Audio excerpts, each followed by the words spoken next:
Hello all. Thanks for being here. Flip, Laria? What's it? Flip Valeria. Hello, hi, thanks for being here. Nice to see you. Yeah, this is the Reverie. We're doing the thing, the regular thing. Everything's regular. Why would it not be regular? You would just assume it would be regular, right? Any which way. We got a group of guests here. Hold on, let's see if they actually arrived. Oh, two of them did. Three of them. Okay. Let's see. Move them in. And, yeah, we're gonna have a kind of smaller version of, our usual antics, but there's no music playing? Oh, it was. Very quiet. Okay. Hey, fellas. What's up? What's up? Howdy. Okay, great. Usually I have our friend Corey to save us as we get set up, so I'm sure one of you will step up. Ooh, save us from doing what now? From not doing anything. Oh, He means save him. He don't mean save us. okay. I'm lost in this regard, but all right. We have Gibbs in the 1,000. Yeah, I got it. Chat. Yeah. Okay. Okay. This is usually where I'm fixing my camera. Okay. All right. All right. Well, never mind. You've all failed me. Hey Gibbs, how are you? Yeah, how you doing? Merry Christmas. Merry Christmas. Fine. All right. We're just waiting on well, one person to show up, and I told to get his self in the stream right soon. But yeah, as soon as that they show up, we'll get started. Really nice to have you all. Thanks for inviting me. Mm-hmm. Merry Christmas. Sorry, I had to get all that stuff straight. No, it's fine. Merry Christmas to you as well. Was it that day? I forgot totally. No, I'm joking. Guys, give me some small talk here while we're waiting. I'm very bad at this. Like, I need you to say things. You trailed off. You were like, "Was it that day?" I'm joking. And I was like, yeah.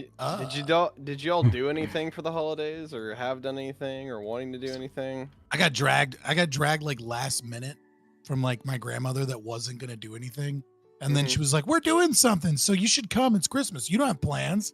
I was like, "Yeah, but like planning not to do things is a plan." Like, That's true. let me know more than 24 hours at it. I mean, like I went, obviously, you know what I mean? Yeah. Like I can't, there's not really a good excuse to like, fuck off, grandma. I was trying to hang out and do nothing on Christmas, you know? So like I went, but I was just like, oh, dude, really? All right. Like, all right, grandma, we'll entertain you, you know. But yeah, plus I have my kids all weekend, which I don't know if you've having kids on Christmas is like a lot. Like mentally and physically, it is. Having toddlers on Christmas is intense. I've heard stories, but I can neither confirm nor deny. Yeah, well, you know. You have toddlers. I Have didn't babies. realize how old your kids were. I had I had the impression they were older than that, but I guess not. True. I mean, they're toddlers. Well, I guess. Hot damn, we got a new. I guess when you would stop. I'm trying to figure out when you would stop calling them toddlers. Like maybe like six, when maybe 5. So I mean, one of them is getting close to no longer being a toddler. Okay. Yeah, I thought maybe maybe one of them was growing a beard. You're like, you can't tell me what to do anymore, Dad. How old do you think I am? Like, Jesus. Wait, you've got 6 years on me, if I remember right? You're no. Fuck, I can't remember. I know I just heard you said it the other day. It's like, are you 35, 38? 33. Oh God, I was thinking you were a little like had a couple more years on me than that. I mean, I've got some gray, you know what I mean? So I guess Hell that, yeah. you know, but you know, I'm not that old. Well, I'm I didn't go back to you're only a vaping, year older. by the way. All right, and this is Fume. and this thing is dope.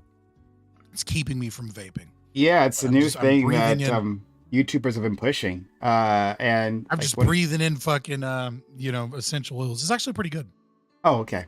So it's like essential oils that flavors the air, and then that's it. You're basically just breathing in like essential oils. Like there's no electronic or anything. It's just a little thing filled with this. God damn it. It's not sponsored, but like I kind of wish I would.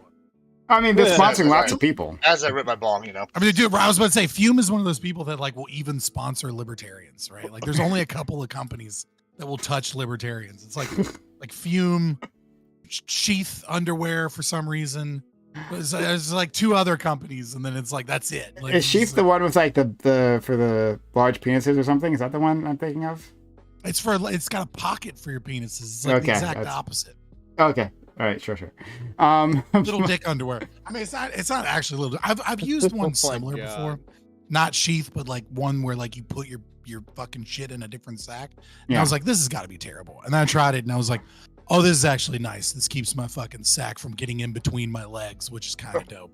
Like it's weird as fuck at first, and then you sit down and you don't have to readjust. Yeah, you don't have to readjust. Sitting on your nutsack, and you're like. This is pretty nice. It's like a bidet, you know what I mean? You get what you're like, I'm not doing that shit. That shit's gay. And then you get one, you're like, ooh, this is pretty good. This is pretty nice. And you all wanted this. You all wanted the small talk. All right. I'll tell you another one that'll sponsor you. All you have to do is apply. Is Blue Chew will sponsor you as well. And I'm not sponsoring a company I don't believe in. I don't think fucking people that don't have erectile dysfunction should be taking fucking medication like that. I'll take money from whoever wants to give it to me.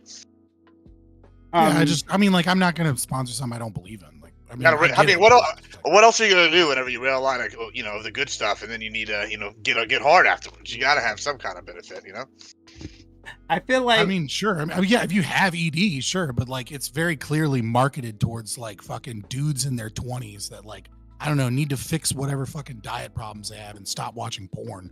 But like to compensate, they're just gonna fucking take medication that you shouldn't be taking. I don't want to get a composition in that. But I think like it would make sense that libertarians, in my opinion, would be like the best people to sponsor from a corporation standpoint, right? Because like eventually you're gonna get into some shit, right? Libertarians hate corporations. Well, unlike communists, we don't ally with them, right? Communists are super pro corporation whilst pretending to be against. Sorry. I mean business. Sorry. I'm sorry. I mean business, right? Business. Oh yeah, for sure. Like small businesses and shit. Yeah, of course. Yeah, okay, sure. But like big businesses that like usually have a massive marketing budget to like advertise on like social media. Yeah, like we're not. Yeah. That's what I mean. I'm sorry. Excuse me. I meant to say business though. But it would seem to me that like if this group of people, like when that business gets into some shit, right? Something's happened. And apologies need to be made from a libertarian standpoint. Well, like as a company, I think you should be able to do that thing, right? Oh, did you break a regulation? Well, I don't care, and I surely won't condemn you for it. That regulation wasn't fair to begin with, and also fuck the government. I feel like they'd be your greatest defenders. Like from like I understand where you're coming from meme wise, right? Like, for the jokes, etc. But I mean, like any company, like they don't want anybody actually talking about anything other than their product and how they like the product and then selling it to whatever their audience is. Yeah. The moment you start talking about politics involved in your product, you just destroyed your fucking product, right? I mean, look at like Black Rifle Coffee, right? Like they came out to be like, we're the conservatives coffee, right? And it was fine because they were hitting a niche target audience, right? Which was, conservatives that want to drink, Starbucks, but don't want to support Starbucks or be seen like, the kind of fancy, not a real man kind of guy that drinks Starbucks. Mm-hmm. Right. And everything was fine until like the CEO got asked some difficult questions about, Rittenhouse or like January 6th. And then he was like, I don't really support these people. And then it's like, fuck you. You know what I mean? Like, it's just like being involved in politics as a company is just always going to be like, it's a balancing act that you just don't want to be a part of. I mean, you can just go full sin like Hobby Lobby. You know, they've just gone full sin on it. They're like, yeah, let's go, baby. It's worked out real well for them. Yeah, I mean, for sure. I mean, like, but then you become a hostage to the political views of your audience, right? Like now you're no longer just a hostage to the market pressures of like, what needs to be bought and sold, et cetera. But now you're a hostage to kind of the PR campaign that you sold to your audience of like whatever your political views are, and those things shift with the wind, and like that puts you at odds with your suppliers, with other companies, with government regulators, etc. It's just for almost any product, it's a terrible idea. Yeah, unless your product is explicitly political or deeply tied to politics. Like you can get away with it if you're selling like My Patriot Supply, right? Like they can get away with being a political company because their target audience is also like their target political demographic. Like they're 1-to-1, right? Like politically involved conservatives are the type of people that are like preppers, right? Like these are the same people, and not 1-to-1, but close enough, right? To where like they can get away with, and like pushing the political angle is a market drive to get people to buy more. Like if you can sell politics in a bad way, then you can sell more prepper food. So let's get started because we got everyone here. It's gonna be a bit of a smaller crew. Is Corey coming for the second? No, Corey is. Sorry. Well, Corey's he might maybe, but he's got plans. Apparently, family. People care about him. I don't understand that. But I want to say hello, everyone. Hello to people in the audience. Hello, your boy Heavy T, Majin, BMAC, Intense Complex. Intense Complex says Fabian's voice is 45. That makes sense. But we will get started. Merry Christmas to everyone. Thanks for stopping by. Really do appreciate you being around. We're going to introduce all our great friends who decided to join us, and I'm really grateful for that. So let's start with our friend Lactoid. Lactoid, thank you for being here. An all new look, right? He's got like a fancy shirt on.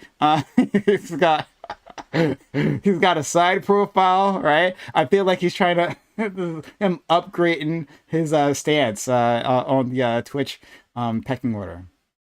Yeah. First of all, how do I sound? Do I sound okay? Is everyone in the audience, everything okay? Perfect. You sound clear, but with a slight echo.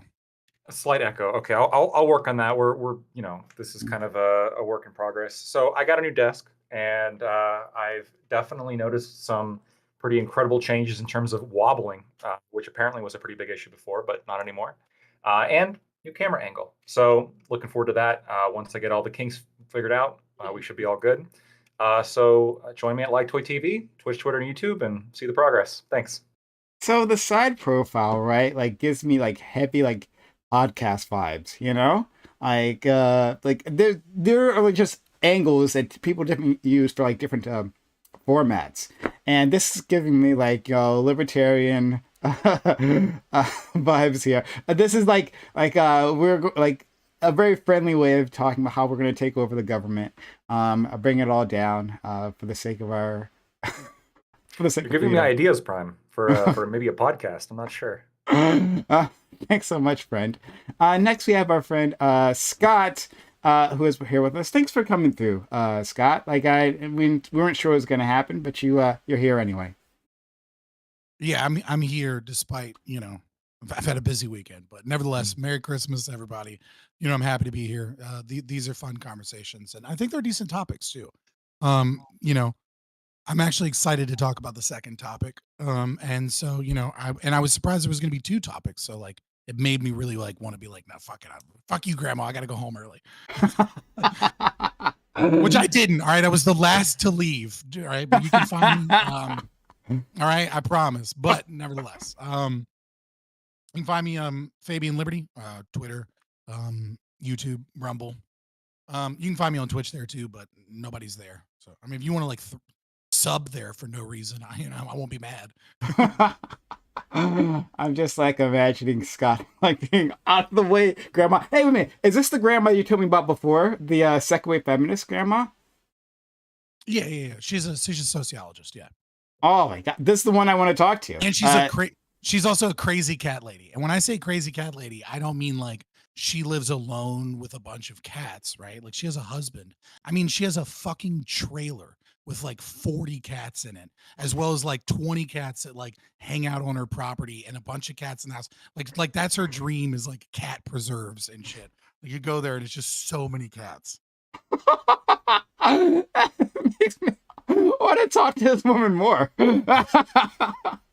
Like she's a trip. And I want to know, like, and what I want to do, right, is assemble all the. She's married. So just give you another thing. She's married to a hardcore, like, conservative Republican who is one of the few people in the world, like one of like a I can't say what company he works for, but it's a major like tech company. Yeah. But basically, he's called in when like he worked on the Discovery, the Challenger. Anytime basically like really large companies can't figure out what's wrong with their computers, they call him. Wow. So like he'll just randomly fly to China or to NASA or something, because the people at NASA aren't smart enough to figure out what's wrong with their computers. And so he's like a hardcore conservative autistic dude who I love, but he's also batshit insane. So it's a crazy household for sure. No, this is great because, like I was saying before, I want to like assemble all the influences, right? The inputs that created Scott, right? Like I want to have them all in a panel, right? And we'll get the full picture. It's a perfectly balanced panel. Oh yeah, like I remember, like, even as like a very young child, some of my earliest memories of Jimmy, my step grandfather, like coming up to me and being like, "Have you ever been pistol whipped?" Like just randomly, and be like as like a 4-year-old, like, what? He's like, how much money would it take for you to have a dead fish around your neck for a week? And I'd be like, Grandpa, I don't know. And he'd be like, you ever been pistol whipped? And then he would just like walk away. And I'd be like, what the fuck has happened? That's Jimmy, you know, and he's crazy. I don't know, man. I got a crazy family. I don't know what to tell you. All right. I'm gonna. I think I'm have to mentally sit just with arrow this. forward. I'm just gonna have to deal with this for a bit, right? And like think about my emotions. But while we're doing that, we're gonna introduce our friend Aiko. Aiko, thank you for being back. I've missed you so much. Oh yeah, sure, it's great. Yeah, I love having days off, you know, for Christmas and stuff. Yeah, you've been working like at a job, you know, and being productive. Mm-hmm. We don't like that here. We don't appreciate. We don't appreciate. Yeah. But we're glad that you managed to come join us today on this very ordinary day. Nothing going on in particular. Yeah, sure. Yeah. The first day of Christmas, by the way. This is when you get to put up the tree. This is the first. So you're saying that like people are doing it backwards? That like where they're starting like the first day of Christmas, like Right. and... Today's the first day of Christmas, and it goes through the 6th, and so you take down your tree on the 6th, or after the 6th. Okay. All right. Of January. Fair enough. Yeah. All right. I didn't know it was a multi-day extravaganza, but you never heard of the 12 days of Christmas? Yeah, but I've always thought that. Well, I've always thought the 12 days started before Christmas. And that's Advent. Okay. All right. This is shit that only matters for Orthodox and Catholics. Indeed. Nobody else cares. Yeah, Anglicans, but yeah. Let's go to our friend Catholics with divorce. Got it. Furious. Right. Who's here with us? Who also hasn't been here for a little bit, but really glad to see him. How are you, friend? Give and take. This has been one of the most wild holiday seasons that I've had in a long time. Some good, some bad. I think most people in my community know about most of it. So I'm just hanging with the punches, and it's great to be here. Thanks you. Yeah, thanks so much, friend. A Roth Barty, thank you for resubbing for 3 months. Can someone please put it on a Santa hat? Yeah, I don't even do that. I'm sorry. Like, that's just too much. I have on a red shirt. a red shirt, this symbol means like rage. But that's as best you'll get out of me. As don't fit best my as head.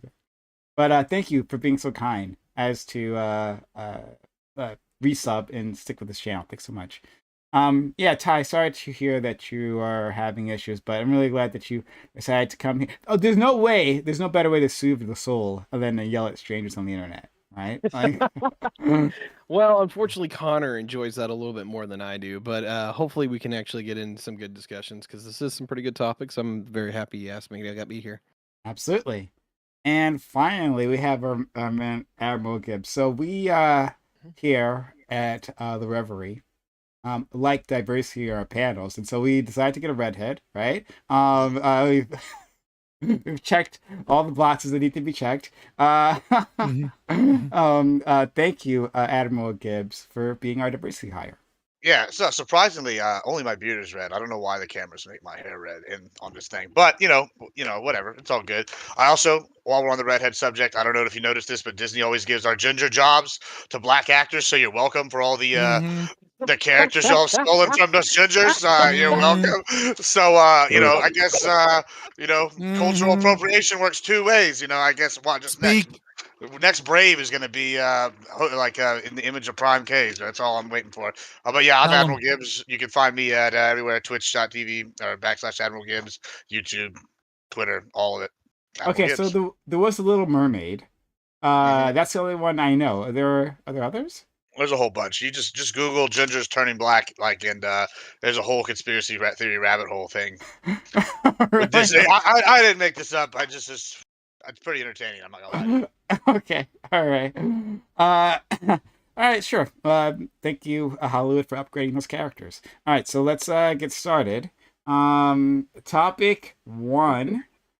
We have, and I hope you, the audience, enjoy these topics because it took me a while to come up with them. So, Oh my God, there's so many. Sorry, I just looked it up. There's so many redheads that have been replaced by black people. Yeah. It's a lot. I'm like, holy shit. It's like, I'm looking at like 50 right now. Like, I was like, I didn't even know that was that many redheads available in comics. So they in DC. they It's basically like, just hate redheads. They're like, you know what? So since we hate redheads, we're gonna give it to the other group of people that everybody has problems it's with. like it's like, oh, I didn't know that half of these were even redhead to begin with. There's so many. I'm sorry. I I'm think sorry if you for replace interrupting. It was just if so you much. replace the palest looking people with like darker people, then it looks more diverse, right? You without having to replace so Maybe. many people. I think that's probably why. Color balance, you mean? Yeah. It's interesting. I think it's interesting. Like maybe, a group that is least represented, replace them with someone else that's like has very little representation. That's interesting. I actually want to put some thought into this. I feel like there's like a thesis here. You're welcome. Thank you, Fred. Topic 1. The U.S. has a welfare program that specifically provides food. Oh my God, I should have read this more closely. Specifically funds food for children during the summer months when they are out of school. It's called Summer EBT. It's a federal program that is administered by the states. It's mostly free money from the federal government. However, states must cover half of all administrative costs. Several states, many of them Republican-led, have decided to reject these funds. Is there any ever a good reason to reject money that literally feeds poor children? Would it be better if the federal government covered the program completely and totally took it out of state hands? Or should states be able to decide for themselves what help their most needy receive? So it's exactly what it sounds like. Now, this program that we're talking about doesn't give like a whole bunch of assistance. I believe it was $40 per month of assistance. But I mean, if you're needy, then they'll fucking take anything, I guess. But a small bit of assistance for the most vulnerable of us, and states can decide. They have to like actively tell the federal government whether they will be a part of this program. And a few states like was it Iowa and was I think the other one was Nebraska. I forget. not important states, but they've said no. And why should they? Should that be allowed? Should programs be designed to get that help to kids, no matter what? But yeah, so we'll start with our friend Lactoid. Yeah, so I don't see the need for this program, surprisingly, but I want to make it very specific for this program specifically, because even though I'm against welfare, generally speaking, for this particular program, if a family is poor enough to get free food, wouldn't they just qualify for food stamps anyway? And if you don't qualify for food stamps, then why do you need this program, right? If you don't qualify for food stamps, if your income is high enough, then ultimately, I don't think you have an excuse, and feeding your children is your responsibility. I did some math on Walmart, by the way, and figured out you can get 115 pounds of food freely delivered for less than $80. Now, the projected monthly food stamp amount for next year, on average, is $189, which is more than enough to purchase. If it's 115 pounds of food, this is more than enough food to feed an entire family. It's just depending on, you can't buy McDonald's. Obviously, I know you can't get that with food stamps anyway, but you can buy things like soda, chocolate, all sorts of junk food, which I don't quite understand why, and I think is contributing to childhood obesity, which was one of the complaints of this governor. I think healthy food is extraordinarily cheap in America. You can get it freely delivered, and there's no reason to have this program since we have food stamps anyway. And if we actually cared about the nutrition of children, we would ban food stamps generally from being spent on junk food. Okay. Thanks so much. Next, we have our friend Scott. Yeah, so I don't think it's going to surprise anybody that I'm against welfare, right? As the libertarian, anarchist. I will say though that this is kind of the worst form of welfare that you could possibly have. It's the most evil form of government assistance to exist. And the reason is because it's extortion. What it is instead of the federal government having a program for a specific group of people, what it does is it collects taxes, it steals money from people, and then uses that stolen money to say, we're going to give this money to children. And then they go to the states and say, well, actually, you can take this money, but if you take this money, you have to match this money, right? So this was going to cost Iowa $2.2 million, which would require Iowa to then raise their taxes. And so what this is this is a means of forcing a governor to raise taxes and support welfare programs. And if they don't, then it can be utilized against them in many ways. So this is an example of like why Bernie Sanders, everybody remembers Bernie Sanders. He got a D from the NRA, and like people were like, you didn't get an F for an NRA, right? And there was a lot of discussion about the Violence Against Women Act and the fact that it was tied to the assault weapons ban. Now, why is the assault weapons ban tied to the domestic violence act? Well, the reason is that if you don't vote for it, then they can hammer you with the other portion. And so you saw this even in the article. A state senator said it's extremely disappointing that the Reynolds administration is planning to reject federal money that could put food on the table for Iowa kids. This cruel and short-sighted decision will have real impacts on children and families in my district and communities all across Iowa. Except they're not refusing money. They're refusing $2.2 million in forced increased taxes. And so I think it's horrendous that they do this, because if they reject the money, then the people of Iowa have their money forcibly stolen so that it can go to other states. It's a way of stealing money from them to go to other states. And so they have to accept it. And if they accept it, of course, it comes with even more taxes. This is an utterly disgusting way to fund any program, even if you believe in the justification for taxes, which I don't. Even if you believe that welfare works, which it doesn't, and it's stupid to think that it does, it's never worked and it never will work. Even if all of those things are true, this is extortion to try and oust Republican politicians or conservative, fiscally conservative politicians by saying that they're doing things that they're not doing so that they can lie to dumb people, also known as Democrat voters. Thanks so much, Fred. Of course. I'm glad we're being... And let me just add, Republican voters too. We're being kind on this holiday season. Let's go to our friend Heiko. So the first thing I thought of when I saw this bill was Medicaid expansion. I don't know if anybody remembers Medicaid expansion was part of Obamacare when it passed in 2010, and the idea Mhm. was that the government would pay. So I think right now everyone who's on Medicare is get 62% of it is being paid for by the federal government. The rest is being paid by the state. But if you expanded your Medicaid so that everybody um, underneath the poverty line was able to qualify for Medicaid, then the government would pay for 100% of the first year, 95% of the next couple of years, and then 90% from there on out. So basically, the matching that would be required from the states would be 10%. And what happened was the red states sued and won at the Supreme Court so that they didn't have to join that program. But over time, more and more red states ended up joining the Medicaid expansion anyway, because that 90% benefit was, I don't want to say too good of a deal to pass up, because the deal is this: it's all paid for by FICA. So if you live in a red state, you're paying into that program regardless of whether or not your state accepts that money back.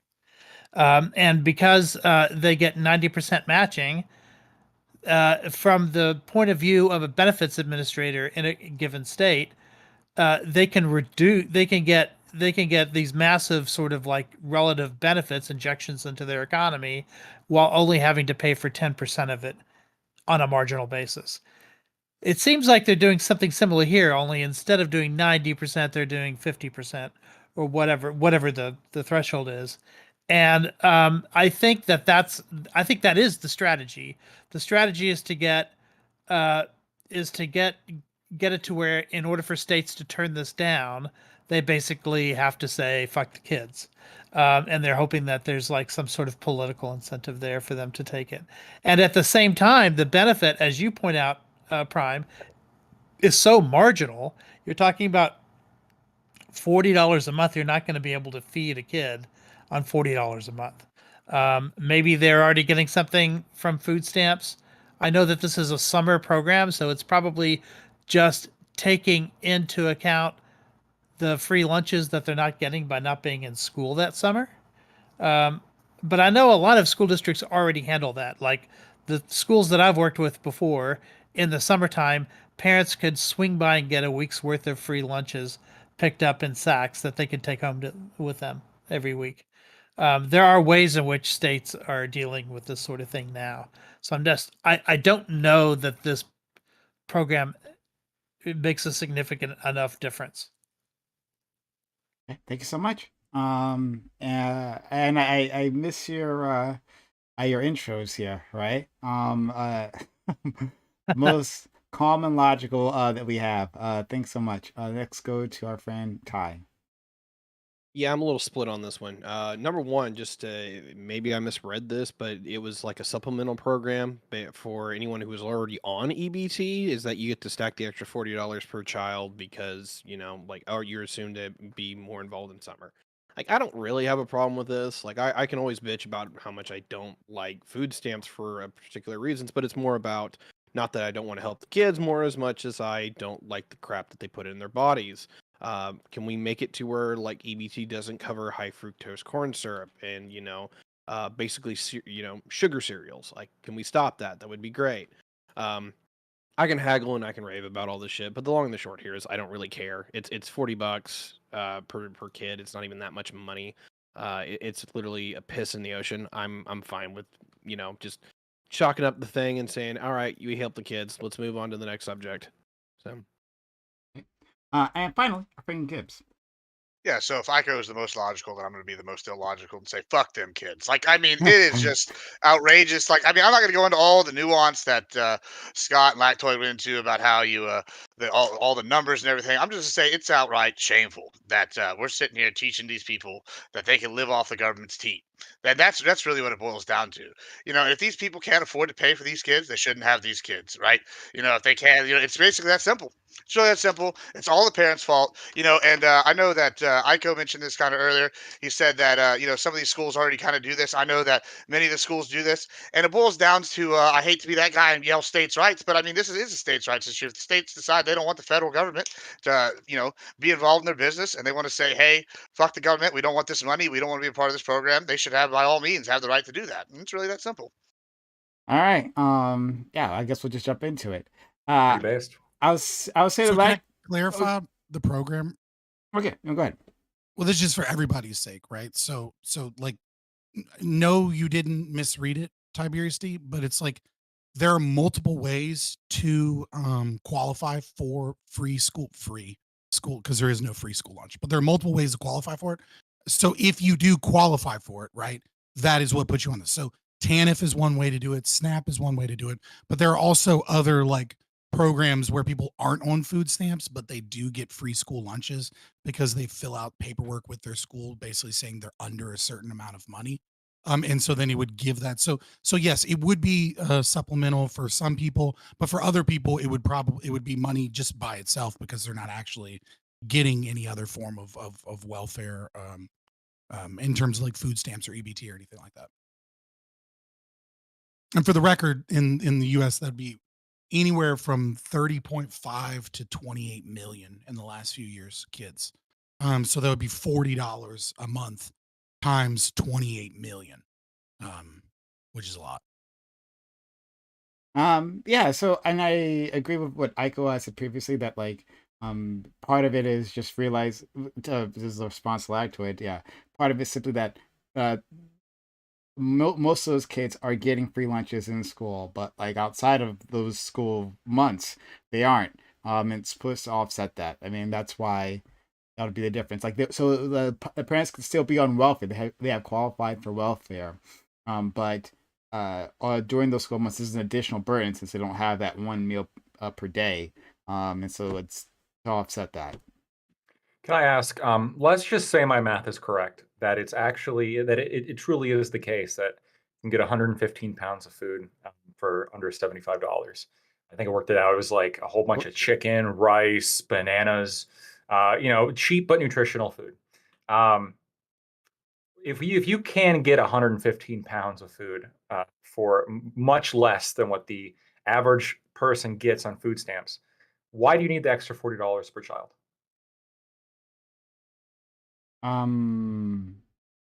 So Well, assuming that everyone that's doing this is on TANF, right? Because as I said, there would be people that would get this that wouldn't necessarily be on TANF. But if that's the case, then their income wouldn't be low enough, and then they should just be able to afford the food. Well, so not everybody that qualifies for welfare utilizes welfare, right? So there are plenty of people that qualify for food stamps but don't use food stamps. But when it comes to all of a sudden having to pay cash money every single day for their kids to go to school, they're like, holy fuck, I don't have this. And it's easy for them to fill out paperwork and give some quick tax information to their school to get their kids free school lunches. They would ostensibly be people that aren't necessarily on food stamps, would qualify for food stamps if they applied for it, but they don't because of their pride or their ego or because they don't Okay. feel like they need it. But then they might kind of get automatically enrolled in this program because they have free school lunches. I'm recognizing that that's probably not a majority or even a sizable minority. Do but they I always get guarantee automatically you, enrolled? Do they always get automatically enrolled in this? Because that's a scary thought in and of itself, well, I right mean, if there. it's automatically, then I it's always. I don't I have no idea, right? That's not something I specifically researched, but So let's just limit it. And to the also, this people is a that new get- program. This Right. program came out in 2022, so I don't. Let's there's not a lot limit of it. information on it. Let's limit it to people who get food stamps, right? Which is likely the Right. majority here, perhaps not. Who knows? These people who are getting food stamps, why do they need the extra $40 a month? Because it's. I mean, I don't. So, but of course, you already know where I stand on this. I would massively increase any sort of program like this. So I think $40 is just too meager. But like, if you are of the income level where you would be qualified for this, like anything helps. Like anything helps. They like a lot of people on that level of income put together a number of governmental programs to help them survive, to help them keep their apartments, to help them get fed, to do any and to make sure the utilities are paid. So it's all of this like comes together. Um, so you're saying that like though, if you could give them a hundred and was it 15 or $50 package. Well, so next 189. year, next year the estimated average food stamp like amount is going to be 185, 189, I think, per family. Now this year it was, I think, in the 150s. Now I literally, and perhaps this can change. I don't think it's going to change all that much, but you'd be surprised in how dirt cheap, you know, chicken is right now. Beans, rice, bananas, all sorts of eggs, staple foods, right? Mhm. Where you're perhaps not going to be able to buy cakes and soda and sugary cereals and the things that people on welfare are that are actually spending this money on, right? And General Mills, obviously lobbies the government to continue to allow people to spend money on these things because they don't give a fuck about obesity. They just care about moving cereal. Um, if we limited what people could buy with this stuff to just staple foods, not only would we help reduce the obesity problem, but there'd be more than enough money there to ensure that everybody on this program was more than well fed. And so if that's the case, then at the very least, for people on food stamps, this $40 an extra per child, it just seems not only, I guess, redundant, but also just an extra complication, right? An extra thing to administrate. So one of the yeah, I'll let Scott go, but then I want to respond to everything he says. The the thing is that like this argument doesn't really make any sense because you're affirming the positive right that like my money, it's okay to steal my money to feed to other people, right? So the moment that you affirm that positive right, you then start to say, well, like I can negotiate that positive right to the most extreme condition, right? The moment that you say that it's okay.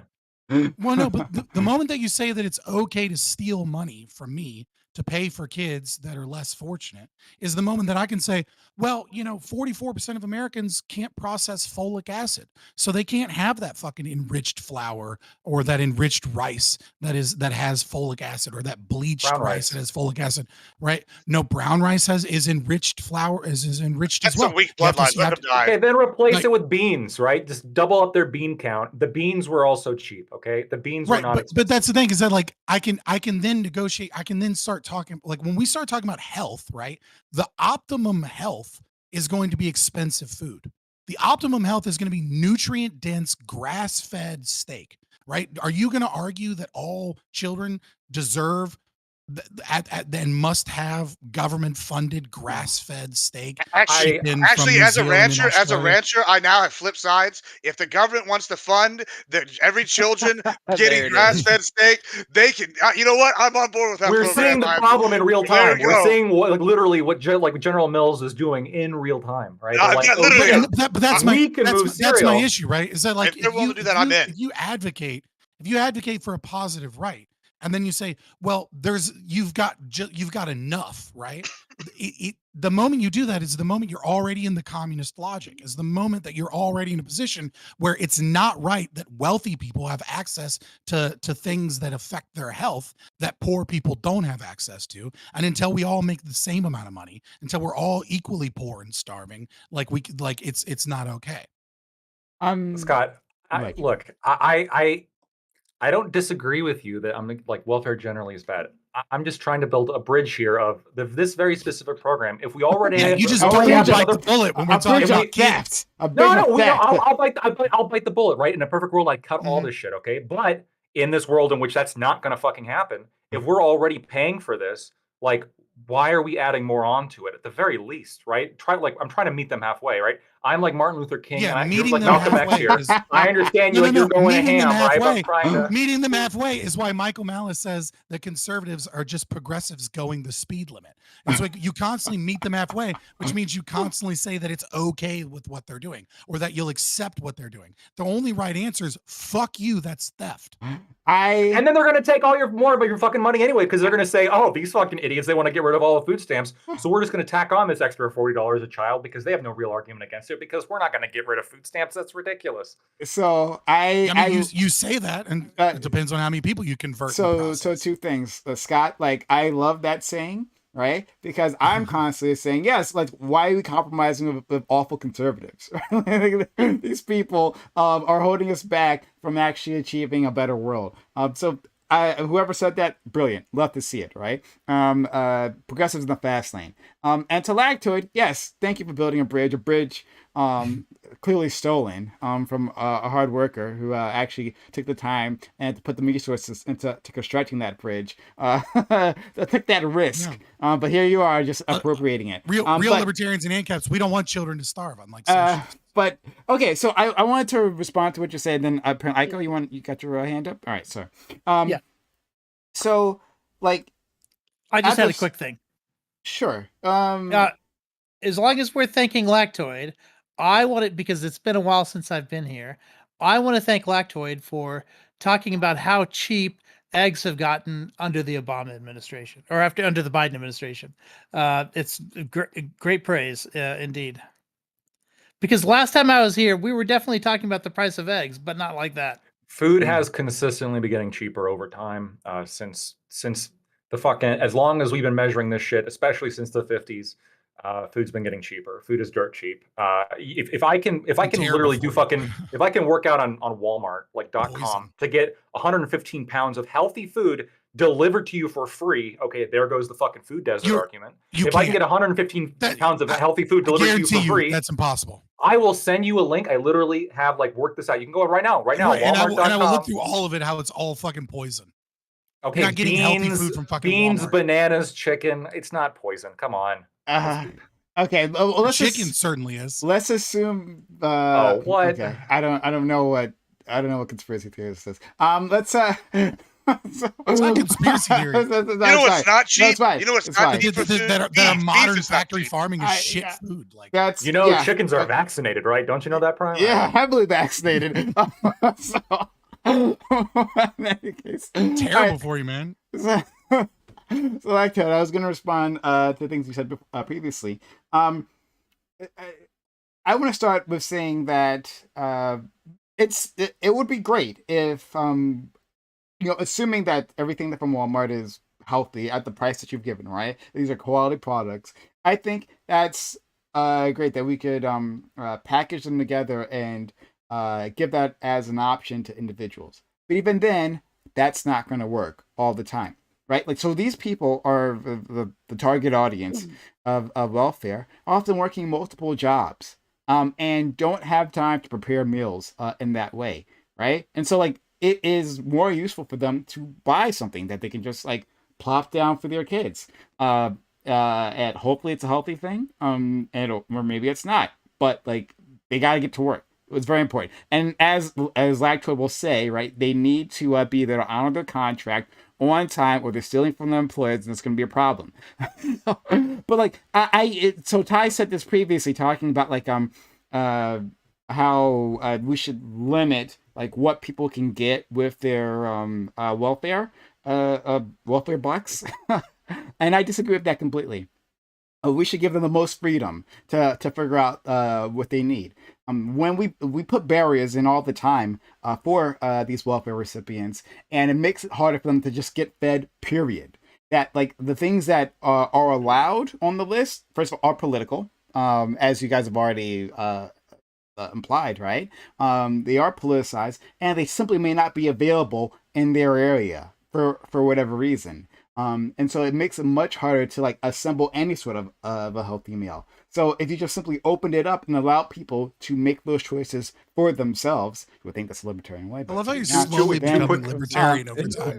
Right? Is that you're recognizing the unintended consequences of government action, and you're like, just redistribute wealth because it's the only fucking thing the government. The can best actually do way without is fucking- to always limit, to lower barriers to that assistance, and in fact, drastically raise the amount Which is of. a really fancy way of saying just write a check because the government sucks at everything they do. Sure. Okay. We're building another stolen bridge. I love to see it. Let's do that. I'm All right. opposed to this. There's a couple I really quickly need to respond. First of all, poor people on average work fewer hours per week compared to like middle class people. When you actually look at overall income brackets, it's not true that they're working all these extra hours. I mean, you could probably find somebody that does that. There are many people. Sure, but on average, they're working less. So most of the time, Those people don't stay poor. They have more. Yeah, of course, they don't stay poor because they're actually working, right? The ones that are actually staying in that bracket are the ones that are making that average be a lower amount of hours worked. Also, this cope that like you can't throw eggs. Come on. I mean, I understand that you could be in a rush for things, but eggs and chicken, I mean, that's what, 5 minutes? You just throw it on the grill? Or it's throw it on only the fucking, 5 minutes. It's on only the frying pan? Yeah. It's amazing how people can't escape their own perspectives. It's amazing watching it happen in real time.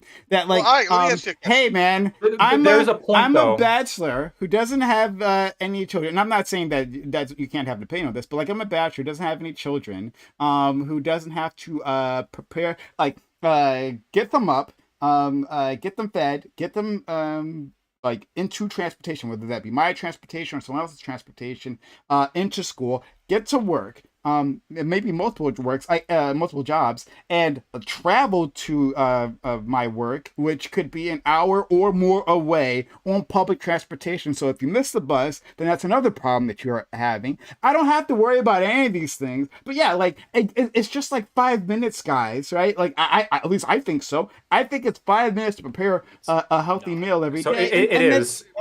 And for multiple kids, right? Like it's amazing where you can't escape your own perspective, and to say, well, I'll just add this on to all of that, and this is fine, right? This is not unworkable for anyone else because I can't imagine how anyone else lives. Prime, there comes a point in which like staying in your own perspective at some point just becomes enablement, right? Like, yes, the heroin addict in their perspective, I can't possibly understand heroin addiction, and you can make a million excuses. You can make a million excuses as to why, for some reason, you can buy soda with food stamps, despite that having no nutritional value, repeatedly being denigrated by the American Association of Dentists for being just devastating on children for both their teeth and their overall health.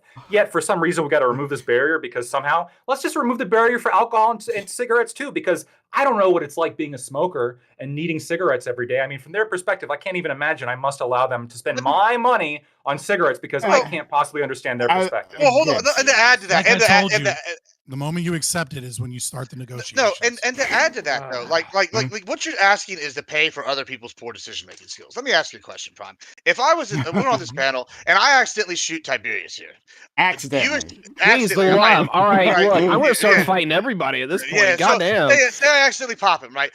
Do you think that I should pay for those medical bills, medical expenses, or do you think that you should pay for those medical bills, medical expenses? I think as a society we should care about. No, fuck all that. So That's as a society, terrible. absolutely, we should make sure, because if you don't have any money, Gibbs, you don't have any money, that doesn't mean Ty doesn't deserve care, right? Sure, but Ty, I mean, for all his many faults, deserves to live. So no, absolutely not, absolutely not. I mean, the idea that I should have to pay for somebody, okay, sure, no, yeah, right. somebody else should, because somebody else makes one. I made a poor decision and I fire a gun, recklessly. Doesn't mean that the rest of us should all go pay for my reckless behavior. Just like someone chooses to have kids when they weren't ready to have kids. Well, that's a whole nother debate. But the point is, I shouldn't have to pay. No, it's this debate. It's this debate. How is it not? You said you shot Ty, right? Look, Ty is bleeding, right? Blood all over the place, right? Like, and he's like Kill Bill style. It's just spraying out, right? And we gotta patch him up. And somebody gotta patch him up. We have a doctor. A doctor is in the next. A doctor is in the next room, right? And they're ready to patch Ty up. But like, look, man, I need some money to make this happen, right? Because they're a worker, right? And we don't want to steal their labor, right? According to Lactoid. So we got to pay them. And No. you're saying that, like, well, Absolutely if not. you don't happen to have $50, right, then the rest of the people who might be there, they shouldn't pitch in to assist our That's friend exactly what I'm Ty. saying. I'm absolutely Okay. 100% All saying right. that. Fuck So, that. That Like, used why to be should how I? it worked with fire departments. Yeah, why should I have to pay for somebody else's bad decisions with having to? Secondly, the other thing you're talking about is what we That's a call lie, account. Rich. That's a lie. The other thing you're talking about is accountability and laziness. You're telling me you can't throw 15 ingredients into a crock pot and then leave your house for 6 hours? Give me a fucking break. It literally this is how it takes. And you're too there's done. that hard. fire They department It's thing They again. can't afford. They hard. can't There's figure out that the Too fire crock pot. hard. They're department too thing busy again working that I told 14 just jobs in mentioned. a But row. okay. Yeah, they're too busy working for all these kids they shouldn't have had in the first place, and then you expect me to pay for all this bullshit. That's what you're saying. Like it's ridiculous. What? Now I'm starting to feel bad for General Mills. They're like that's how you got me Jesus right now. Christ, come on, Like man. Jesus, it's Ty, terrible. Ty, go ahead, give it a try.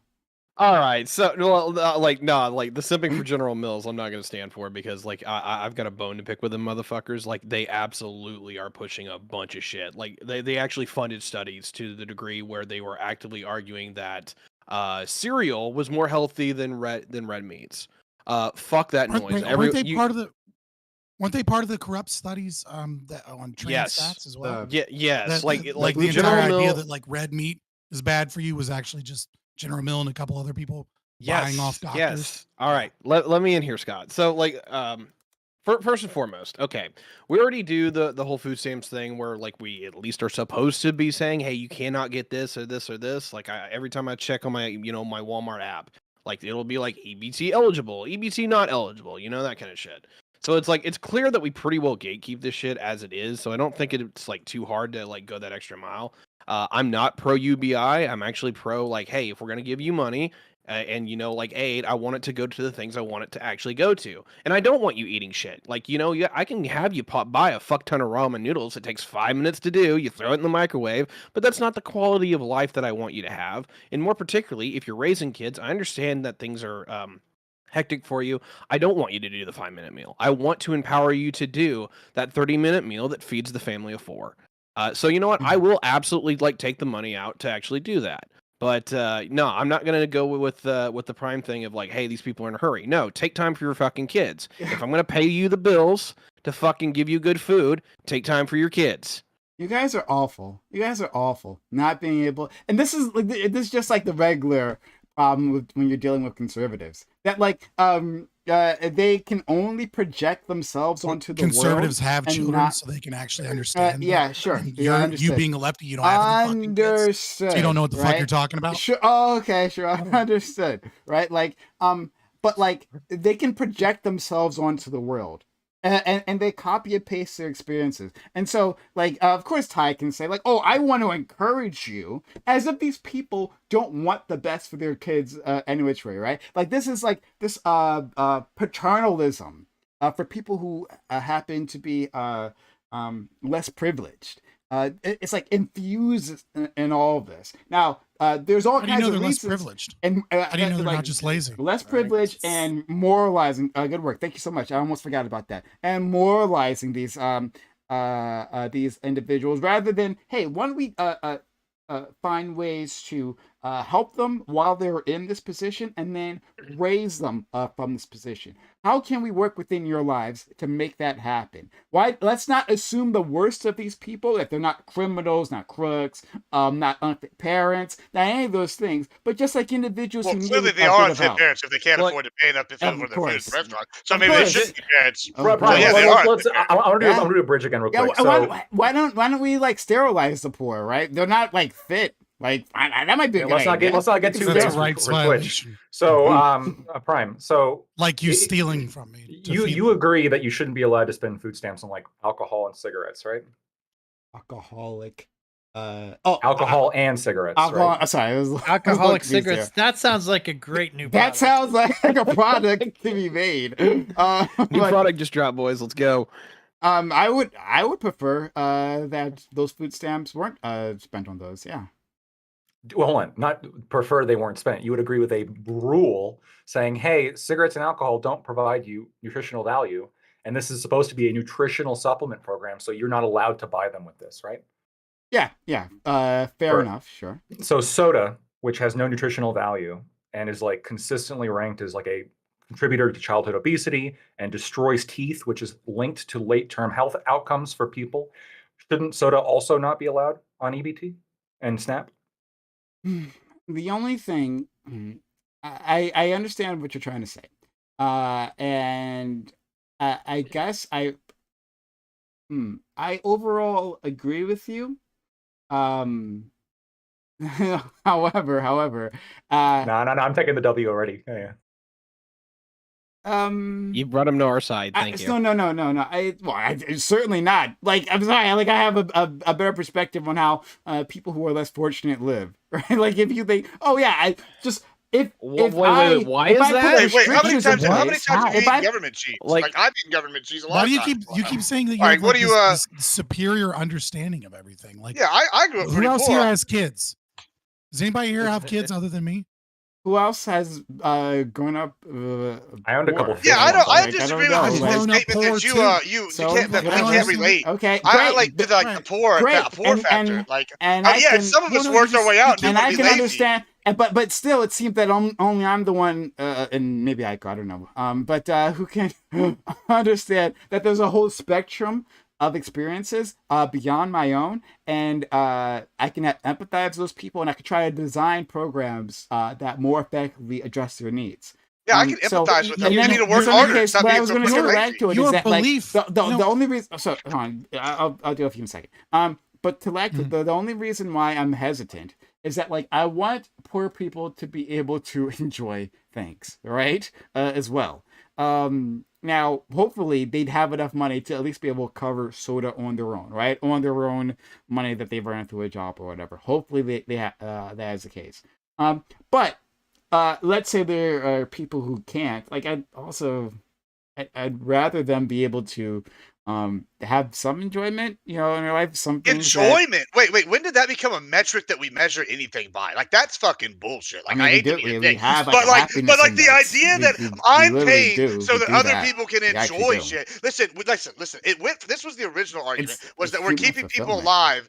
No, the original thing is we're keeping people alive with these things. These are things they can't provide for themselves, and we can argue about the reasons or all we want. But the reasons why we're giving them rice, beans, chicken, all the food stamp stuff is so they don't starve to death. That was the original. Now you're telling me, oh, we need to make sure that they're enjoying these things. Let's just make them have steak and lobster, like mandated I by would the love government. it. Send Let's shit to them. mandate Like steak. I everybody love gets it. steak and lobster. We're Yeah, on. let's do that. We're That's on the ridiculous. same page. Mandated Absolutely steak and ridiculous. lobsters, not for Prime, middle class individuals. That's Fuck just- them, that is right? disgusting. Only for the poorest individuals. So the line of enjoyment you're arguing is somewhere like there's alcohol and cigarettes, clearly no, but then there's like a line, and then sodas. Like we want people to enjoy. Yeah, no nutritional value, but we want these people to have some enjoyment, just not like too much enjoyment. We don't want them like getting drunk, right, or subsidizing their PS5s or whatever. But we want to subsidize their soda, despite the fact it's killing children. Killing children, I think, is because I Heart mean, I think failure, number one heart disease. I'm saying the risk towards of soda, and it's not like, well, I shouldn't say that. I think the risk of imbibing soda is like far lower than alcohol and cigarettes. Like, can I say that? Can we together say that, like, taking alcohol, taking cigarettes is worse than soda? Can we agree to that? That's actually No. probably in this specific context, it's actually probably not true, because the likelihood that you would use food stamps to buy cigarettes for your children is pretty fucking low. But the likelihood that you would use food stamps, if possible, to buy soda for your children, which is poisoning your children, is much more Super likely. high. So I would Well, say no. I'm cigarettes, saying they in would need to general. eat. So They I'm would saying be in general hungry, for any Yeah, individual. I'm with you in general, but I'm saying in this specific context, which is the context of the conversation, you're probably wrong. In general, you're probably right. Okay. In All terms of this $40 school lunch thing, right? yeah. It's clearly for kids. I'm not going to like die on the hill of soda. I promise you I won't, right? But like I'm saying that, like, overall we should be expanding, because I was looking it up. One of the things that you can't buy with EBT is like any hot or prepared meal. Like, you just can't do any of that, right? Like if you can have a fucking Subway, right, prepared meal, you couldn't use that for your kid. That's healthy enough, I guess. I don't know, to liberals it tends to be. No, you shouldn't. You shouldn't be so- able to do that. That's it's- ridiculous. As Like, look, hilariously enough, Subway lost the court case in Ireland because, according to Ireland, the amount of sugar content in the bread legally required them to label it as cake. As cake, yeah, it's not considered bread. That's a thing that like foreigners do. horrible- In other countries, they think like American bread is super sweet, in general, It and is.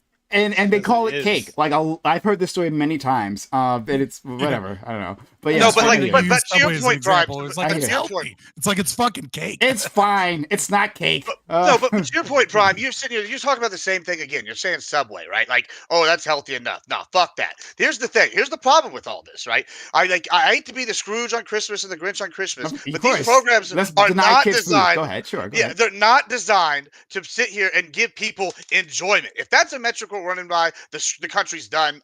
We might as well just give up now. Like the idea that the country's over here providing enjoyment from the food, it's so disgusting to me. I almost can't even fathom. Yeah, that's right. put my We should disgust into provide words. them gruel. No, like I know. yeah, 100 No no, more I- I- joy I- on no, I totally Christmas, get it. all right? Or No maybe more we totally do, get joy. it. Yeah. I might be okay with We're them hitting doing all the Christmas MREs or classics. something. How the I love to Grinch see stole it. Yeah. Christmas. Yeah, Let's like maybe they provide should be them giving them straight MREs up or rice gruel. beans only, like whatever the like minimum level of sustenance is. That's what they should That's be getting from exactly these right. food stamp We should, programs. Like it's bird ridiculous. feed. Why should We they should be give getting them enjoyment? bird feed, or Maybe cattle dog food? feed. I don't know. Yeah, Maybe, cattle yeah, feed. It's nutritious. Like, indeed. it's got a lot of That's what we should calories. do. Well, hold I on. If they're agree. working two The jobs, endless why can't compassion they of spend conservatives always Yeah, why shocks can't me to they- my core. why can't they spend the No, but money why? they're getting Why from their would two jobs on Subway, and then they can use the food stamp money on like general groceries for the Yeah, week? but the idea that I'm paying for somebody's fancy meal at Subway, bro, that's fancy to some people.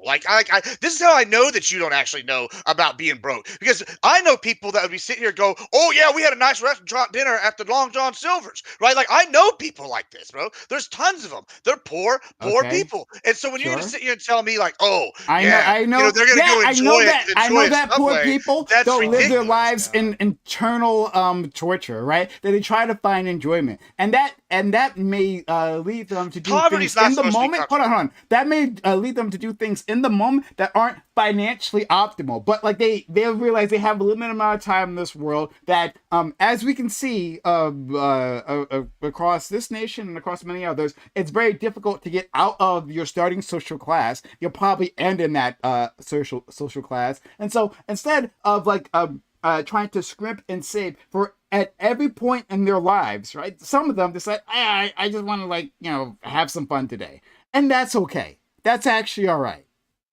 No, it's So not. I Not want if to. it's no, I no, want yeah, pretty much not. to. I want to Okay, that's shit fine. on everyone right now, Whatever. except for potentially Admiral Gibbs, right? And so what I want to say is it's very interesting because what I'm hearing is kind of the two sides of socialism, right? Like Prime Guys is giving us the utopian version where like we care about maximization of happiness and like we're going to increase happiness everywhere. And then like Tiberius D and Lactoid are like compromising with like the dark breadline scary socialism where like we're going to feed you but only the sustenance that is required to continue to work in the factories and continue to output the mechanisms, right? And so here's what we know actually and objectively, right? What this form of welfare is. We live in a country with a progressive tax.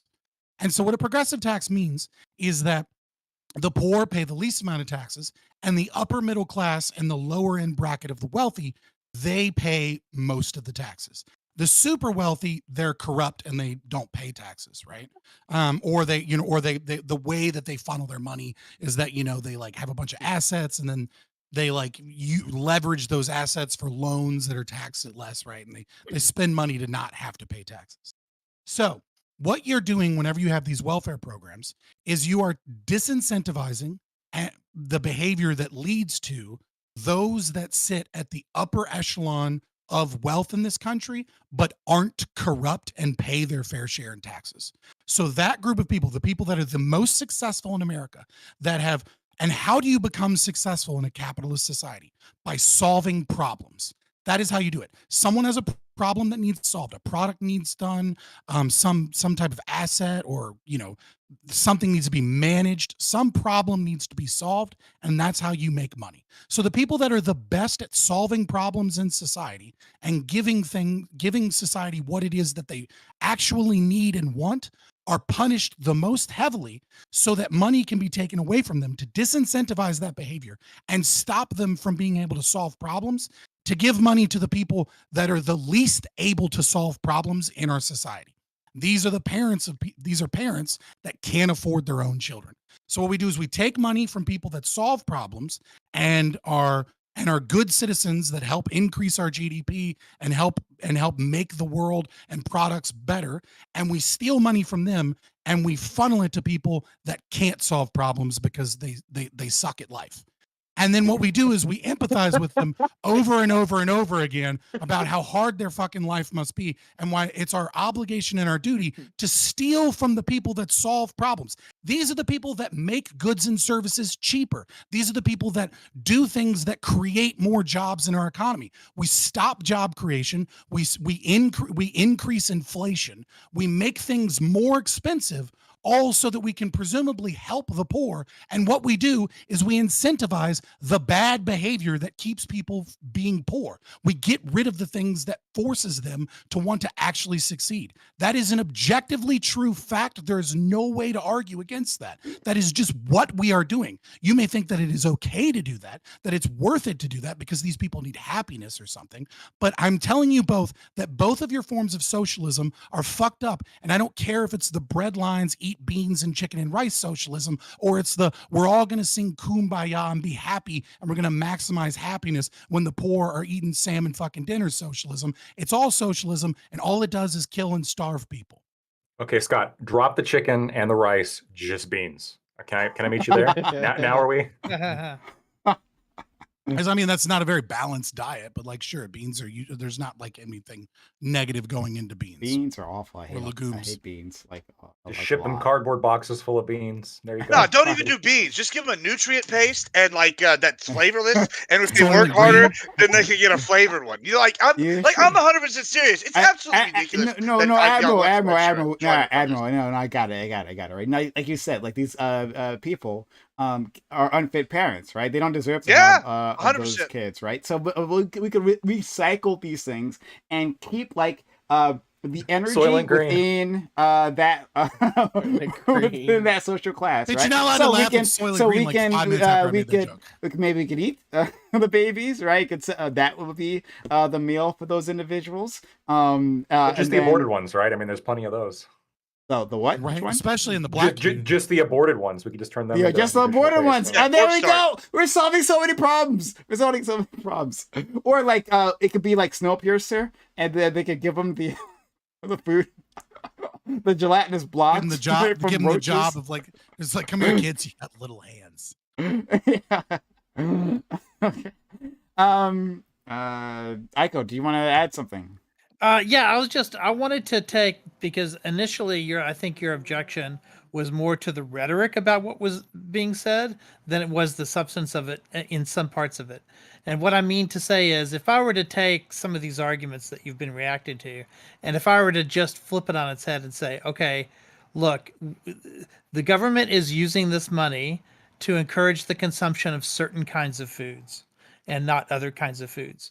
And in so doing, the government is sort of educating or potentially miseducating people, right? You wouldn't want the government to send out the message that the healthy thing for you to do is to, eat Twinkies and drink sodas, right? Yeah, you wouldn't want a food pyramid that is as badly designed and influenced by industry as the one that we got. Right. And even as they try to fix it to make it look better, it still isn't any better than it was before, right? So you wouldn't want that, right? So presumably you would want the government to say, hey, you're free to eat whatever you want, but we're going to give you like extra resources to buy this like healthy stuff. Not saying that you're not allowed to eat those other foods, or if you're a bad person if you do, or anything like that. Yes, he is. But just that it shouldn't, at the very least, the government not encourage eating food that's gonna like shorten the lifespans of these people and decrease the surplus population, as Scrooge would say. Like, you would want to avoid that, right? In principle, the only problem is that like what do they have available to them? These people live in places. Well, okay. For one, they have a lot of products that are cheap because we subsidize corn. Yeah, I like, know. We subsidize the wrong things. Fair enough. I agree. Right. So if you're going to argue that we should be subsidizing broccoli instead of corn, right? Or at Broccoli's least we bad. should not subsidize corn in order to avoid like these harms. That's not too different than saying we should be directing the way what you can buy with food stamps so that the people who are using these things have the best shot at like having healthy food and a healthy life. I guess I don't have a problem with people being encouraged to do like healthier things. Like it's fine. So if this is gonna be that's a larger argument. This is a different argument. Like yeah, like Gibbs being terrified that somebody out there might have joy. This right? Yeah. This is a larger discussion. I see where this is going. This is a much larger discussion as to how the government should work. But I'm just trying to like get to do this in the shortest amount of time. Sure.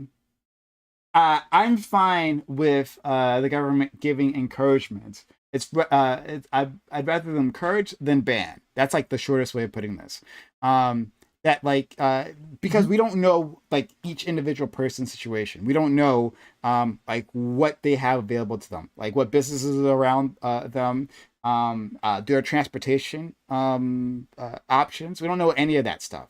And so let's simply give them the funds so that they can make those decisions for themselves, but maybe give them some encouragement. And that like, because we are subsidizing those fruits, those vegetables, all that stuff that our friend Lactoid was talking about previously, right? We were subsidizing staple foods, then your money goes farther that way. So why not pick those things up? It's interesting you say that, Prime, because you're making the anti-tax argument almost as what right there as well, like right. So you're sitting here saying, oh, they should just have the money to freely spend what they have for whatever they get. They should be able to freely spend it because nobody knows their situation best, right? Except for them. The government doesn't really know how to handle their situation, so the people that should know how to handle their situation, That is the same argument that conservatives have been making about taxation being theft for since the beginning of time, which is that the government. Ain't be making that argument. Yes, they have. Hey, hold on. I'll tell you. Well, whatever. It's in similar veins. I made that argument. I'm not a libertarian, and I know how best to spend my money. You make that argument, baby. Well, sure. Well, whatever. Then I'm just saying. I know that means you're an anarchist. Yeah, I mean, maybe eco style, but I'm saying that the government doesn't know what I can spend my money on like better than me, right? So that's the argument you're making right there. So if we're talking about taxes, well, these people apparently didn't know what to do with their money properly, so they're still living poverty-wise. So now we're going to take more money and give it to these people that, like as Fabian already said earlier, is they already made economically poor decisions. So now we're going to keep enabling them to make more poor, bad decisions with our fucking money. That's ridiculous. While punishing the people that make the best decisions. I'm gonna read this question from the audience. Usually, hype chat, super chats. If you want to get a question in, we love for you to be involved. Johnny Scarlett is a person I deeply miss, and I hope you're doing well, friend. So I'll read this in their honor. But hype chats and super chats. If you want to get a comment in. Anyway, let's say we agree that adults don't deserve aid, but children do, as it's not their fault. This leads to shitty childhoods, which the children will need to heal to be better as adults. Do the panelists support medical care and therapy for those now grown children? Do they need to pay for it themselves? Very difficult and expensive, difficult and expensive to pay for those medical expenses. Did you guys catch that, or do you need me to read that again? I caught it, but I don't feel like I understand the question. Like, the question presupposes that we agree that we must be enslaved to children, but not to other adults. That we're allowed taxation is okay, and theft is okay so long as it's utilized on children and not adults. No, that wasn't the question. I don't think that's the question. I assume we have a duty to the children. No, not to the children. The question is, once, like, let's say people come from shitty childhoods, once they become adults and they need therapy. No, but that was the presupposition at the beginning of the question. The presupposition at the beginning of the question is, let's say that we agree that these children have to be taken care of. then the continuation. No, I don't after think that's that what the presupposition. presupposition. After they become adults, sure. I think that's probably right. Yeah. After they I'm almost repeating what she's saying. Like, yes, I'm right. Fuck off. No. So then the question is Calm down, Scott. do we It's okay. continue to have a duty to take care of them as adults? I wouldn't agree to the first part, but Yeah, even if I did agree to the first part, right, I guess you would have to agree to the second part, because by agreeing to the first part, you're saying taxation is okay. We have a moral obligation and duty to those less fortunate than us to give up our assets and give up whatever it is that we've done to better them. And so, yeah, eventually that level of altruism only leads to only one philosophically consistent solution, which is full-blown communism.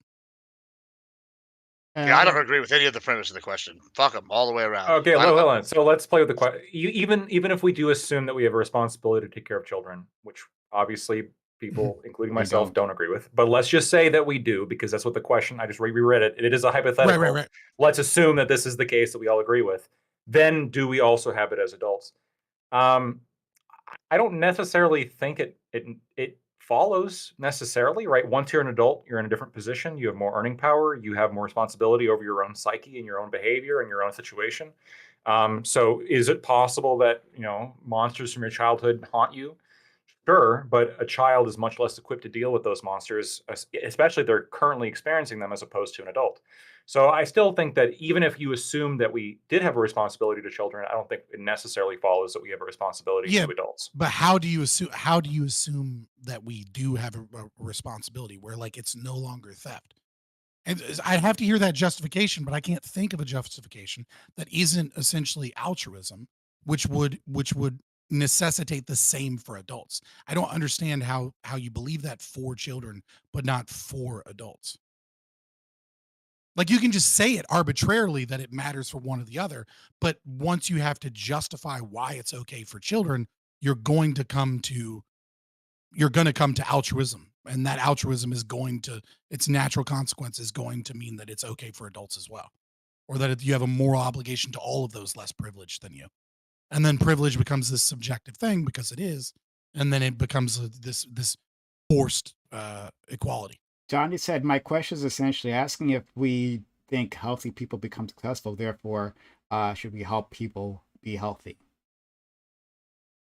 Yeah, of course, healthier people become more successful. Yeah. So, but I mean, but you say that, but isn't the whole thing that necessity is the mother of all invention, right? Like, so people struggling, or shouldn't this be the people that are supposedly coming up with all these kids will solutions? Invent their ways out of those I'm kids just will saying invent their ways that's out that's of, the thing, I mean, everybody's poverty. created equally, right? So like, everybody's created equally, No. and we're sitting here saying that they're like living in poverty. Shouldn't these necessity make them the strong survive? They come out on top. Isn't that the theory? Survive. I mean, yeah, I love those naked. No. I mean, it's not. I know, Scott. This doesn't represent you. Certainly not. But like, at least not in the same way. But I love these like naked like moral arguments. Yeah, like the strong should survive, and the weak. On the other hand, the weak should not. That individuals who, for whatever reason, don't fare well in this capitalistic world, should just die out. Like, they shouldn't. Fair enough. No, that's good. That makes sense. I just deny that it's capitalistic as we've gotten increasingly more. Oh, I see. Oh, you're saying a different thing. But anyway, that these individuals should just starve in the streets, like, and that'll be the end of them.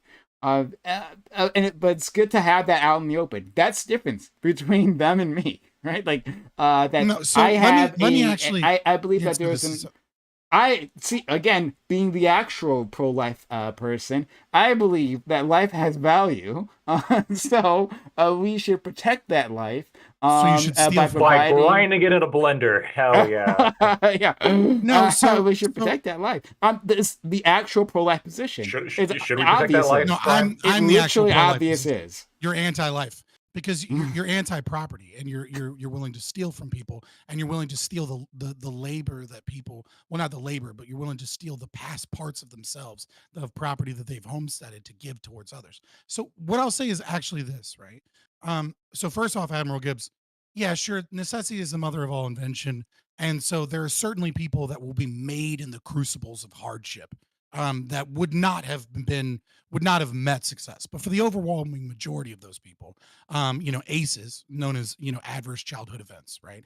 These are the things that are going to destroy them. I think they're like 1,200% more likely to become heroin addicts if you have like 3 or more ACEs, right? And like, what are ACEs? Like, you don't have a father around. Well, welfare actually makes that worse, right? So welfare traumatizes children by incentivizing families break apart.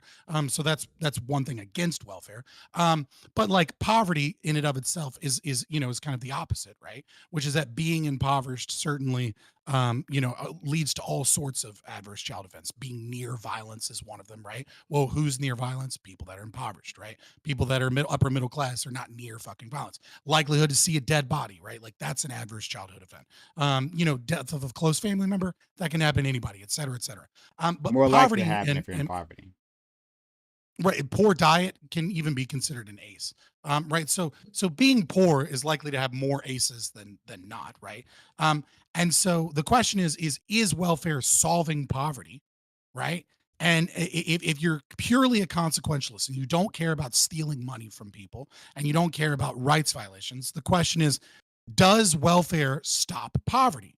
And the answer is an astoundingly obvious no, because welfare hasn't done a goddamn thing to solve this fucking problem. In fact, that's not it's the made goal. it worse in every situation. But right, that's not the goal. If the goal is to alleviate poverty, it's right, not to alleviate poverty. These programs don't. Sorry. It depends on what we're describing. The exact definition of what you're saying matters here, right? So that we can get on the same page. Okay. Oh yeah. I'll split it apart. 2 things. I'm saying 2 things, right?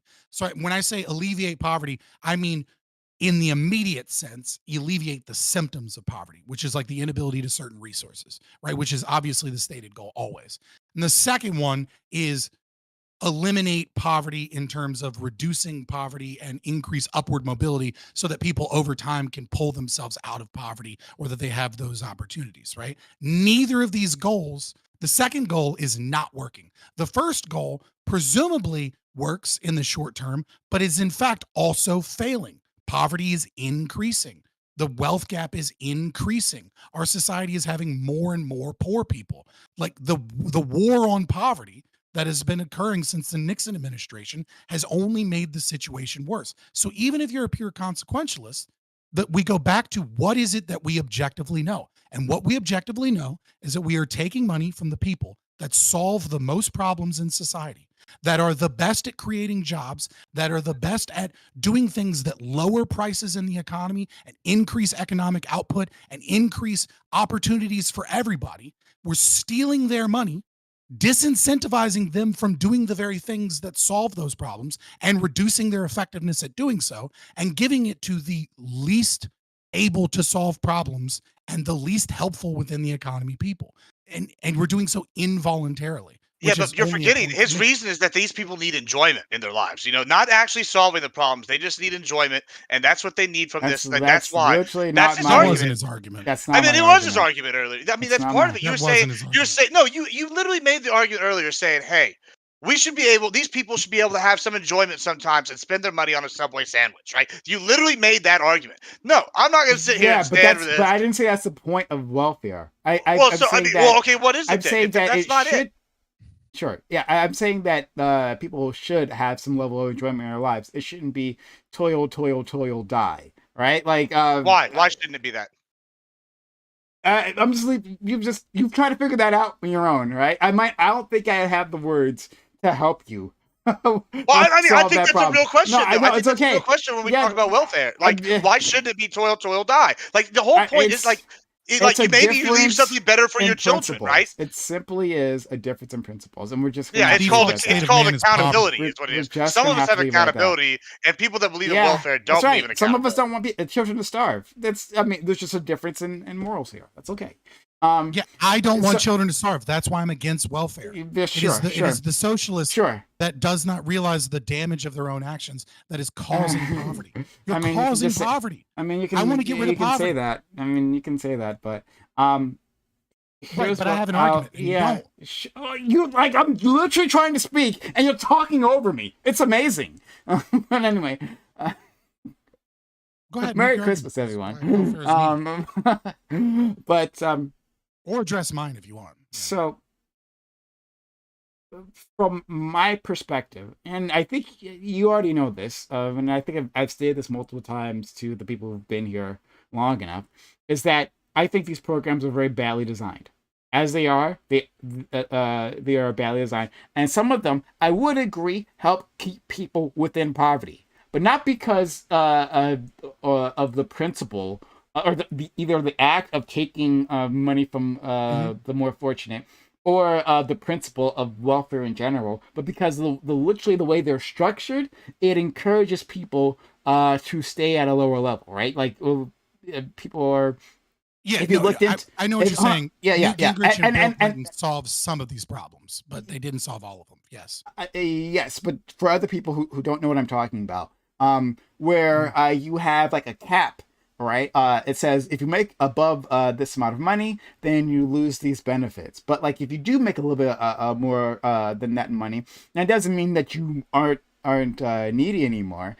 You're just doing slightly better for yourself. So it encourages people to stay at a lower level of income, right? That if you get a promotion, that can actually have a deleterious effect on your lifestyle because of these caps. So like that's just like it one happened example. to my mom in the projects.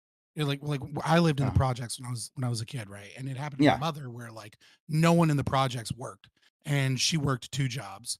And she would like carry me on her back, literally, to go work at the boathouse in Richmond, where she was a waitress and a singer and a dancer on like a fancy like boat that went up and down the James River, right? And I would go in the kitchen, and like I was communally taken care of by a bunch of like gay fucking performers and like women waitresses and like chefs and cooks playing with toys and like in the kitchen, right? Like I was the story that like every person thinks is a welfare person, which isn't, right? And lo and behold, my mom got out off welfare. Imagine that. But everybody else in the projects was like, why are you doing this? Why are you working? Because the moment she started reporting a certain amount of income was the moment that they like increased her rent at the projects, and they like got rid of her like food stamps. And like thus it was more expensive for her once she started working more jobs. Yeah. 1 second. Johnny Scarlett, I don't know how you got your sub. Did you sub yourself just now, or did someone gift you a sub? It's not clear to me. I don't get any notification. But thank you, Johnny. Thing subsidized Prime. That would be a great idea. Substitute channel gift bits of gift subs if you like our content, if you like us talking about these things, and doing it in a relatively serious manner. Thanks so much, Johnny. But so Ika wants to go, and all right, so we'll go. To you Yeah, next. I just want to answer Johnny's question, but I'm not 100% sure what they meant by that. But let me tell you what I think they were asking, and you tell me if I got it right. Is it more that if we're taking care of children, then these children who are not raised by fit parents who then become adults, do we have a responsibility to take care of them in some way as adults? Was that the question? Sorry, are you asking me specifically? Yeah. Well, Okay, because you repeat were it the again. one reading it out. Yeah, sorry, repeat it again, please. So I think the question was, if you have like children who are being raised by unfit parents, and then they become unfit adults as a result of that, do we then, as a society, have some obligation to take care of maybe their mental health or their health more broadly? I think that's part of what Okay. they mentioned. Okay. So the only reason I ask is because this is an answer that was given by the NRA. Like if you go and read like their statement on mass shootings, it says America has a critical mental health crisis. Many are sick. Too few are able to recognize their illness, even less to get help. The sad reality is that there are too few resources for those who need it. Let's see. Over the last 60 years, the number of beds available at psychiatric hospitals in America has dropped by 96%. In 1955, there were 340 beds per 100,000 people. Now there are 11.7 beds per 100,000 people. We must find a way to reach these people before they hurt themselves or others. So there is rhetoric on the right arguing that as a society we would benefit from taking care of people like who need help, even into adulthood. Yeah, but it's just rhetoric. Because rhetoric I know that it they is. trot out. Yeah. Yeah.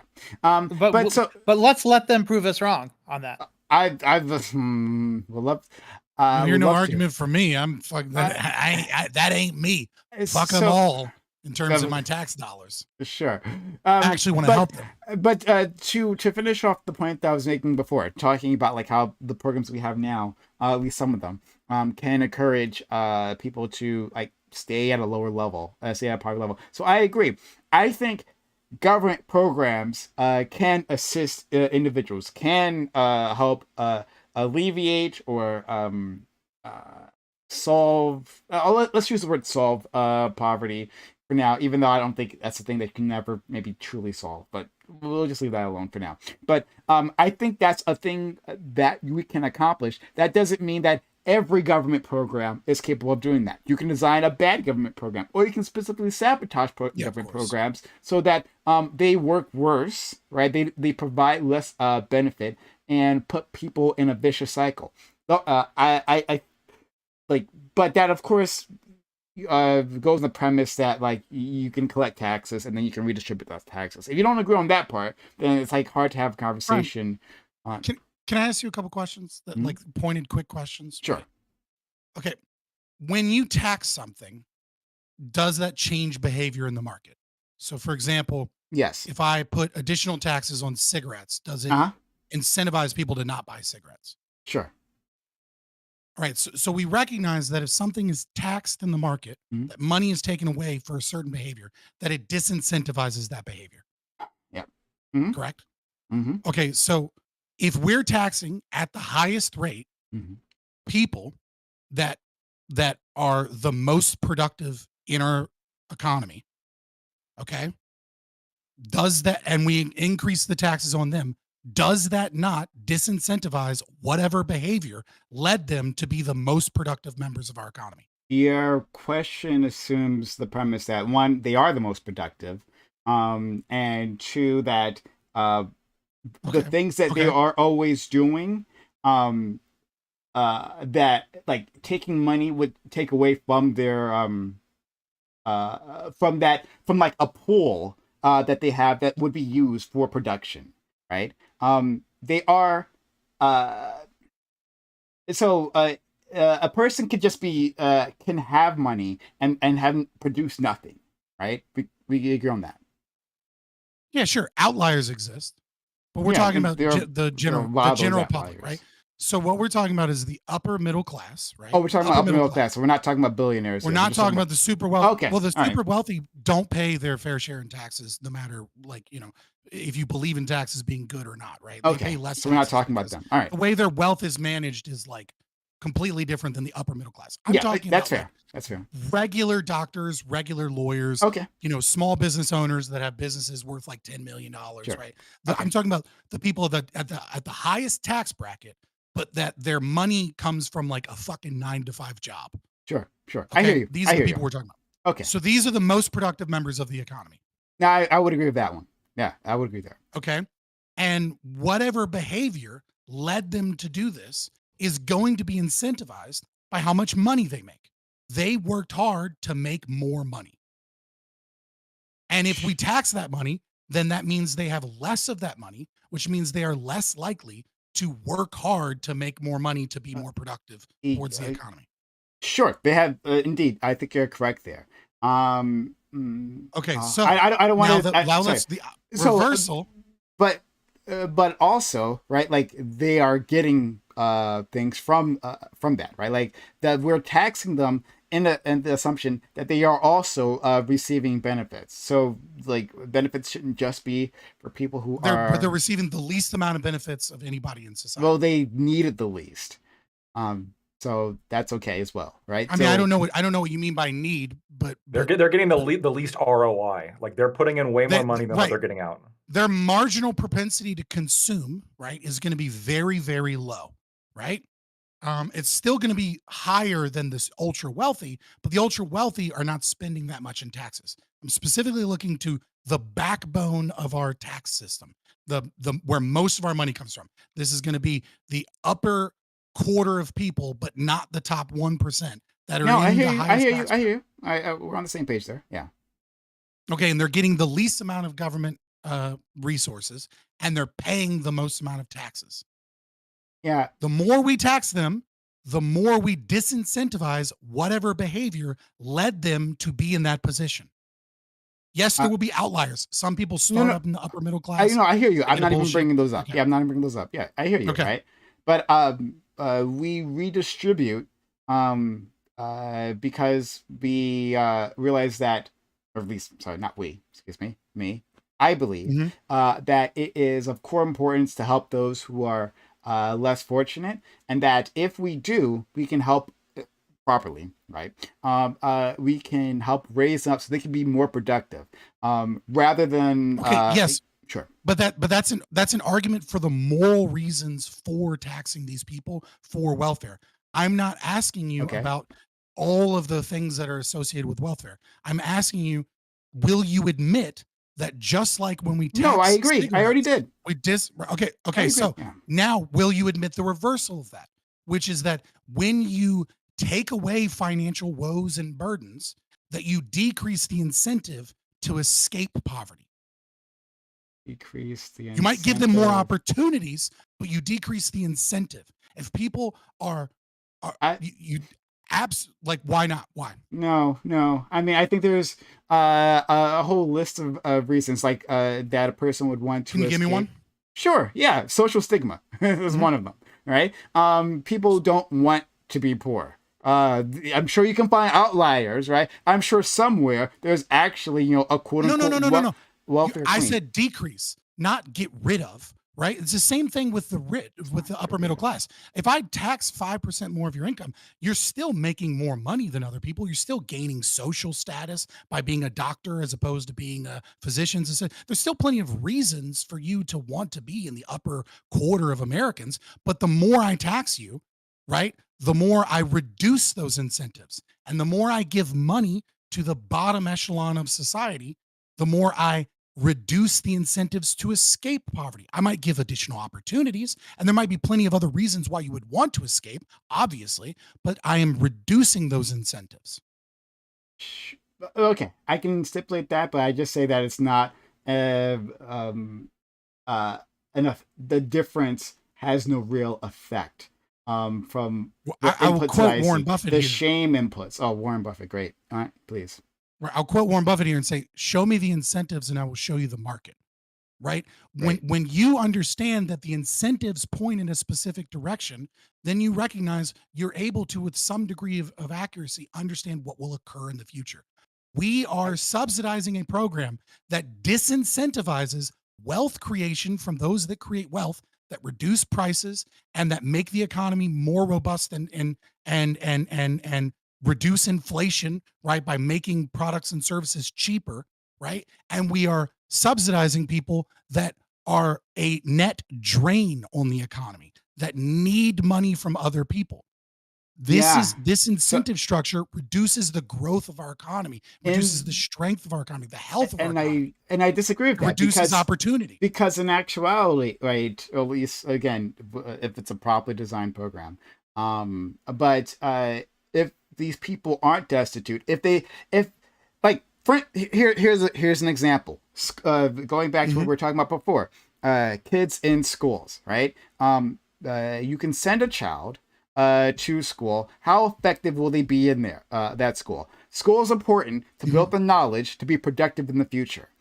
But if a child is hungry, then they are simply less effective at that job. And so if we assist them, whether it be through free lunches or and free breakfast, because you do that as well. When we do that, and they have the ability to learn and be more productive, then they can become. They have that chance to be that entrepreneur in the future, right? Because they weren't hungry and they didn't act out, because that's what kids do. Also, when they're hungry as well, they act out. They become disruptive to other kids in the class who may not be.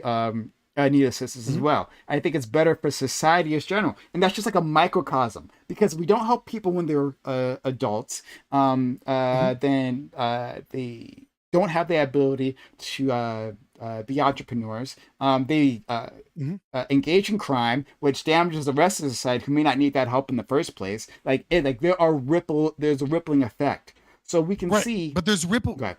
but remember, you and I had a conversation late night, Sure. not too long ago, right? About economics, right? We were, remember the hot dog and the t-shirt. I'm not going to go over it for the audience, right? But you remember that, right? Yeah. There is a ripple effect.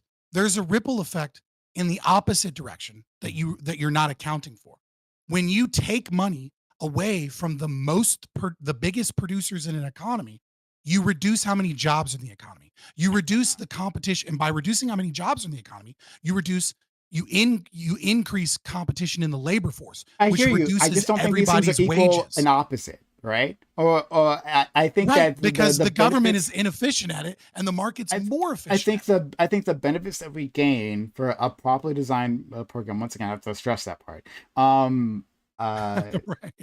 No, and Centrally planned property. It actually, right, but we don't have to get into that. But at any point, it's like, in a properly designed program, the benefits that we get outweigh the negative outcomes. I hear you, that like.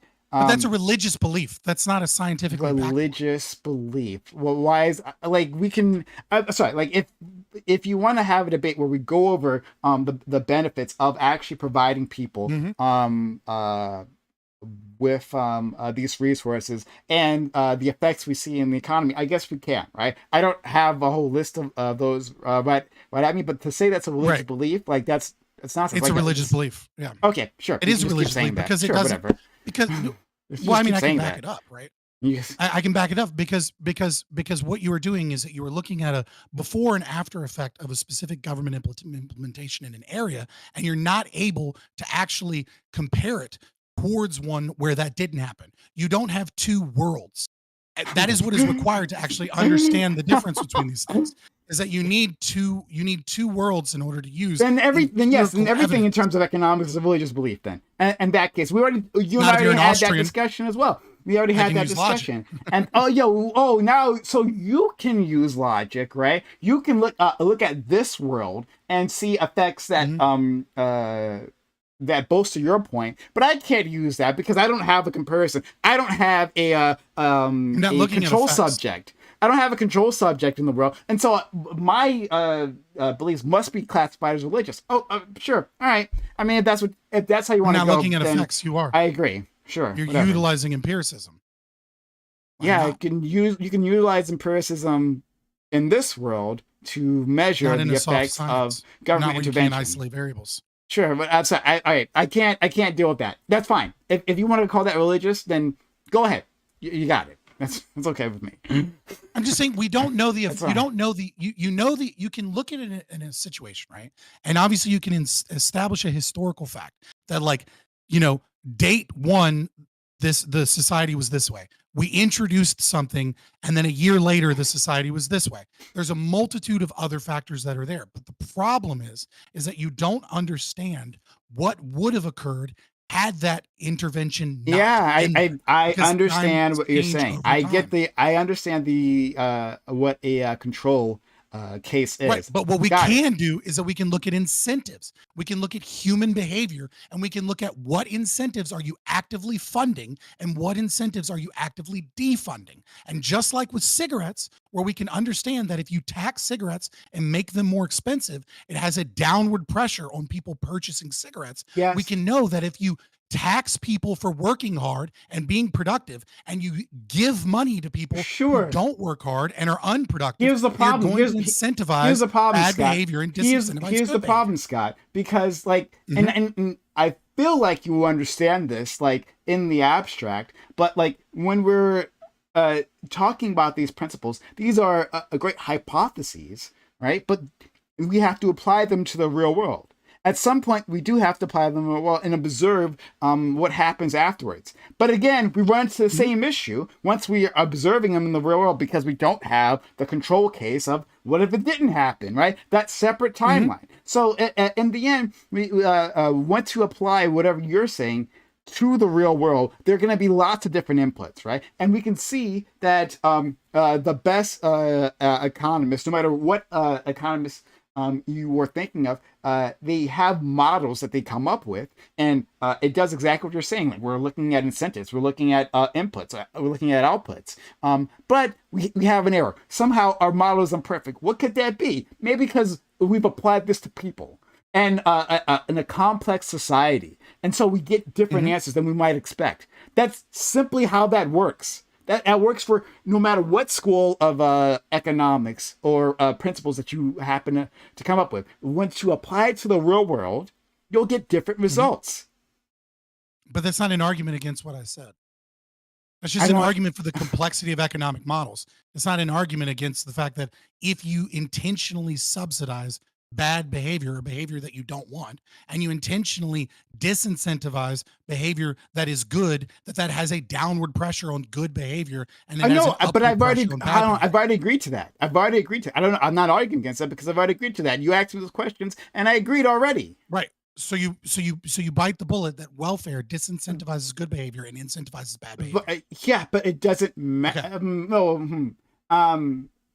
Yeah. Oh, no, sure. No, I'll just do that because we're nearing the end of this section. That's easy for me to say. But I can say that once we apply this logic to real life, to the real world, we can see that there are disproportionate benefits, and that those benefits are worth the disincentives. But you can't. You don't know that.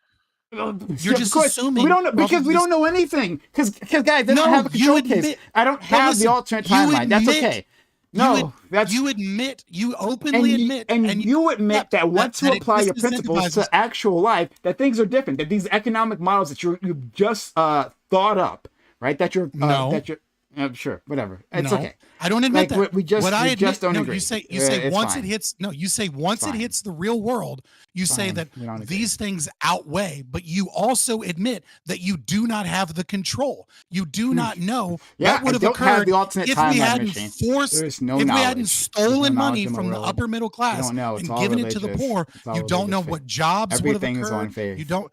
Dude, you're coping. You admitted I'm not coping. I think it's you the one who's coping. And you're just saying the real world over and over again. Everything. You're coping. Everything. You don't have an argument. We don't. Yeah, of course, I can't have an argument because the way you set up the premise is that unless you have an alternate timeline, right? You can't possibly have an argument. You can't possibly have facts on your side. You can't possibly look at empirical data like produced from this actual world in you absolutely could attack praxeologically to do so. But it's not a possibility. You could absolutely attack. That's okay. It's okay. It's faith. I have faith. That's all right. I'm okay with that. I have faith. No problem. Moving on my life. Okay, so you admit any the which way, structure, but you have faith in a different one, and you say moving on. You say it's crazy. That's okay. Say it's religious opinion. That's okay. That's okay. So why anyone else who thinks that we can just use the one world that we have to draw conclusions? If anyone else wants to jump in, now's the time. Yeah, well, I mean, that just not to prolong that particular conversation. Please okay, don't. I won't then. Please don't. Right. Okay. Anyone else? While I was on that phone call, did we cover how Prime's libertarian logic only works in when it comes to taxes, or no? Did that get covered? 1 second. Hypertroller, 1 second, please. Hypertroller, thank you so much for resubbing for 10 months. Awfully kind of you.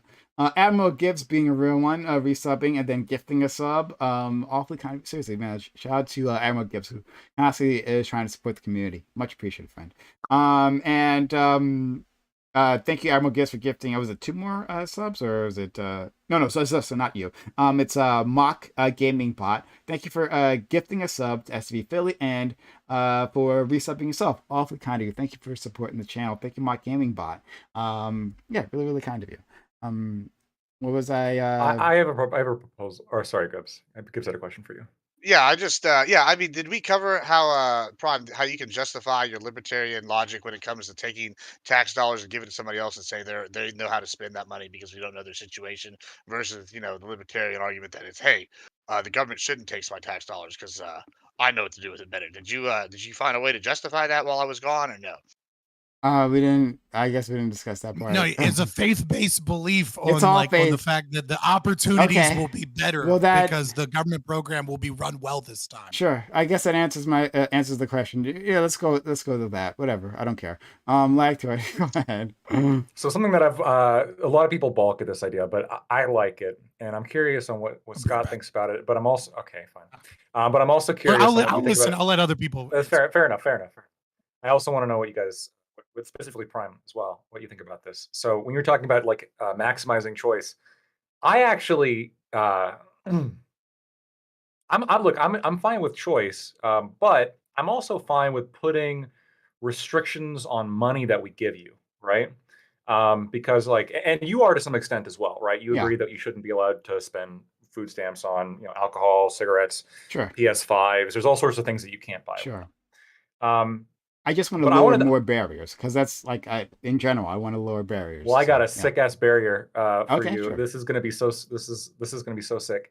So, kind of going along the lines of what Scott was talking about in terms of show me the incentives and I'll show you the market, right?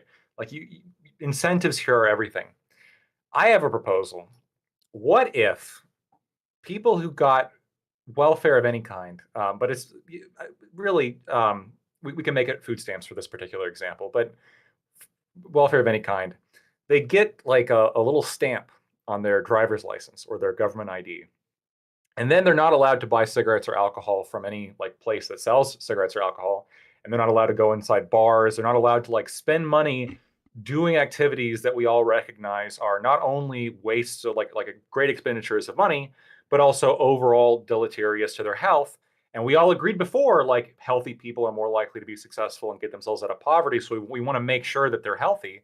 So we can literally just say, okay, you can get this money, but if you get it, like a condition of getting this welfare is that you are no longer allowed to buy cigarettes or alcohol or go to bars or anything like that.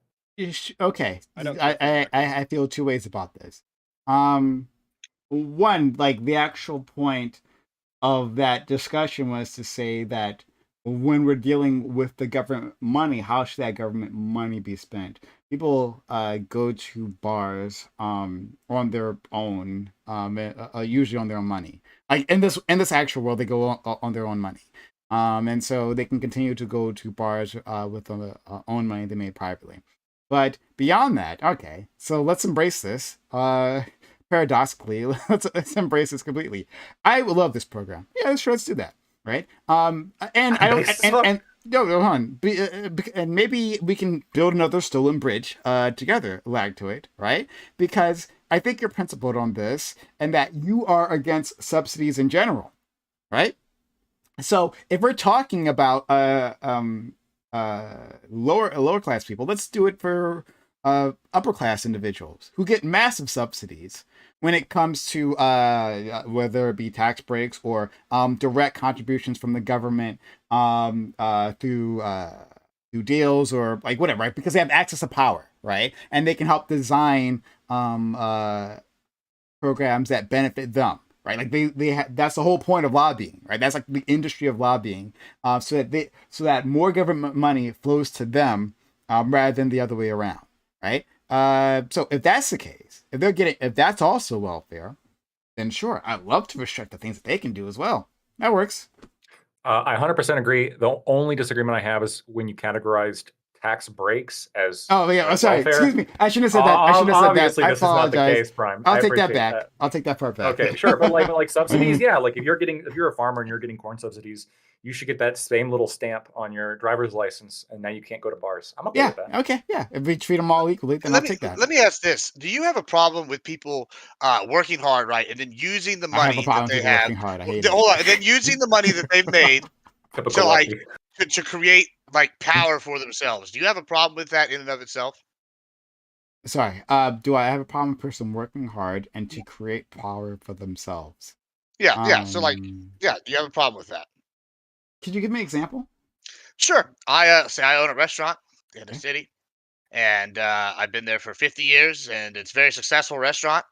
And now I have a lot of because I've made some money. I'm able to donate to candidates that will give me benefits, whatever economically within that city, and help candidates and donate to those candidates as well as host their dinners, and I'll do all sorts of different things to create power for myself using the money that I've Yeah. earned. Say working ban hard. other restaurants. Yeah, like sure. Like, would you have a problem? Well, I would be happy with that. But do you have a problem with them Why not? using That's weird. like yeah? I mean, even then in that situation, sure. Let's say you take it to that extreme. Do you have a problem with someone using their money that they've earned I legitimately to absolutely better have a their problem stuff? of Why? lobbying. Yeah, 100%. Why? That I think it's a corrupting influence within our government, where the people from a certain strata of our society get to have an outsized influence that And that's oftentimes different than a trumps union how? that absolute that Sure, I'm more than willing to get rid of unions if we can equalize power by taking it away from the rich and their access to the government, and so that workers they can outvote them at the ballot box, right, and help design policies that benefit them. That works for me. That works, right? If that influence comes purely from the ballot box, then I'm fine with it. But the moment that we have the Well, corrupting this influence is a of money, local then that's business an owner issue. in this scenario, right? So they're creating jobs, right? You know, I they're don't enabling care. these workers to I have that. don't You don't care. care. You don't care. I don't Okay. care. No, they can vote. They can vote. And they can certainly talk to their congressman, right? They can, like any other citizen, they can talk to whoever their local official to and bring up their problems, and then they can try to like find like-minded individuals to assist them as well. But like I don't know, they shouldn't be directly contributing. Certainly not. So I would say restricting behavior um, via welfare is, it sounds good in on paper. We don't know what the unintended consequences are, right? But it seems like the scenario you set up is relatively benign, most likely, in terms of the unintended consequences. The problem with it is that it would justify additional state power, right? What you're doing is you're saying, I'm okay with the expansion of government because now the government is even more able to tie all funds towards government licensure, like their driver's license, in changing what behavior they are as a citizen allowed to gauge in.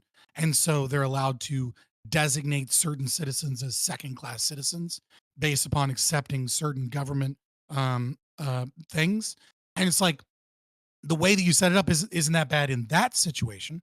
The problem is, as always, when you give the government power, how is that power used by your enemies, and how is that power used later? And so I could see a world where we have a 90% tax rate, right? And then everybody is on some form of government assistance, or most people are on some government assistance, except for the very, very wealthy. And all of that government assistance comes with all of these strings attached that effectively reduce their power, their ability to freely buy things in the market, and their ability to actually move into the upper echelon of society. So I think it's a dangerous slope to start saying that the government is justified in in restricting people's behavior throughout their entire life and restricting the free trade of goods and services between people because they're accepting some form of government assistance. I understand the mechanism. Like, yeah, it could be used as a mechanism. I mean, by definition, it is a mechanism of control. And the Yeah. concern is this could be a mechanism of too much control.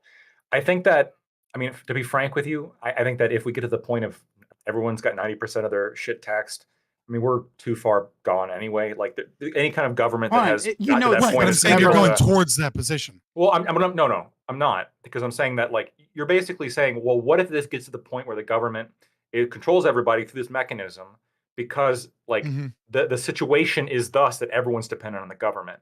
And I guess my point is the government could, like, that if the government wants to regulate activities, first of all, they could. There's a much more direct way for them to do it. They could just ban, like, things like they're proposing with menthol cigarettes or drugs or any sorts of things, Right. right? They could just. So, and then also, if you have a government, like, if we're that far big government, I don't think that, like, this mechanism is going to be comparatively helpful to them when they have all these other mechanisms to ban shit. It's possible that this could be a mechanism. I see the logic of how this could be used this Well, I'm way. just saying I guess when the you're talking about concern I driver's have. Well, licenses, hold on 1 second. Well, the thing is, like, yeah. I think that there's other methods the government would prefer to use if it was, like, going to act tyrannical in this situation. And further, like, let's Mhm. say we did this and it actually turned out to shrink the government because the overall amount of people using welfare declined because now we have a massive disincentive for using welfare. Right. This would shrink the size of the government, arguably. I mean, potentially, but again, this is where unintended consequences come from, right? So what I think is the more likely scenario is actually people accept it, they take it, and then we have a giant black market spring back up of where we're essentially in prohibition again, where a massive portion of society is not legally allowed to purchase alcohol or cigarettes, and so they just find other means of purchasing alcohol and cigarettes. And we've recreated gangs that are around that we've recreated the incentive for gangs that already exist that are selling drugs and trafficking people across the southern border and using all of these things that are illegal to now sell alcohol and tobacco to people that can't legally get it. And now we're just funding fucking gangs because we're using the government to restrict choice. I don't think like MS-13 would fucking a lot of gangs would love it if all of the poor people on welfare were forced to go to the black market to buy alcohol. They'd love that shit. No, they wouldn't. No, that's no, a whole new hold on. This would not happen. This would not happen. This would not happen. Okay, there's already a demographic in America in which they're restricted from buying tobacco and alcohol based on their ID, and that's minors, right? We already don't allow them to buy, and it's not like MS-13 is shipping in tobacco and alcohol. What happens is yes, there's a problem with minors who will buy alcohol and cigarettes from their friends who can get it, or they sneak it. I'm not saying this is like a foolproof solution. Of course, they don't have that welfare. much purchasing power. Neither do people on welfare. They're on welfare. They don't have purchasing power. But Maxwell, you're missing a lot more purchasing power. This is already a black market. This is already a black market. I don't think that's actually true. People already use this as a black market, right? Like if I wanted to right now, like this is not like I could literally go outside.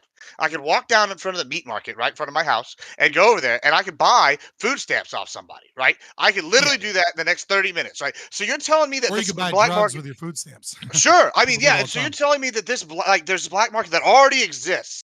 By restricting it further, wouldn't get larger? Nah.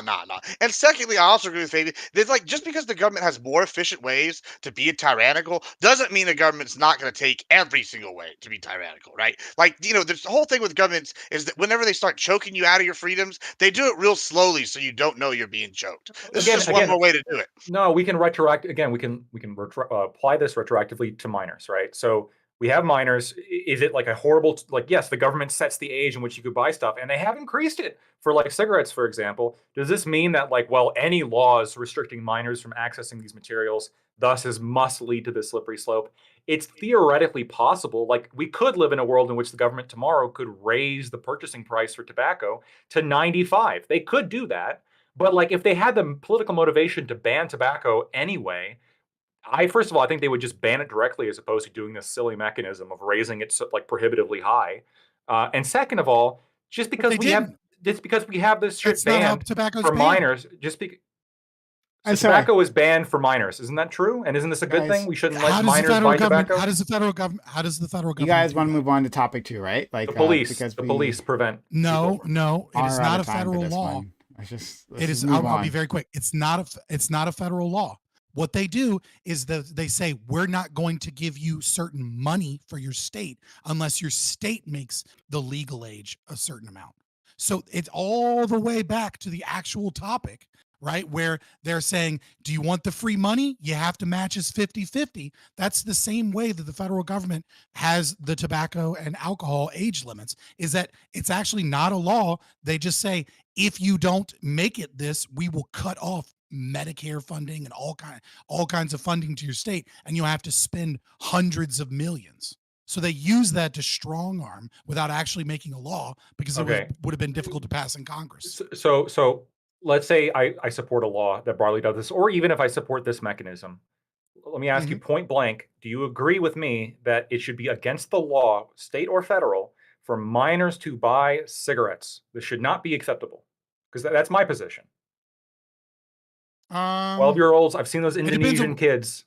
Yeah, I mean, it depends on what you mean by minors. I don't know that a 17-year-old or a 16-year-old is 12-year-old incapable. Yeah, 12. Obviously by 12, no, I don't think anyone should. Trying to consider who would have the right. But 15 or below, yeah, I would agree with you. Great. So we already have a demographic that we prevent from buying alcohol and tobacco. Is your contention that MS-13 sees this as a potential market to flood with tobacco and alcohol? I already said that the black market, obvious, like that gangs will utilize any black market in that sense. What I'm saying is that market isn't very large because it's very easy to get your friend to go do it because it's already legal by somebody else. But the other thing Or go to is that, main stores right, that will reason. sell it to you any which way. right, Yes. which would agree in both situations.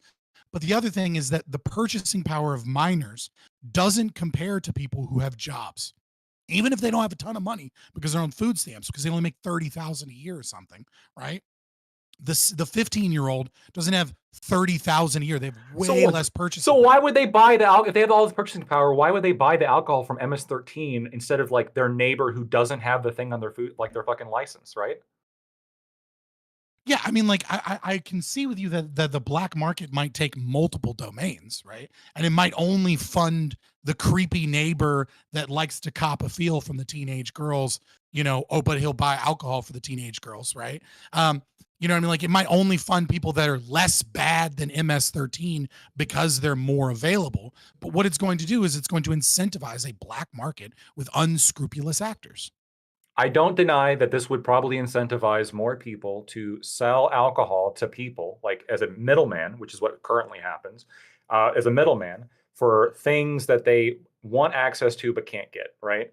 I do Right. not So do we doubt that's just going to let that happen. happen, or do we I increase enforcement? So even if we just let this happen or we increased enforcement, Mhm. I still think that the whole point of making it illegal for minors to get into bars or minors to buy alcohol or minors to buy cigarettes or any of these things is not because we expect to fully remove the potential for minors to get a hold of these things. The point is to make this shit as least convenient as possible. And if you make it less convenient, then people are like fewer and fewer people are going to do it, and they're going to do it less frequently. So if you Okay, make it so more It's inconvenient for people, bullshit. sorry. It's I'm all gonna, it's all I'm unintended gonna. consequences. I gotta end this here because we're already past time, and we gotta go to the next topic. All right. It's always unfortunate when my friend Lactoid like gets into one of these arguments at the end of a of a top because it's always so interesting. I really want to hear more of this. I actually would love to have heard more of this, but like we got to move on. We just have to. Um. So time your relevant points better. Lactoid just do that sorry, instead. Brian. Yeah. But no problem. All right. So let's before we go to the next topic, everyone, if you've been enjoying this content, consider supporting it. Like our friend Admiral Gibbs did previously. Shout out to Admiral Gibbs. But support this channel so I can help you. I can't do this if you don't support. So if you find value in us doing this, we have never missed a Monday in 3+ years, right? Even Because on Christmas, even on Christmas, right? This is so the be first in the giving spirit and help Prime out. exactly. Like hey Tiberius, thank you for continuing a gift sub you got from Naritas, awfully kind of you. But yeah, like this is the first time a major holiday has landed on a Monday 3+ years. It's interesting, right? That's how that worked out. But yeah, this is the first time, and luckily I have these amazing guests who still want to join me on that and want to join me next year. It's not next year, well, yeah, actually next year. Yeah, that counts. For January 1st, next week. For that, it's really great that I have these individuals to do so. But we can only keep this up if you support. So if you're out there, you think this is of value, please help us out. Thank you, Mike's Packs for the 300 bits. Helpful as well. So yeah, if you want to interject a comment, consider using a hype chat or a super chat, whether you're on YouTube land or Twitch land. That's how you keep this channel up and running, and we'll read it, and you can argue with someone. They'll respond back to you. Oh, maybe. Oh, hopefully. Well, I'll respond back to you. At the very least. So, thanks so much for anyone who has supported, and yeah, please continue to help us out, so we can keep doing this. Okay.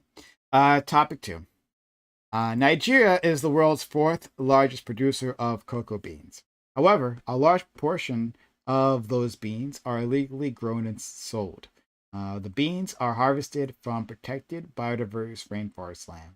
It then goes through a long series of corporate hands until it becomes chocolate products in global markets. Should we ever care where our products were sourced from?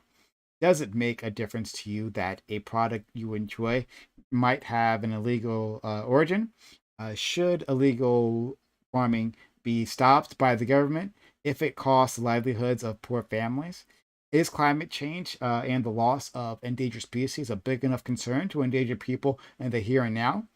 And as consumers, are we at all responsible for the origins of the products we buy? That was a lot. This topic inspired me, but it's a lot there.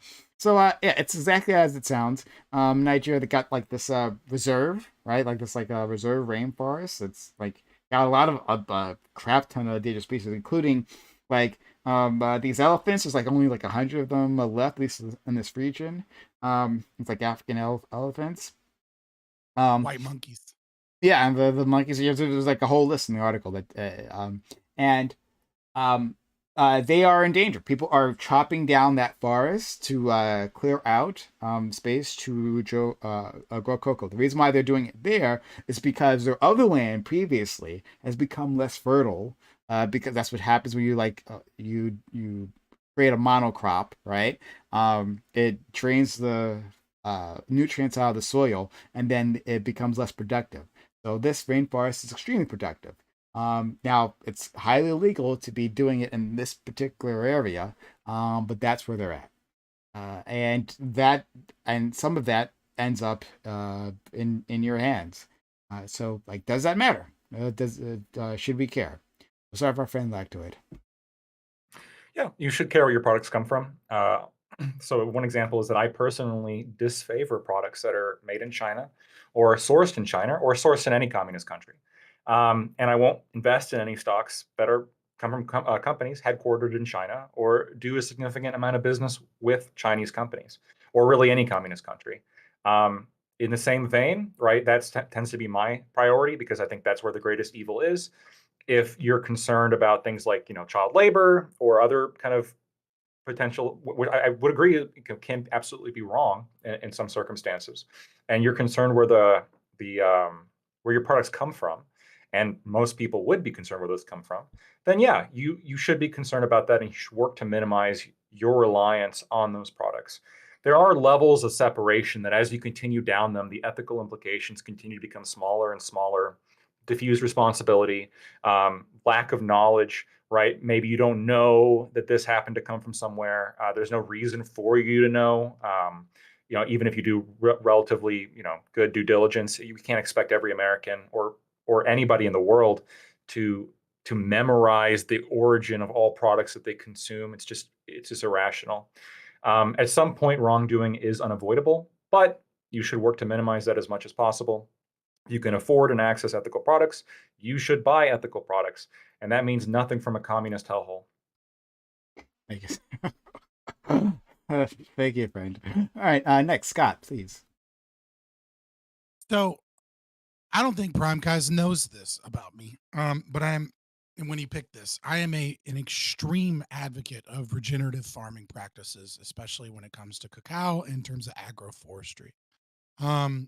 But mostly in beef is like kind of the big one that I want to focus on. So talking about that in this situation is, so the first question is, should we care? Yes, you should care about the origins of your food always. Mostly because you want to know what you're putting in your body, not even just the moral or ethical situations, but when you think you're eating a healthy chicken sandwich from, Chick-fil-A, and then you realize that there's 46 ingredients in just the chicken patty from Chick-fil-A, you should know that. You should know that you're eating poison, right? That you're not actually eating healthy chicken. So you absolutely should know where products are coming from, especially food, because that's what you're putting in your body. Should I care if that is illegally gained? No, I don't give a fuck about the laws of nation states. You shouldn't care in any way, shape, or form. You should care about whether or not it's unethical. And illegality is not a one-to-one for unethical. In terms of should we be responsible for what it is that we purchase? Yes and no. Ultimately, you are responsible for what you purchase. And so, but the thing is that I think we have to look at, are you being defrauded? And I think with many of these companies that are not doing any attempt at an investigation to understand where their products are coming from. I think they absolutely are defrauding people when they say that this is like ethically sourced. They use these vague terms that make it seem like they're doing really good things, or they just make flat out lies about where their chocolate is coming from. So people go to Whole Foods and they see something and they think it's good, and then turn out it's not. And one of the big elements of fraud is it reasonable for someone to be able to like ascertain the truth? And when it comes to the complexity of let's say chocolate and how many hands it goes through and where they're sourcing from, I don't think it's reasonable if a company claims that they're, that they're doing all of these ethical things with it, and they're not, for your average person at Whole Foods to be able to investigate that. So I think many of these companies are engaged in fraud. And if we were to get rid of those things, I think there would be a market driven force there. I also think that governments, in a large part, are with the massive subsidies towards large farms and the kind of special benefits that you get in terms of tariffs, especially when it comes to the European Union, not so much America, but definitely with the EU, where monoculture farming is heavily subsidized by Western society, and it is horrible and it is destructive. In terms of going into habitats, that's not the problem. The problem is monoculture farming, as Prime Guy's put forward. And so being able to keep a small section of a rainforest healthy is not, it's doing shit. It's not doing anything, even if you properly enforced it. And so what we should be doing is we should be looking towards companies like TMA, which is a Third Millennium Alliance, and like what they're doing in Ecuador. Because getting rid of monoculture farming in Ecuador, what they've been able to do is they've been able to create cacao plantations where every single hectare of cacao planted, they sequester 17.9 tons of CO2 per year. They're able to locally grow food that is a part of the middle structure, that allows them to be able to feed themselves and feed the local community. They're able to make just as much money as other monoculture farms, and they're able to create a canopy for carbon CO2 trapping canopy that allows for healthier fruit and food and a healthier forest that absolutely acts as a habitat for everything involved in healing the land. Regenerative farming is something that is incredibly important, and it is completely ignored by activists because corporations don't make money and environmental activists don't give a fuck about the environment. They only give a fuck about looking cool to their communist friends. And we need to actually start pushing regenerative farming, amp grazing, all of these things that are incredibly important to our ecosystem and environment, because it's more profitable, it's better, get the government out of it, and it'll heal the land and heal the people. Yeah, interesting. Thank you so much for that information. It's really, I did know that about you, but that's really cool. That's something you're interested in. Let's go to our friend Echo. Yeah, I agree with everything that was said about regenerative farming. I'm just a little hazy on the mechanisms by which it would be enforced, but I'd look forward to hearing about that in the future. But also, I want to jump on something Lactoid had said, which was about caring about where your products come from, and he cares a lot about China and communism. Well, it just so happens that Ethiopia is considered the model Belt and Road state for China. So I don't know if they're behind this particular like chocolate thing that's happening right now, but I wouldn't be surprised if they had their fingers in it. And also, the Wagner Group is increasing their concentration in Central Africa, which is exactly where this is as well, where they go into areas that tend to be more focused on rare earth minerals and things like that. But they try to get their hands on anything that's profitable, extract it from an area in exchange for helping the local regime, like stave off or like revolution, things like that. And yeah, I mean, a lot of these like outside parties that aren't part of the government in and of itself, coming in and trying to like make these offers to local governments, I think has a lot to incentivize like bad behavior in regions when it comes to supply chains. Thank you so much, Ty.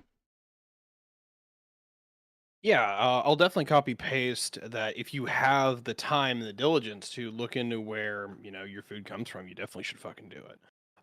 Outside of that, when it comes to like the ethical responsibilities of the United States, also will largely copy that. But I'm gonna go with the more macro level of this too. Like the United States needs to stop doing this, where we just are willing to trade with anybody and everybody. Yes, it's made us a lot of money. Yes, it's done certain things for like the economy and like the general well-being of other nations. But it's biting us in the ass now. Now, I can go into my big spiel about how we shouldn't trade with China because we're just not economically competitive with people who over subsidize literally every single thing that you can possibly subsidize. In addition to having a standard of living that's 1/5 the United States. It's just makes all the sense if they can do everything that they possibly can versus us being paid the last dollar. I don't approve of this. I don't think it's actually good economic theory and doctrine. And I will absolutely go down the line of saying that most of this long con that we've seen out of modern economics to where, free trade is good. Yes, please trade with anybody and everybody. It's somehow all the old predictions from like the 30s and the 40s about what would happen if free trade turned out to be real turned out to be right, where we consistently saw that people got poorer and poorer and poorer, and the richer got richer and richer and richer, because all of a sudden the competitive people within the society could be competitive, but then those who were largely riding upon the basically the New Deal got fucked. So yeah, this needs to be reversed 40 fucking years ago. We can do it now if we actually learned our lesson, and I would love to have that conversation. And finally, a friend Gibbs. Yeah, so this is very interesting. This is definitely not how I thought this conversation was going to go. But so yeah, I guess my take on it is this. I guess the first problem I have with this your topic here, I guess, is basically the idea that, like, specifically Nigeria can do anything about this is almost laughable to me. They're one of the most inept governments in the world. Like, I mean, it took them how long to get rid of Boko Haram? They're still dealing with ISIS. The idea that how they're going to go in here and stop the cocoa farmers is just really laughable, right? Which leads me to a second point, which is actually kind of the opposite. Tiberius is here, is that I think we should be able to trade with whoever we want to, right? And whatever we want to, however we want to, laws be damned.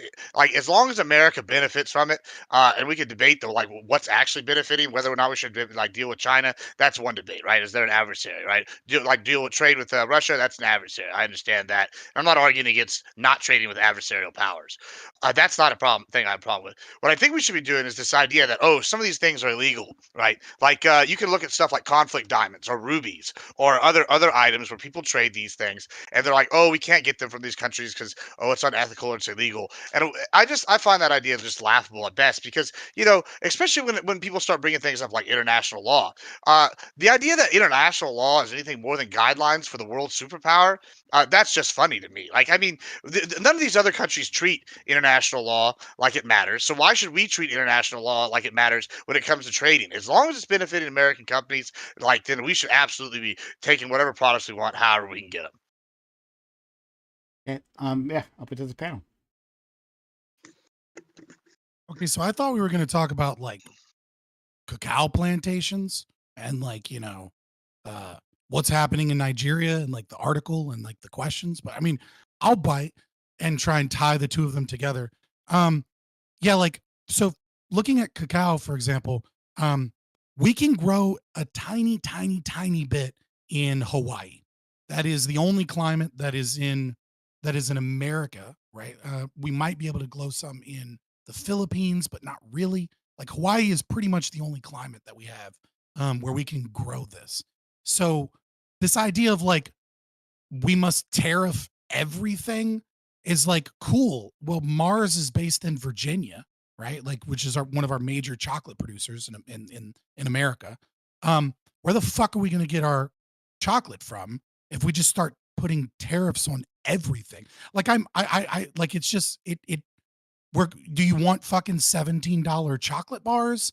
I don't understand what you're talking about. How that has anything to do with the farming practices and what's going on with the cocoa. It seems like nobody here did their research on it, so we just want to talk about like typical shit that we talk about, which is like, I guess, fine, but like, I don't know. I kind of want to talk about the topic a little bit. I'm interested in it. If you guys just want to talk about trade agreements in China, sure, it shows you didn't do any goddamn research. But I mean, fuck it. I guess it's Christmas, so I can't expect you to have done too much work. We can talk about the topic. I mean, I hope so. Like, because I thought it was really interesting. But yeah, no, it's like, no, free trade's good. Like, this is silly. Like, Admiral Gibbs and Tiberius D are both correct here. That's the problem, is that free trade is good and we should want free trade, but you can't have free trade with a neighbor that's like stealing your shit and not engaging in free trade. China, for example, has been not engaging in free trade for fucking 60 years, and we've been engaging in free trade. Like, no, like if the other country, like a free trade has to be a free trade agreement, which means that like the other side's not stealing your shit and they're not like taxing Americans at like a higher percentage in your country than other people, and they're not like, you know, doing what they can to, I mean, like I don't believe in IP, but the American government works under a system of IP and then lets China steal the IP. And you know what I mean? Like it's hypocritical in that sense. So like, yeah, like free trade's not the problem. Free trade's great. The problem is us engaging in free trade and then other nations not. Like that's not a free trade agreement. Sure, That's just sure, us sure. letting other people tariff us. Yeah, I mean, and then the other thing with that is like the illegal aspect, right? Like, so, like, you know, I think kind of what he was hitting on is like if people we're doing engaging in the free trade, and it's like there's separate standards. People are playing by different sets of rules, and we're just like shooting ourselves in the feet, right? Like, you're like, hey, okay, well, Yeah. these guys are gonna do all this, but we're gonna just handicap ourselves and be like, oh, well, we're gonna play by all the rules. When it's kind of like the same thing when people talk about the climate change, which is part of this. You talk about the accords, and we look at it, and China outproduces us in carbon, right? You know, kind of thing. I know, like they've like been reducing and whatnot, but the point is though, whenever we sit here and we handicap ourselves and we're like, oh, we're gonna do all these emissions, right? And then none of the rest of the world follows suit, or some of the countries that do are just like nobodies that produce nothing anyway, you know. And then China's over here just like putting smokes factories up. We're just shooting ourselves in the foot. This seems like a situation that's extremely similar to me in that regard, you know. And like, yeah, I mean, I don't think anybody's against reusable or sustainable like farming tactics. I mean, that's just good money. I mean, why wouldn't you want like sustainable farms so you can reuse it?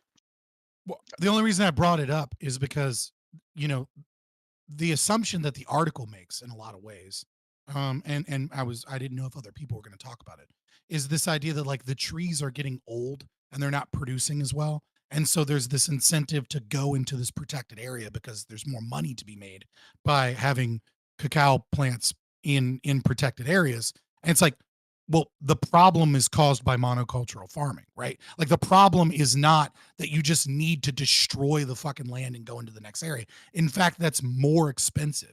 Like in the short term, it makes money, but like it doesn't actually help you in the long term.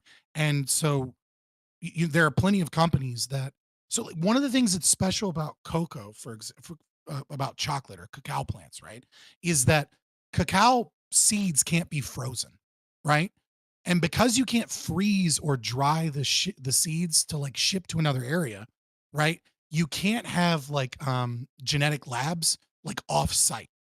And why are genetic labs important for farming? Well, they're important for farming because you want to have different strains of plants, right?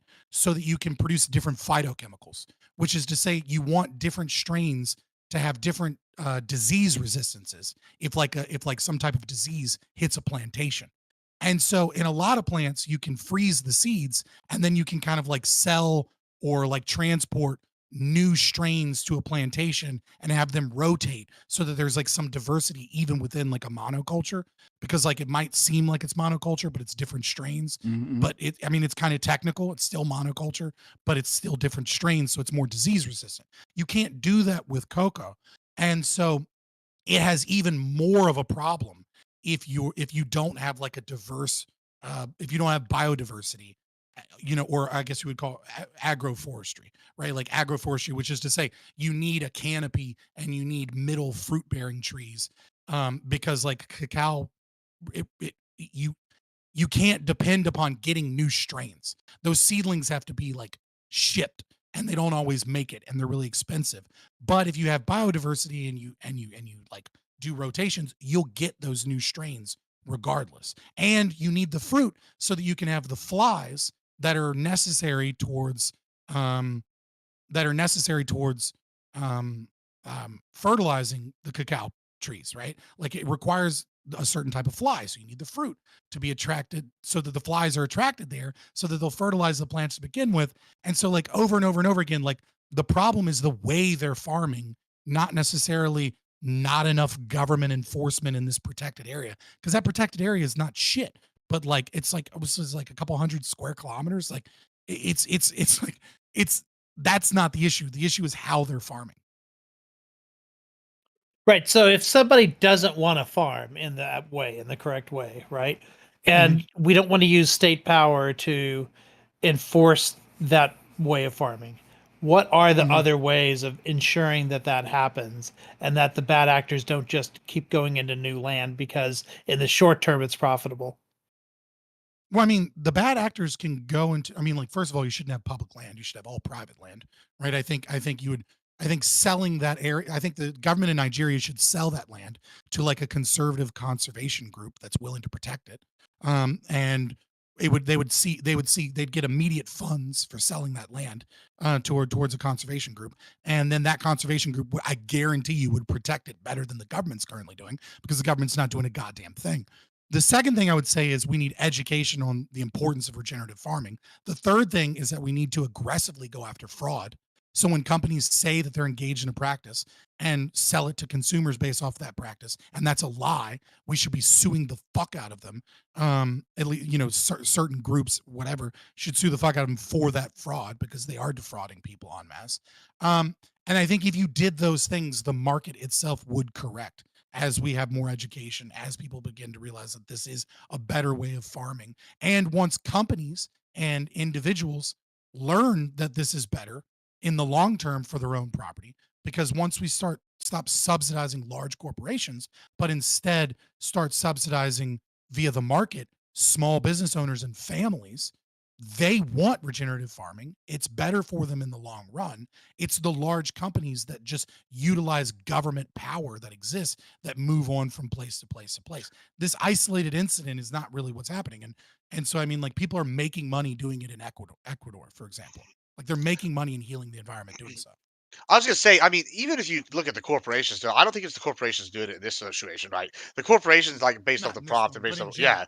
right, yeah. But if based off like this, just based off Like this prompt, right? bananas. Sure, yeah. I Yeah. was gonna talk about bananas in a bit, but like they come, the corporations basically go from like person to person. That was the kind of the thing, is they're buying the shadow. If corporations got involved, maybe in this situation, some corporations do believe in like the sustainable practices because there is good money in that, right? So like you have these bad actors doing it, and so here's where it comes back to the boring international law kind of thing, where we're sitting here talking about, oh, well, since it's illegal, we have all these rules. Well, companies can't go invest in these areas. Can't companies don't want to invest in those areas because they're just going to get it from whoever because they can't build their land there, they can't produce farms there because who's there is whatever. And then it comes back to also when we're talking about cocoa, and we're talking about Nigeria specifically. I don't know if y'all have kept track of Nigerian politics at all, but the joke about like Nigeria having all the princes, that's always a good meme. That's not a real thing. The country's a mess. Like Boko Haram just got defeated 2 years ago, right? And now, like I said, they got ISIS.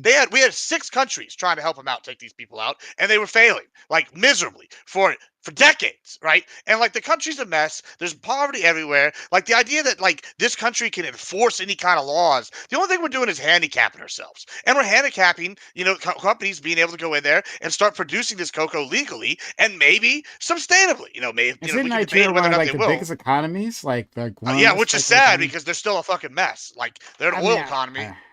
eh, I mean, I don't know. It's oil.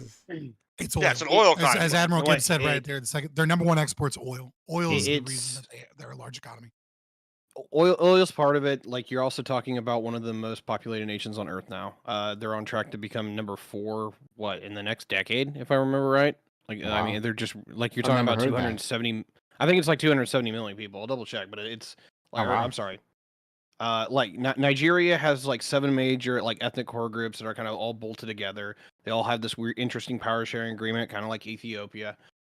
Like it's an interesting place, but the problem is no one really gets along all that well. So there's a lot of like very underhanded, like we're not supposed to do this, but then it all is under the table kind of actions. Hmm. The country is unfortunately very corrupt because of not because of lack of effort, but more for a lack of trust between the political institutions. Um, it's sad, but yeah, like this country is unfortunately very ineffective. I'll have to double check Yeah. the population numbers, but I know I just checked. that It's 213 as of okay. 2021. 270 must have been the calculations because I like they're on track to like pass us and Indonesia by the end of the century if they keep going the way they're going. That's fast. That's very interesting. Fascinating. I actually didn't know that. Yeah. So I want to expand this um So we will get back to talking directly about the cocoa plants, but like you had said something, Scott, or cacao. I'm sorry, I didn't know exactly how to pronounce that, but cacao. All right, fair enough. Yeah. You said something previously that makes perfect sense. Illegal practices don't match up to unethical practices, right? Those things aren't one on one. So if there was an ethical practice, such as, I don't know, slave labor in chocolate farming, which is a thing that happens, which has been a thing plenty of times. Yeah. Okay. I think Hershey got in trouble for that in like 2015. Yeah. Like they just got over using slave labor in their fucking chocolate bars. Yeah. So would it matter to you in particular if they were using something that you considered to be unethical? And I'm pretty sure you're against slavery. I know you are. I know you are. No, as I said initially, like, yes, we should care where things come from, right? Like we should care about whether or not we're putting bad stuff into our body. But we should also care about what it is that we are funding and not fund things that go against our moral sensibilities. In terms of like, is it aggression to knowingly buy something that utilized slave labor? I don't want to go that far. Like my intuition is that there's something wrong there enough to where there might even be some responsibility financially. That's my intuition. But I'm very, very recalcitrant to make that claim because we're starting to talk about like second and third order consequences. And like once you start being like, you're not the perpetrator of the act and you're not even funding the act for your desire of the illegal thing. You're funding it like kind of like to the side. You know what I mean? Like, so I think it starts to get to like a really a weird position there. But yeah, no, if you're using slave labor, I think your company should be fucking disbanded, or you have to pay the victims' families billions. Like, Let me I don't ask know, you a question. like the subjective value of a human life that you enslaved is really fucking high. Not these bullshit agreements that like our governments come up with. Oh, they paid $80 million after making $2 billion in profit. I guess they're good to go. Like, no, go fuck yourself. Let me ask you a question. So, say, would you apply that logic to something like, say, a person is like, okay, say they're addicted to heroin, and now, all right, so they're addicted to heroin, and now the government is going to come in and fund Medicare that's going to keep this person alive and buy more heroin, right? Would you apply that logic to the government then in that situation? Would that be the same thing? Would there be like basically? I'm against Medicare existing. Well, I know you are. I'm mainly against Prime here in that situation because I know that. Okay, I thought you were talking. I thought you were talking to him the entire time. Prime. Yeah. I mean, yeah. It's more towards you because I know you're the one. It's kind of like against it. So like, so say all right. So someone's addicted to heroin, right? And the government comes in and provides them treatment and keeps them alive and enables them to keep buying heroin. So they're indirectly like helping the cartels that are producing the heroin by providing Medicare with it. So would you in that case say that the Medicaid would be immoral or the Medicare would be immoral? What do you think I would say? They're funneling the money to the cartel. They're funneling the money to the cartels. They're providing illegal things. But Gibbs. I'm just asking because that's the logic. I know that's fine. I know you're asking, but I'm saying like take a crack at what I might say here. A crack? I don't know. I mean, that's the real question. I really don't know what you would say. Like, I mean, I know you're pro Medicare, right? But I'm interested because you're basically your topic is saying, right, these companies shouldn't fund practices that's going to harm people with illegality, right? So enabling someone to stay alive longer and be a continual customer of heroin and keep these cartels funded and harming their natural state in these countries, wouldn't that be an equivalent to what we're talking about with the cocoa farms here? To be clear, I think that like I should have said unethical rather than illegal. I think that would unethical. Do you think like cartels are ethical? So I think the value of a human life, being the only pro-life of a maybe I could list, I forget. But the only being the main pro-life person here, I believe the value of a human life is the most pro-life, right? I'm the most pro-life. Oh my god, for sure. The most pro-life. I believe human lives have value. So like, hugely pro-life. There's value in saving that human life, and I also believe that we should instead allow people. I wouldn't make it illegal in the first place to use heroin. I would break the backs of the legal cartels by providing options that people can use that aren't funded by uh, I mean, aren't you can take provided by any drug though. honorable You can take individuals. like So I'll take cocaine, it then, up. like what, like like whatever drug you want. You're like, and it's going to the cartel, right? Who is practicing unethical I as well as mean, illegal I don't behavior. know. They're shooting people, I mean, etc. Right? I'm saying though, like I wouldn't. I mean, I would legalize those drugs. I would try to destroy that black Yeah. market in the first Mm. place.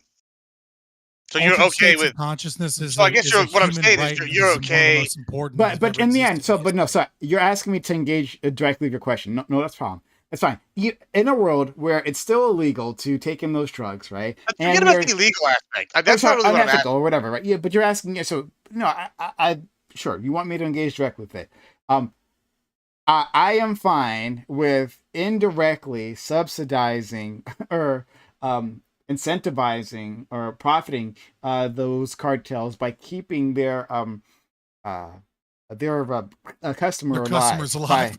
by yeah. Okay, so Basically, let me ask. I'm So okay with okay, that. so I guess just my next question would be then, how is that different from this situation? Because I mean, you could argue that so, like people are addicted to chocolate, right? I guess like or you could argue that people are benefiting from their jobs here in America that they're getting from this illegal chocolate, right? So I mean, and we don't even care about the illegal part, like the unethical Sure, farming and sure, maybe the slave labor and whatnot. But like, sure. and so how do you have a problem with it on that scale, or do you just have a like what exactly is the do you have the issue with there? Like maybe the link in the chain is what Is I'm like how asking. rich is sleep? No. No, he's just old. What's Both, all of the above. um what do I have a problem? My problem specifically with this is some of what Fabian touched on, right? That they are depleting the natural resources within this protected area, that they're destroying this area that is of vital importance to that ecosystem. There are better ways to do the farming in the first place, right? So even though farming they are doing is extremely inefficient, uh, that and those corporations are lying about uh, their food, their chain, right? Their supply chain. That they're pretending. And I love this, like reading the article, right? Just like a rule of thumb, the more a company says that, like, we are good because we're using this technology to ensure bad things aren't happening, like the more I disbelieve them. Right, like they're talking about, oh, we're using satellite mapping, guys. No, we're GPS mapping and digital questionnaires to make sure none of this happens. It's all bullshit. It's all bullshit, right? They just I can help you nail that down a little bit better. Sure. Right? If they're doing it because that is the intention of the company, right? Which is to say, like, so an example, I've used Fairphone here a bunch of times, right? But like that was the premise of the company, was to do that. Then usually they're actually doing that, and there's nothing shifty going on. If they're doing it so that they can get their ESG score higher, so they can get more investment from BlackRock, it's usually straight up bullshit. Right. So if they're doing it as like oh, and by the way, we're super good and like we don't do any of the bad things, and look at the technology we're employing to make sure we're not doing the bad things, it's bullshit. But if like the formulation of the company was to like be an environmentalist or be like healing in some way, then that's usually what they do, and they're good. That's how you know. Fair enough. Yeah. So, I hope I answered your question, Gibbs. Is that like there's plenty of things wrong with this particular situation. There's fraud. There's destruction of the environment. There's the inefficient farming. That compounds everything. Yeah, those are my issues. Yeah, you got it. And beyond that, and this is you all were touching on this, is that this idea of responsibility. And how that tends to dissipate along with these supply chains, and how businesses and corporations, there's this great ability of saying, "Well, I'm not the bad guy. Our company is doing the bad thing, but it's out of my hands. It's the other guy down the chain, all right, in one direction or another, who's actually the real problem. Certainly not me." And I just have to maximize my profits. That's an issue, as well. What if it's Um, like an industry though? Like I don't know. Like I'm trying to think of one off the top of my head. I mean, I guess this is a good one, right? But like maybe like computer chips, right? Say like Taiwan disappeared tomorrow. There's gonna be a large like makeup area that they're gonna need to make up for the chip producing, right? And so let's just say I don't know. This would be a total hypothetical, but tomorrow North Korea became the world's chip producer, right? They're an adversary, but we got to get our chips for our missiles, right? Like I mean, and barring all, we're just ignoring all the. Let's just ignore that they're our adversary, yeah, but yeah. like keep them as like them being But like they're still fine just making money off of us, right? Yeah. they're still evil as hell, right? Doing everything, and they're not our adversary at this point. But they're the only ones making chips. Like, well, what do you do in that situation? Well, I would say arguably like, well, let's not shoot ourselves in the kneecaps. Let's look for other places that can produce this thing. But at the same time, if we got to buy our chips from North Korea to stay number one, let's fucking do it, because if other countries are going to be doing it, then it's all fair. But this idea that like overall, like, hey, we need to like adhere to ethics worldwide, or like overall, that's all well and good. But like the reality is, other countries don't even have the same ethics as we do, right? So like we can try to lead by example, but like some of these other countries aren't even going to see a problem with some of the stuff we think is an ethically inferior thing. And for us to go and shoot ourselves in the foot and say, oh, we're not going to engage with these countries because we find them ethically dubious or ethically bad, then that's something I have an issue with. Sure. If they're like a sole producer for an item, I think you brought up something interesting, though. Does the calculation change if we're talking about a uh, piece of critical infrastructure rather than an indulgence, right? Cacao and chocolate. As far as I know, there's no one who needs it for life-threatening disease, but there are a lot of life-threatening diseases, so maybe I'm ignorant on that. Cacao, There But are some also, drugs that cacao kill is them. there are drugs that come from the cacao plant. oh, there you go. Specifically, See, there you go. the so if you've ever seen a cacao plant, it's fucking disgusting. It's the most disgusting shit ever. It's like a seed that looks like it came from a like alien movie in the 1970s, and then you have to so that slimy shit makes like a medicine that's like a form of stimulant that is like used in certain drug compounds and important in certain drugs. Yeah, but So yeah, not the if we thing were we use to make chocolate, but the thing that's in the same plant is used for medicine. and if we vastly and if we were only using it for medicine, then we would need a much smaller amount of it, right? Even if that was the case. I guess. I mean, I don't fucking probably almost certainly, but I don't actually. Yeah, well, let's just make that assumption, right? Yeah. Or use Which I think is another fair. plant. Yeah, or use I another feel like it's plant a that safe like assumption that like we make way more cacao mostly for. I mean, chocolate. you Yeah, can yeah. just use oil in this scenario because we engage with that. Like, right, oil is a Exactly. major thing that we have to use, and we engage with. I know, like Tiberius here, he hates the Saudi government, right? And we engage, working with them because guess Yeah, what? yeah, We need fucking yeah. oil, But right? Like, so oil would be an example of something a critical component. But I'm saying like comparing a critical component We don't to need a that. non-critical component. So whatever that might be, right? Like use another plant or something else. Cuban cigars, I think, Cuban is a good cigars, example, sure, right? great. We have an embargo on Cuba, and we don't allow their cigars in because it's not critical infrastructure. Is it, or is it just a communist country that we hate, right? That otherwise we'd be happy. we'd be happy to... I think that our perception of countries changes depending on how much we need them, right? So, and this is a natural thing that occurs, right? So Cuba, we're perfectly willing to have an embargo on them because they're not particularly they're not providing product to us that we find particularly useful. Contrast that with Saudi Arabia, right? Which is not by any means a democratic country, but they got a fuck ton of oil and they have the method of producing it, right? And so they have a tremendous amount of production. Well, now the calculus changes, right? Now we're like, well, they're not that bad. I mean, sure, a couple beheadings every once in a while. Not who cares, right? We don't need their fucking oil. We don't need it.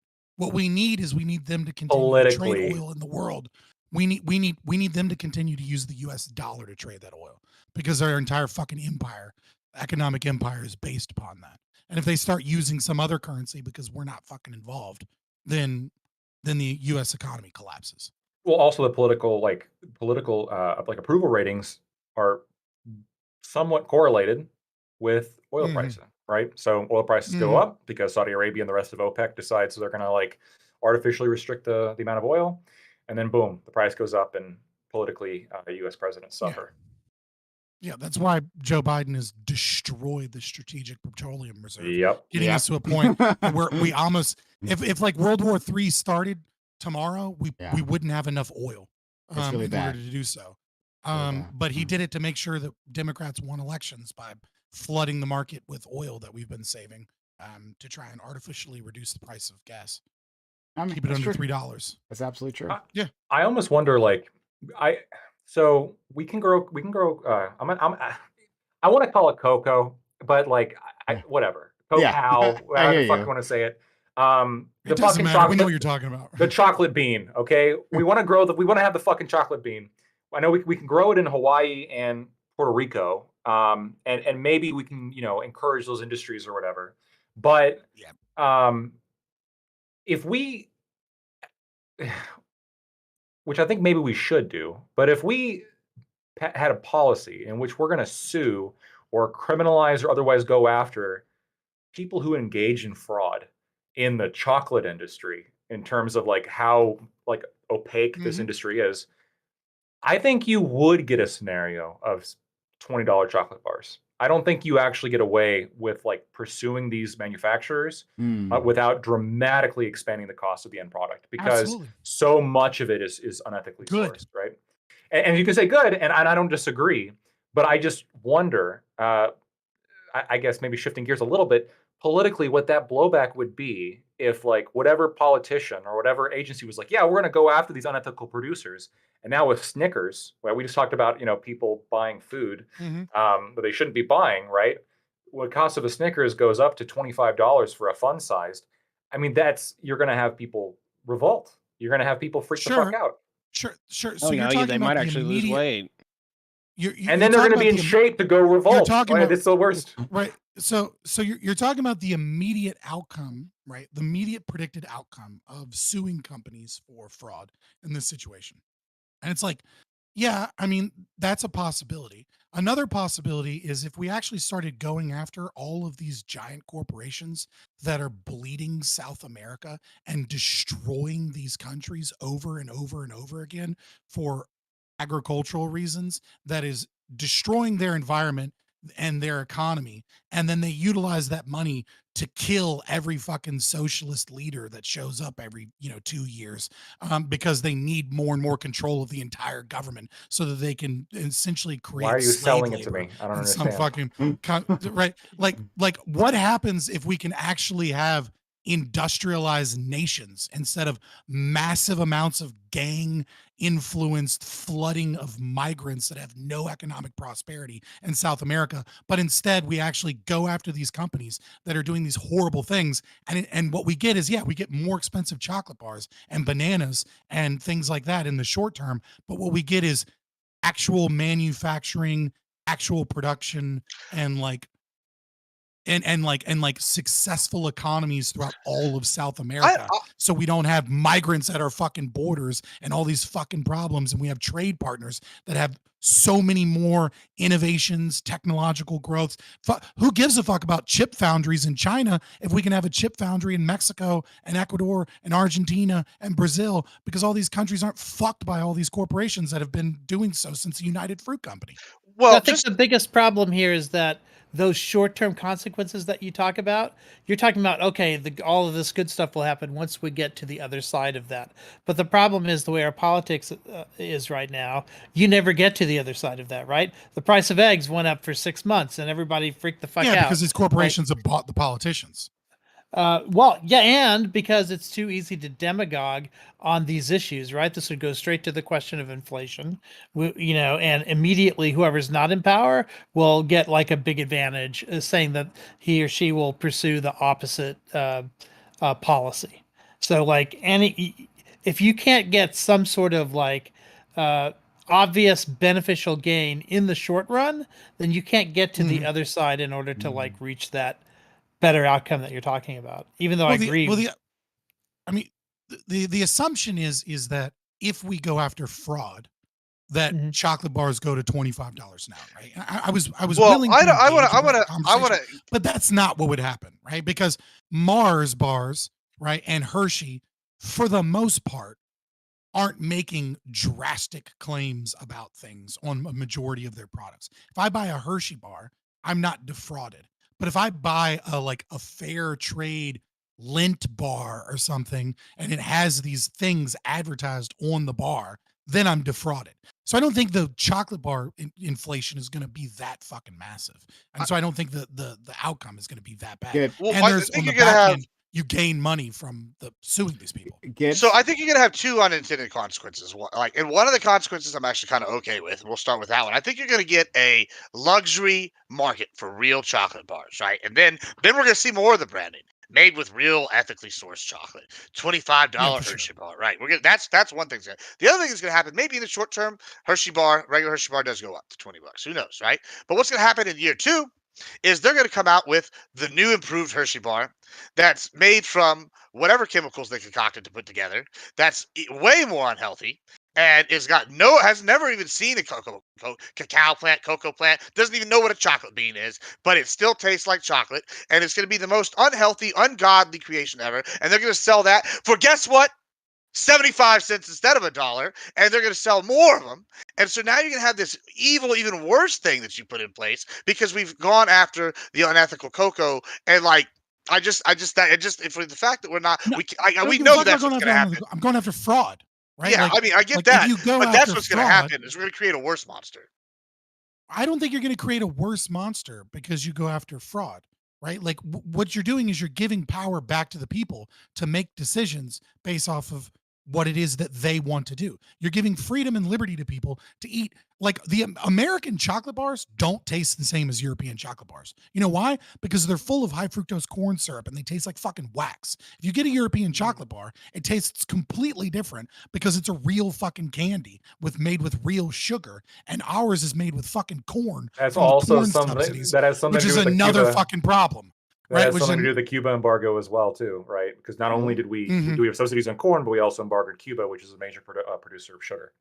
Oh, really? Right. Oh, So wow. I mean, yeah, that's part of it. I mean, most of it is just the green energy revolution, right? But like that does have an effect. But it's just we made all this fucking corn that we don't need, so the government decided to pay for it, Yeah, and yeah. they're still paying for it for no goddamn reason. They're stealing money from you to make corn cheaper for no goddamn reason.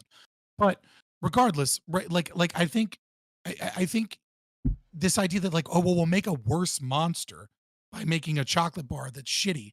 It's like, no, I think what they'll do is they'll just have bars of chocolate that are shitty and bars of chocolate that are nice, and then the consumer gets to make that decision. The market that we're in right now is we believe that the consumer gets to make that decision, but some of these companies are defrauding people. So people are purchasing a product that they think is ethically sourced, that they think is not, endangering the environment, etc. And it's a lie. And those companies should be punished for that lie. But if you want to buy a shitty chocolate bar and fill yourself up with poison, well, congratulations. That's like 90% of the American diet. It's fucking all poison. So what do we do if Mars tomorrow decides, you know what, fuck it, we're going to start selling chocolate that says unethically sourced on it, and we don't give a fuck, and we're going to run a campaign saying, hey, it's good to eat unethically sourced chocolate. It has like the pictures of the slaves in chains. Oh, no, it's not gonna be that. It's not gonna be that that. extreme, right? They're just basically gonna like just admit, yeah, like it's not the best, but it's just cheaper than anything else you can get. So you're liable. I mean, you're liable as a consumer for that, right? So like if I go to a pawn shop and I buy, let's say, a PA system, and the guy at the pawn shop says it's a great PA system, it's wonderful, it's amazing, et cetera, like you totally should do it. I know because I worked at the rec center. Right, and we agree upon a price, and then I take it home, and then turns out that PA system is stolen. Well, I can give the PAs. I'm in possession of stolen property, right? So I don't have a right to keep the PA system. I have to give the PA system that I bought from the pawn shop back to whatever person had a crackhead break into their house and steal their PA system and sell it at a pawn shop for $20, right? Like whoever was victimized by that, right? But because I was defrauded in a case, right? If the person, the pawn shop, right, they owe me that money back for that sale if they knowingly purchased a stolen PA system. And if they didn't knowingly purchase a stolen PA system, then the crackhead is the one that owes everybody money, right? But the crackhead owes me however much money I'm out in the scenario, and they own the pawn shop and they own the person they stole from until restitution is paid for everybody, et cetera, Right. right? But would restitution And here so it's be, incumbent. would the government be justified then in like Mhm. going to the consumer of the chocolate bar and saying, okay, like you If you owe knowingly, intentionally Mhm. purchased a Yes. chocolate bar that advertised it used slave labor, right? Yeah. Yeah. Then you are a part of a chain that knowingly aggressed upon someone.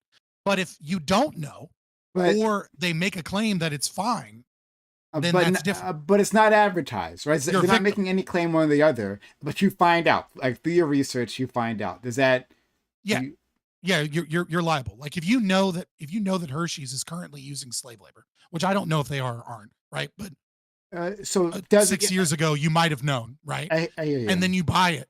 I would say that you are So part does that of that not process that is fundamentally incentivize consumer ignorance, right? That it just works in our benefit that companies be opaque with their supply chains, because then we can't be held liable Well, it's kind of for. so. I mean, like, sure, but it's kind of like how does your there's legal system in theory in like natural law philosophy, right?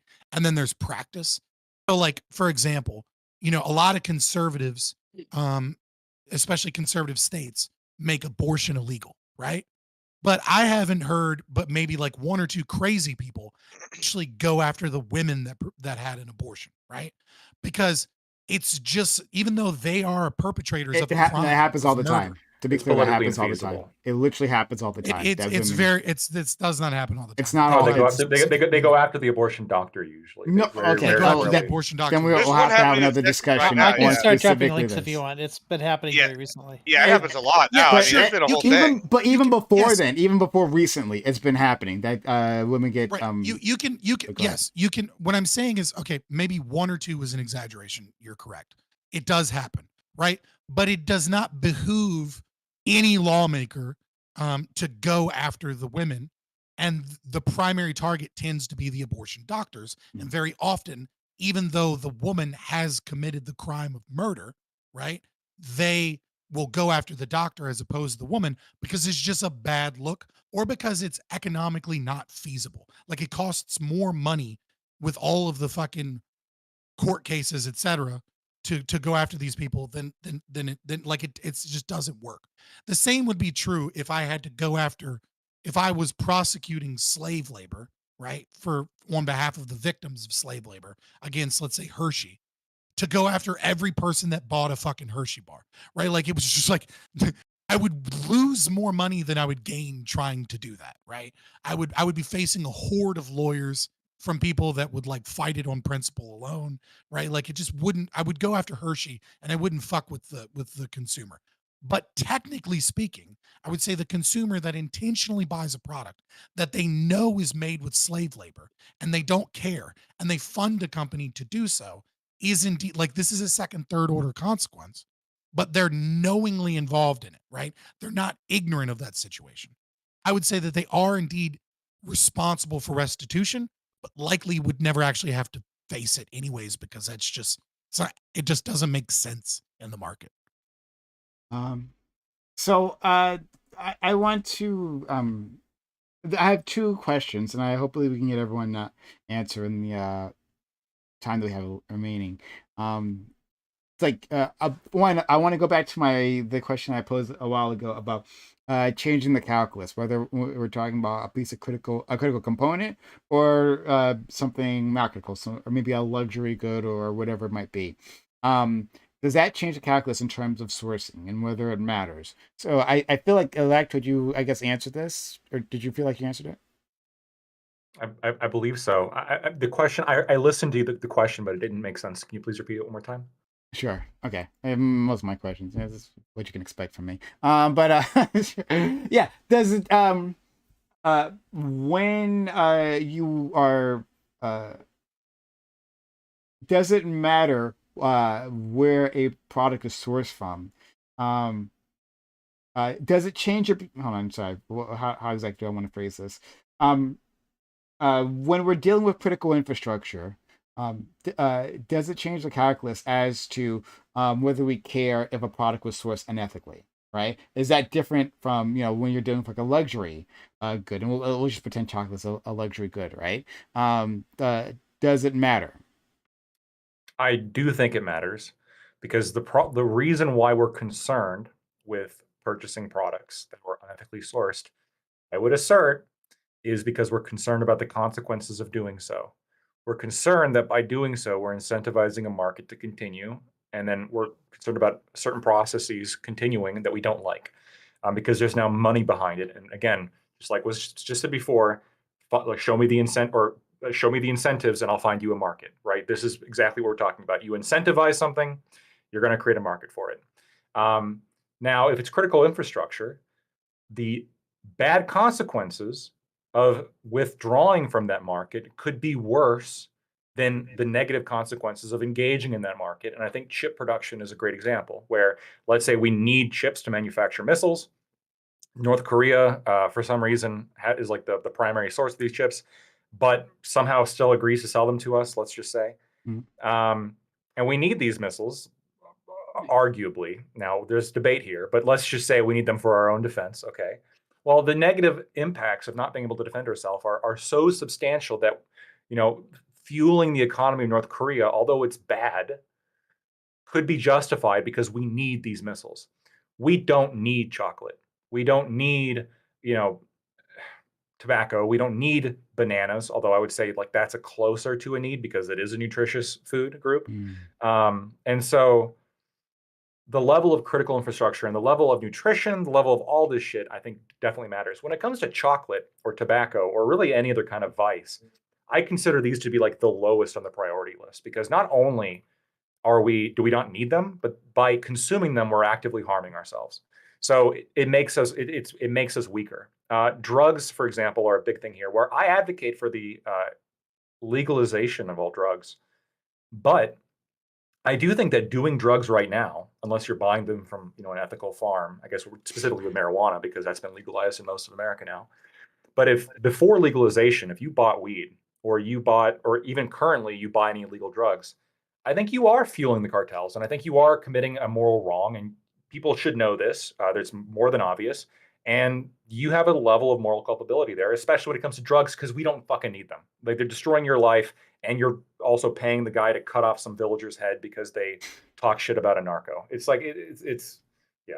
Understood. Thank you. Aiko, I want to hear from all of you.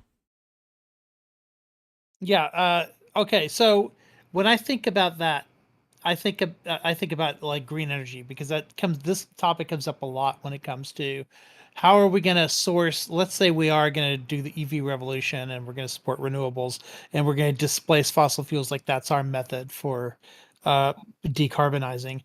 Then the question comes up, okay, well, where do you ethically source your lithium, your cobalt, your manganese, your nickel? These all can be sourced ethically in some areas, but in order to get the quantities that we need to scale to the degree that we're talking about, a lot of these are coming from very unsafe resources. Child labor is absolutely involved there.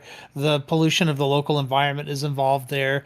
There are unsalubrious effects on the populations around them as well, with regards to the health of their drinking water and their air quality and all of that.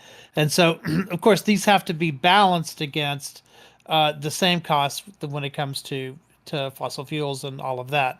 But that doesn't mean, even if we conclude that that global warming is a worse outcome, or the like, especially with coal burning, like it creates all these toxins in the atmosphere that are worse than in these other areas.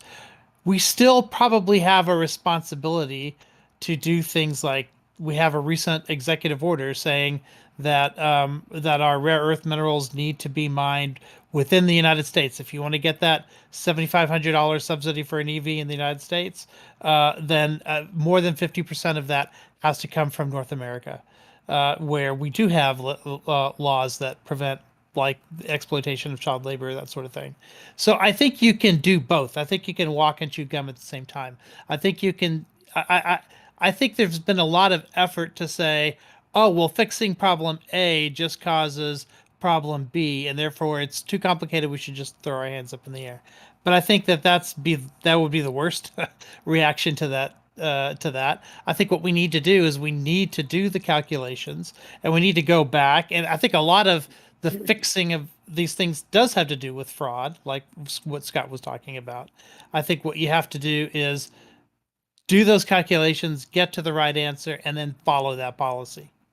Here's a not uncommon outcome of my friend uh, Aiko joining us, right? Me having to look up a word that he says. Insalubrious, not conducive to health, unwholesome. All right, so now everyone knows. Okay, all right. Sorry. Let's go to our friend Ty. Yeah, I'll probably make this as simple as I can. When it comes to this, whenever we have a problem, it's weird. It's like we freak out. It's like, oh, we can't get it from there anymore. Like everything is doomed. It's like there's the order of operations. Number one, do we actually need this? Well, for me, no, not really. Like, don't get me wrong, I kind of like my chocolate bars a little bit, but like some of y'all are fat asses. Like, I think we can go without here on a lot of these things. Number two, can we get somewhere else? Well, there's Colombia, there's Venezuela, there is Brazil, there's a lot of Ecuador. other places. Ecuador, yeah, there's a lot of places that we can at least possibly have good relationships with. That maybe we can even boost their own economy. Like this is something that the United States has seemingly forgotten in the era of free trade is that you can empower your friends with trade and cripple your enemies with trade all at the same time. Like we don't even embargo worth a shit anymore. It's kind of hilarious. And then, of course, finally, the third is that whenever you have a shortage of something, you have an opportunity for investment in R&D to figure out something that is a viable alternative. Like all three of these is like a very normal modus operandi that we can go down that list and figure out some kind of solution or like problem solving effort to do. Like obviously we want our stuff, but sometimes we just don't need it. But if we do need it, like we have options. It's very rare that we're just completely shit out of luck. And if you are shit out of luck, I'll put it this way: you done fucked up 40 years ago. I'll end with that. Well, Gibbs. So yeah, basically, I like as far as whether we should treat it differently if it's a crucial resource versus non-crucial resources. That's the question. I mean, like in theory, since I'm already pretty against us like cutting ourselves off, I would say no, right? Like in like just pure theory, but in practice, yeah, absolutely, you're gonna need to treat crucial resources differently than non-crucial ones. Like, yeah, I mean, so like I know what with the chocolate plant makes medicine, right? I don't know what percentage of medicine it makes, but I mean, I'm sure that we can R&D something else up or take out a short percentage, right? That's kind of why I use the computer chips thing. Like, yeah, I mean, I guess we could maybe start a computer chip industry overnight, right? But like that might put us at a disadvantage where we miss the next tech level. So no, it's not like the same kind of situation. Like there's things that like you're definitely gonna have to like compromise your ethics on if you believe that this is an essential part of our economy or essential part of our military defense structure. Then yeah, I think that you're absolutely gonna have to in practice. But like in theory, I'd probably just say like, yeah, no, I think it doesn't matter because you should be able to buy from whoever the fuck you want to buy from as long as it's benefiting American business overall. That's kind of my take. But like, you know, there's definitely things you have to prioritize. Scott, I feel like you answered the question, but if not, you can do it. But then after that, I do have another So- question I want to ask everyone. Go ahead. Yeah. So first and foremost, I don't buy this idea of critical infrastructure in and of itself, Mhm. right? This idea that like anytime I hear that term, I never actually see that term tied to something that there isn't an alternative to. I've never seen it. It's like, oh, there's this critical like 110%, the chip foundries we have to deal with China because the chip foundries that are in Taiwan, blah, blah, blah. And it's like, yeah, but like the same shit's in Germany and Israel. Like what the fuck and all of the materials that we need are in South America and Colorado. Like, Mhm. what are you talking about? What you're talking about is it's not critical infrastructure. It's going to cost more money if we do it ethically in the short term Mhm. because we put all our eggs in manufacturing in China where it's cheaper, and that comes with costs. And so Mhm. I'll say that, and so that's where I'm moving to the second thing, which is that anytime you do something with aggression, right, it comes at a cost. because in a game theory perspective, you're dominating people. And when you dominate people, people have a natural inclination to resist domination, which means you have to use power and force to force people to do things that aren't mutually beneficial to them. So the moment you start engaging in slavery, in whatever it is that is this quote unquote unethical thing, if your definition of unethical is like some leftist shit that like they're only paid $13 an hour in Mexico and not like 22, like fuck off, whatever. But like if we're actually talking about actual aggression, right? Like we're enslaving people, we're doing something that is against their will in some capacity, people resist that. And that means that we're spending money in some part of the process to try and enforce this domination that over time is going to be less effective and less beneficial than if we just did it ethically in the first place. It's like if we're enslaving people in El Salvador to do something and instead we did it right, that would mean that the El Salvadorian economy would boom. And under that boom would be new manufacturing, new industries. And new industries and new manufacturing would be inventions of new labor saving devices. It would be a world economy that is stronger. It would mean more jobs in the world. It would mean more opportunities for everyone in the fucking world because we're not doing things that require enslavement of a group of people. And instead we're fucking ourselves by doing that. And so yeah, so I don't buy this idea of critical infrastructure. What about like being time this thing crucial that's structure? necessary. Like what about like time's crucial structure? Like, so you say you don't believe in it at all, or do you like think like, okay, if we have the time to invest in like building a chip manufacturing company in, I don't know, Belize, right, or Ecuador, wherever you want to put it, I right? just Like, challenge but we don't have the anybody to give time. me an example. Would, Like, what would is the I- thing would- that like America dies tomorrow if we stop buying from this country? Oh, okay, that's different. I was just gonna ask, like, is You know what I our mean? highways Like- critical infrastructure? Yeah, sure. I mean, if you start redefining everything as like critical infrastructure, everything the government does is now critical infrastructure. Oh no, I'm not Cool. trying to do But that. even then, we can source those materials from other sources. Like it's a big world. Okay, no, you were using it differently than I thought you were using. I wasn't trying to like be easily with it. Yeah, okay, that's fair enough. I was trying to be like hyper specific on even the most like important things like you're talking about precious specifically like metals, components. You're specifically components. Okay, fair Yeah. enough. I just don't buy this. It's a bullshit argument that people use so that they don't have to do things ethically. So that they can, and the only reason those things are done ethically is because somebody in power is profiting off of the lack of ethics in this position. That's the only fucking reason it's happening.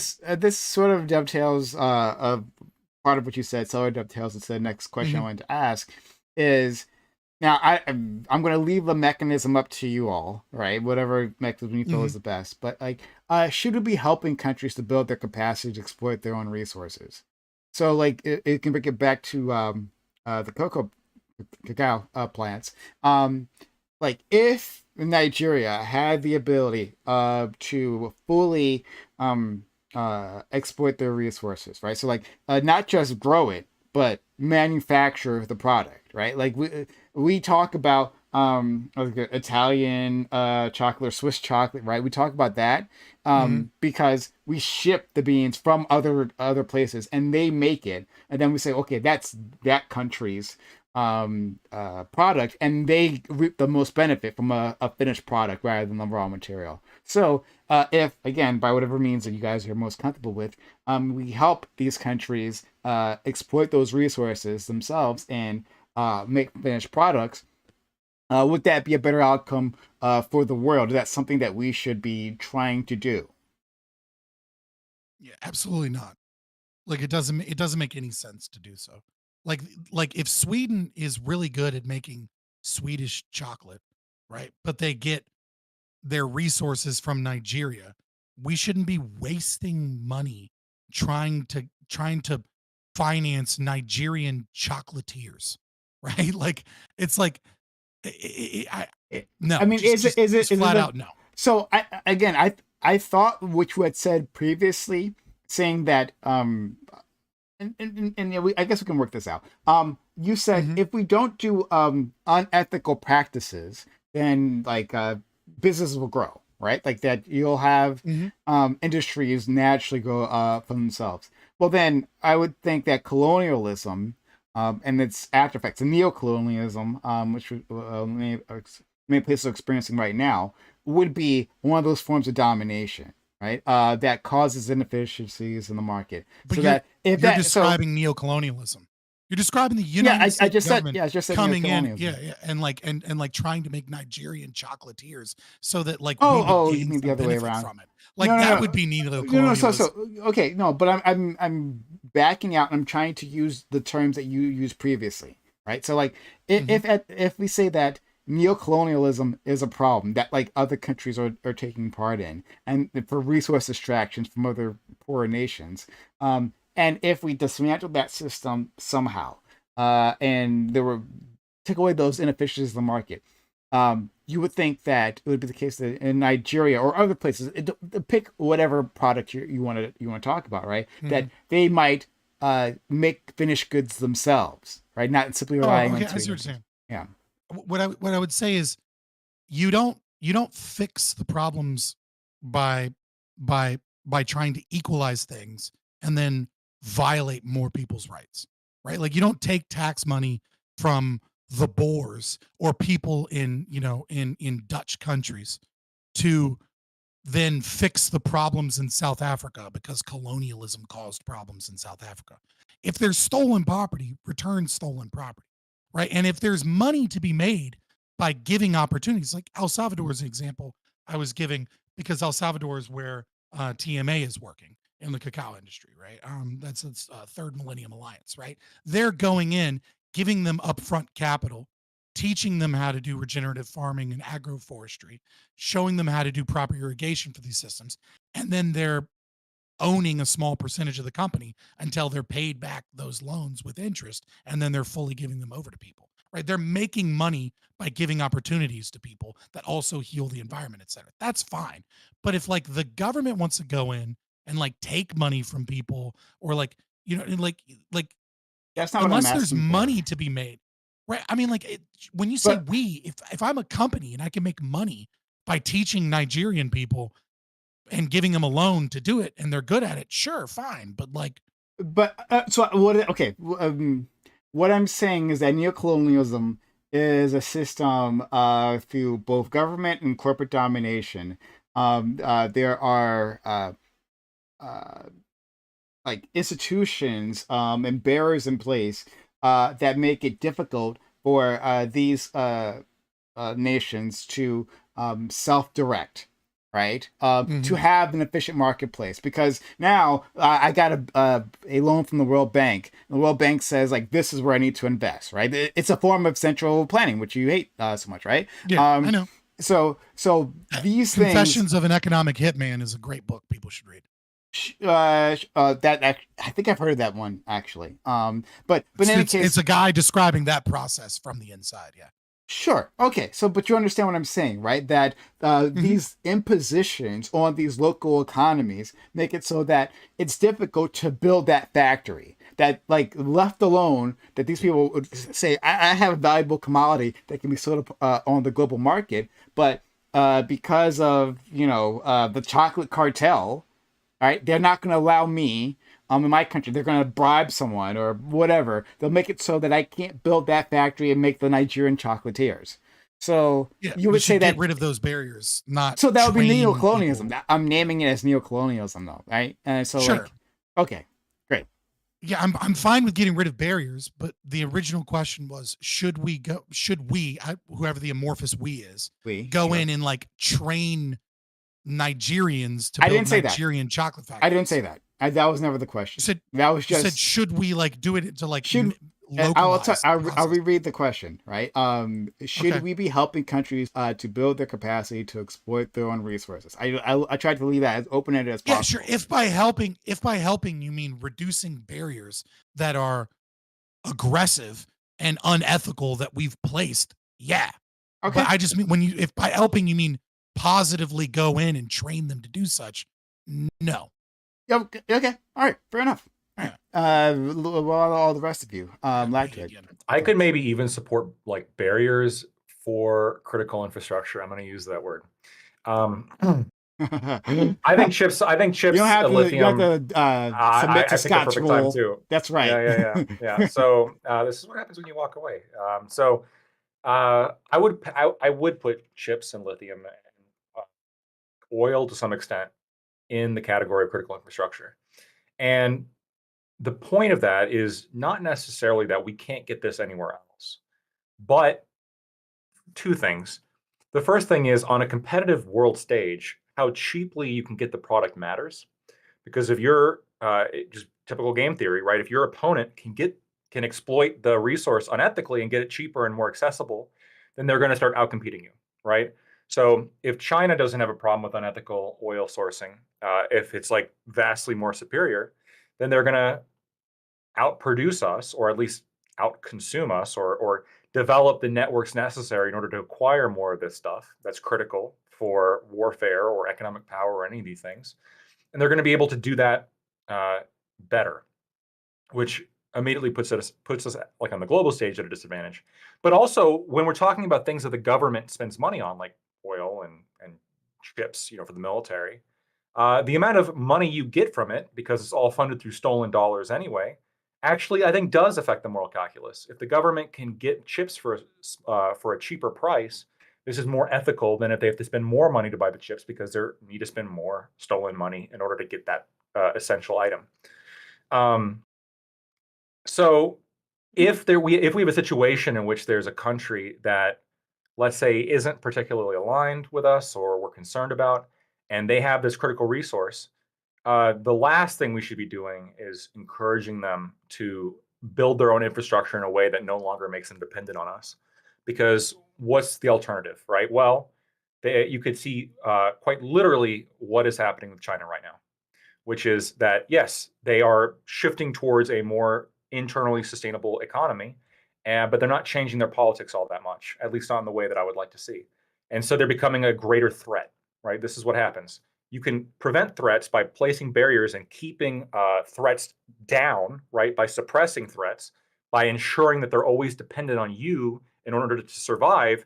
And then they're never going to revolt against you, because otherwise they're going to lose all their money, right? And that's what we should be doing with every country that we can't trust. So evil.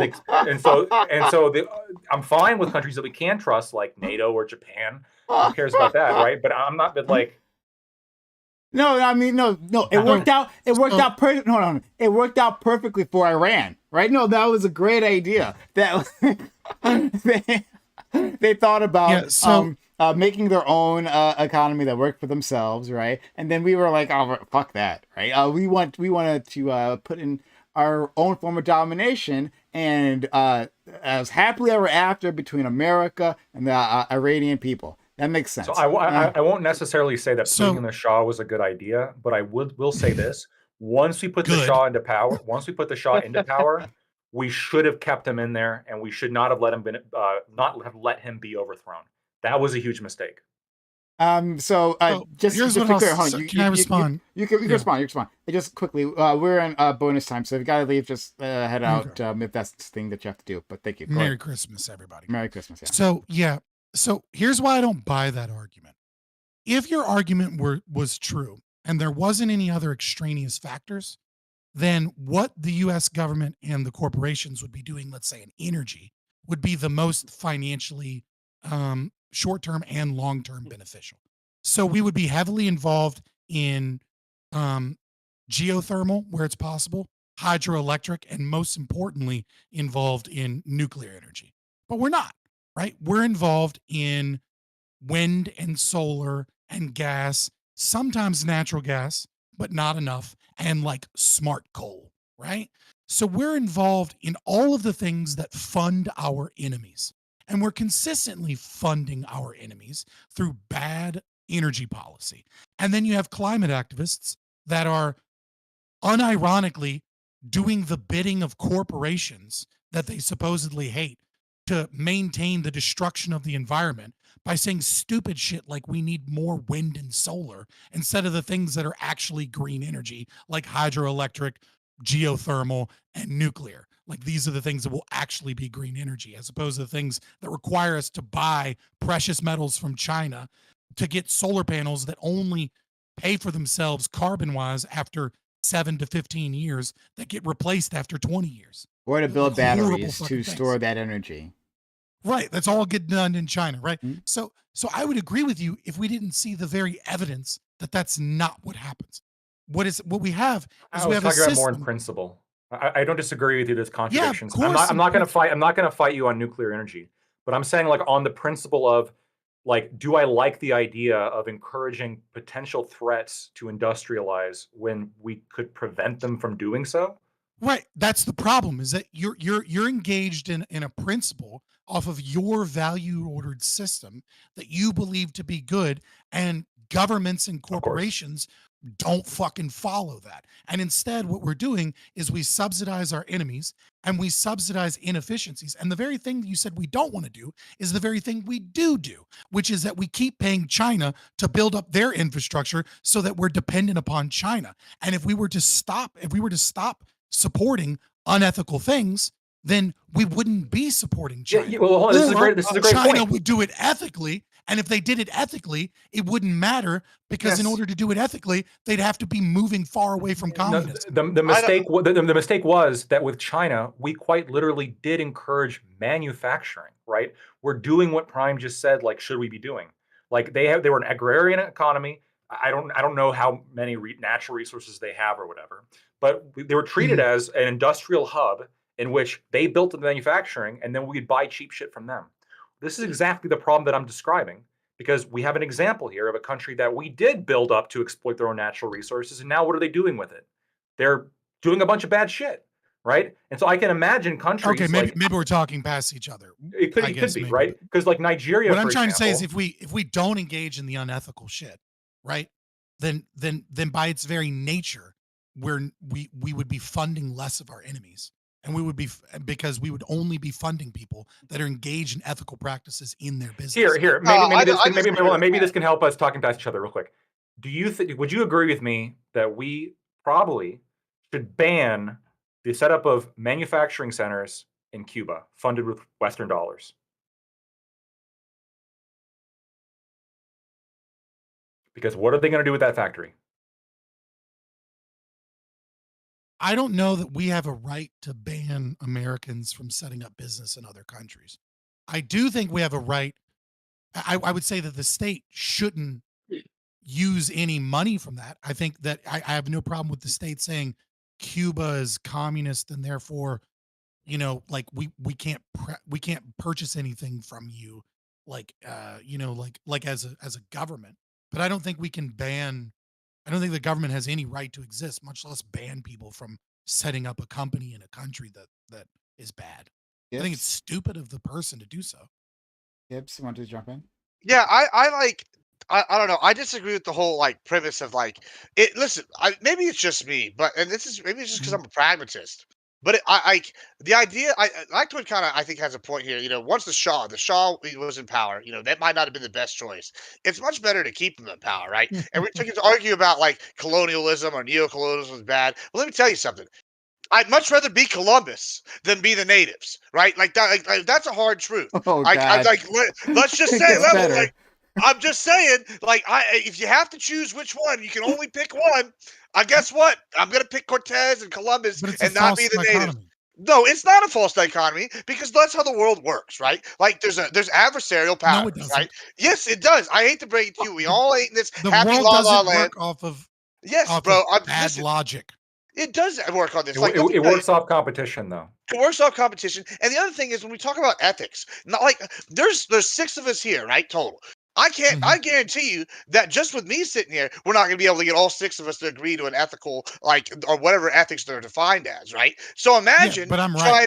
No, well, that's good. I'm glad you think that. But imagine like Russia over here and China, who have different morals and ethics. Some are Eastern background, some are Western background. They're going to have wildly different ethic like priorities, right? And we're not even be able to agree with it. So whenever we're going to sit here and go, oh, by not engaging in these ethical practices, we're going to somehow not enable our enemies, that's ludicrous. They don't even have the same ethics we do. Misrepresent my argument.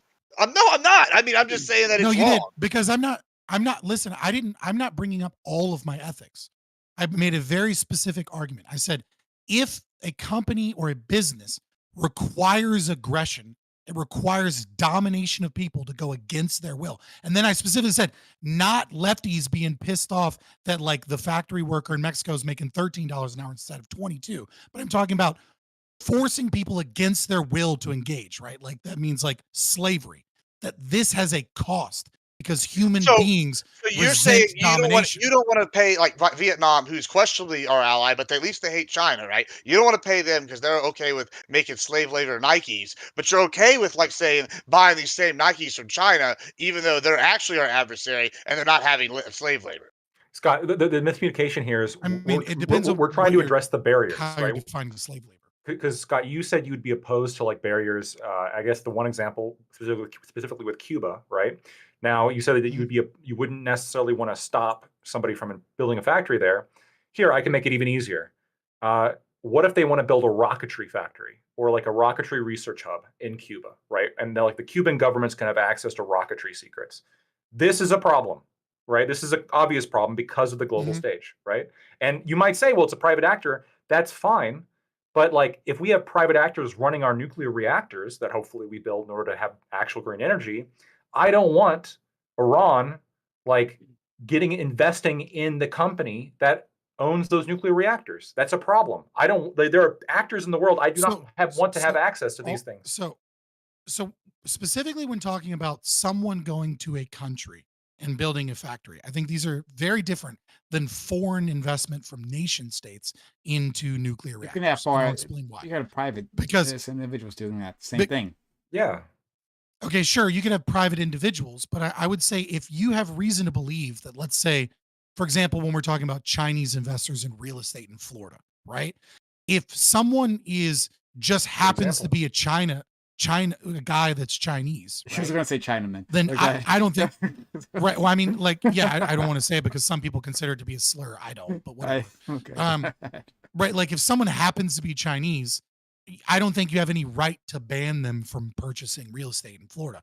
But if if you have reason to believe that that person is deeply entrenched with the Chinese government, which, let's be honest, any super wealthy businessman in China is, right? Then I would say that you are giving access to a foreign government, which is an illegitimate organization, to presumably own property. And these governments aren't justified in their existence. Therefore, they're not justified in owning any of our property, especially, let's say, investing in and having workers working in a nuclear facility. But in terms of a private citizen building a rocket factory in a country that we don't like that's nearby, you don't have any right to stop them. Do you have the right to stop our current military from selling data to that guy? Yeah, you know what I mean? Like, yeah. So this is where we disagree. I think we have an obligation potentially to set up barriers to prevent the construction of a rocketry factory in an enemy country. In the same way, I would have stopped Ford from building their factories in Nazi Germany. Threat too, right? Well, exactly, it is a threat, right? Because what's going to happen is that country, we see this constantly. They could easily nationalize that factory. They could replace the leadership. They could strong arm the company that owns it into producing things that country wants or needs for their nefarious purposes, right? What happened when the Shah was overthrown? The new government nationalized all the. What would you do to stop it? What would you do to stop it? The only way you can. Would you invade Cuba?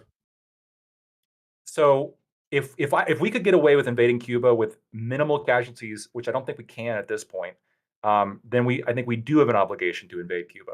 Okay. I don't think we can do it. I don't think we can do it. I don't think Right.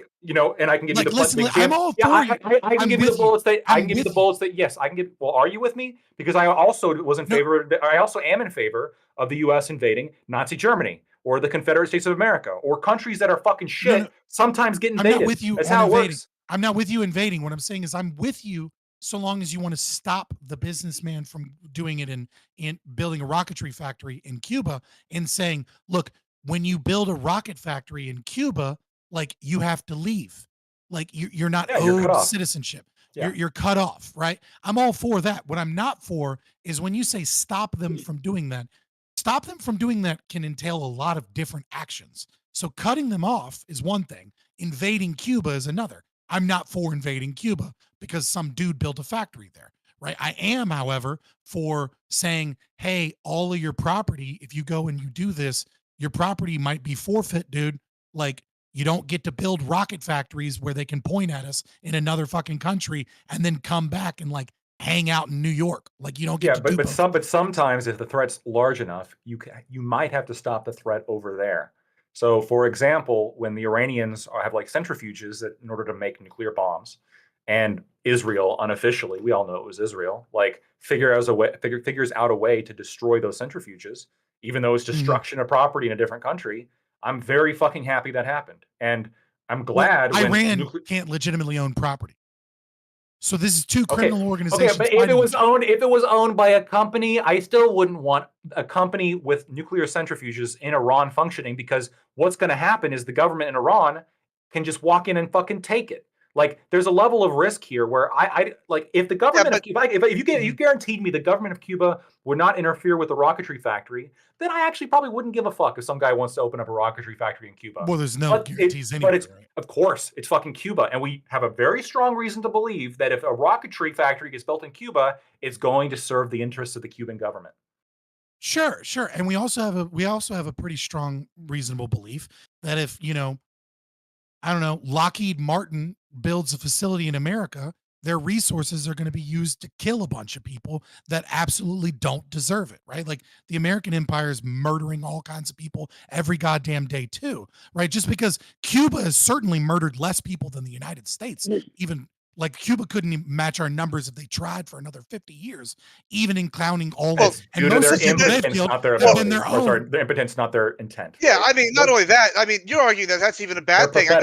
I mean, you've been arguing against anti-state. Yes. Yeah, no, it's you know what? This is where you're wrong. We should be using our superpower military to get our best economic deals. I don't understand why people just act like that's not a thing we should be doing. You're sitting here saying governments shouldn't exist for like whatever reason because you're like a capitalist or whatever, anarchist, yada yada yada. Listen, I'm not even going to take that premises because governments do exist. I hate to break it to you, it's rough, right? So since we're all this superpower, yeah, great, I know, but it's all great in theory. But guess what? They do exist. So I'm living in the here and now. We're the superpower still. So we should definitely be using our military might wherever we see fit to ensure that we remain the superpower. So this idea, the American empire is so bad, they're killing people. Well, guess what? If Cuba had that ability and they were number one, they'd probably be doing the same thing. So guess what? Kind of put they'd be doing worse. The only reason they happen is because they're kept impotent by the boot of America. We see what happens when communist countries get as powerful, and we see mass murder to a biblical scale. Look, I agree. I can go. I do want to let Ty and Aiko answer the question at some point, but so respond. But sure. Please keep it short. Ty and I'll keep it quick. Like I agree that communism kills. I agree that if you were to give an authoritarian dictatorship as much power as the United States, that logically speaking, they would probably kill more, right? But it doesn't justify the existence of rocket factories owned by empires that kill people that are not aggressors. Like that doesn't make America good. It just means that Cuba would have a higher death count if they had the same fucking power. Yeah, like cool. Number one, woo, that's fine and all, but it doesn't justify anything. So I want to go back to that question and make sure everyone answers it, and then I at some point, like, because we're on bonus time again, I need to yell at Lactoid. I have so many things to yell at Lactoid about. He says the most enraging things sometimes. Usually he outsources that to Scott, but now he decided to do that in-house tonight. Let's go to our friend Ty, and I'll repeat the question: should we be helping countries to build the capacity to exploit their own resources? And again, I leave that mechanism up to your imagination. Yeah, there's a yes, but with a caveat. Like we should have at least some level of ulterior motive to it, because in my opinion, even through the virtue ethics that I try to espouse, is that if you're basically just offering yourself up to the dispense of others with nothing to gain for it, you've done yourselves no favors. I believe this in a personal level, but I also believe this in a macro level as well. Is that a state still has to honor the commitments it has to its own citizenry, and just putting your economy at the disposal for everybody else is kind of a disaster if you're not getting anything out of it. So I'm cool with empowering the Mexican economy so that they can become more stable and that they can secure the border for us, so we don't even have to. Like that makes sense. Doing that all the way down to Panama so that you can largely help if you will, just stabilize the region, make it to where people don't want to come here because they have, happy, productive, effective lives at home. That's a win-win for everybody. So I'm willing to take that. I'm willing to take that. The other side of that conversation, though, is that there's people that we've involved with ourselves way too many times that just doesn't really help us, or we've really just bite the bullet and we really shouldn't have. Like Gibbs called it right. Like, I hate how we kiss ass to the Saudi government to keep oil flowing into sometimes our pockets, but more to the Europeans. Well, one, I don't really look at the Europeans as much as allies as they are clients, and if they want us to like foot the bill, then they're going to have to start pulling their fucking weight. And then secondly is that I really don't like bending over backwards for people that I think are fucking terrible. So yeah, long story short, I'm cool if we trade with people, but it's either your friends and family or you have something that we absolutely need and we're willing to pay for it. Aiko. Yeah, I agree with that, and specifically when I heard Ty talking about that, I thought of a couple of things. I thought of Norway and its ability to supply oil to NATO countries in the absence of Russian oil coming in. So allowing NATO to be more energy independent was a good thing. One of the big solutions to not being as reliant on OPEC is to develop shale oil in North America, which is what we've been doing here. And I think around the world, that needs to be the case. There needs to be, if not individual countries, at least regions of the world that can trade with each other and that can diversify the sources from which they get their resources so that if any one avenue is cut off, they're still able to feed their people and keep their economies going. And if there are, to the extent that there are many places in the world that don't have that kind of self-sufficiency, it's in our best interest, both as America and as the planet, to make sure that they do. And Belt and Road Initiative is China's way of making everybody more dependent on China, not more independent. And everything that the Wagner Group does, especially in Central Africa, is done with the same goal. What we need to do is have some sort of counteracting sets of policies that will allow these countries to be able to do what they need to do without having to turn to China and Russia just for basic survival. I love it, Aiko. Aiko, once again, well, mostly the voice of reason there. Thank you so much. Lactoid. Oh my god. Lactoid, it sounds like, and correct me if I'm wrong, because I don't want to be bombastic, but it sounds like you are in favor of neocolonialism, right? Shaping the world economy in the favor of a few nations, and putting in policies that specifically disadvantage other nations from being able to build up their own industrial bases, forever keeping them weak. It seems like that is the system that you definitely 100% want. So I'll take it further. I'll caveat it, and then I'll take it even further than that, because Of course. to some degree, I am in support of neocolonialism and colonialism generally. But there are examples of where it was bad, obviously, and where it is bad. And those examples, I think, should be examples of things to not do, and where it worked, where it's worked out, and where it, I guess, makes sense to work out. We should continue doing it, right?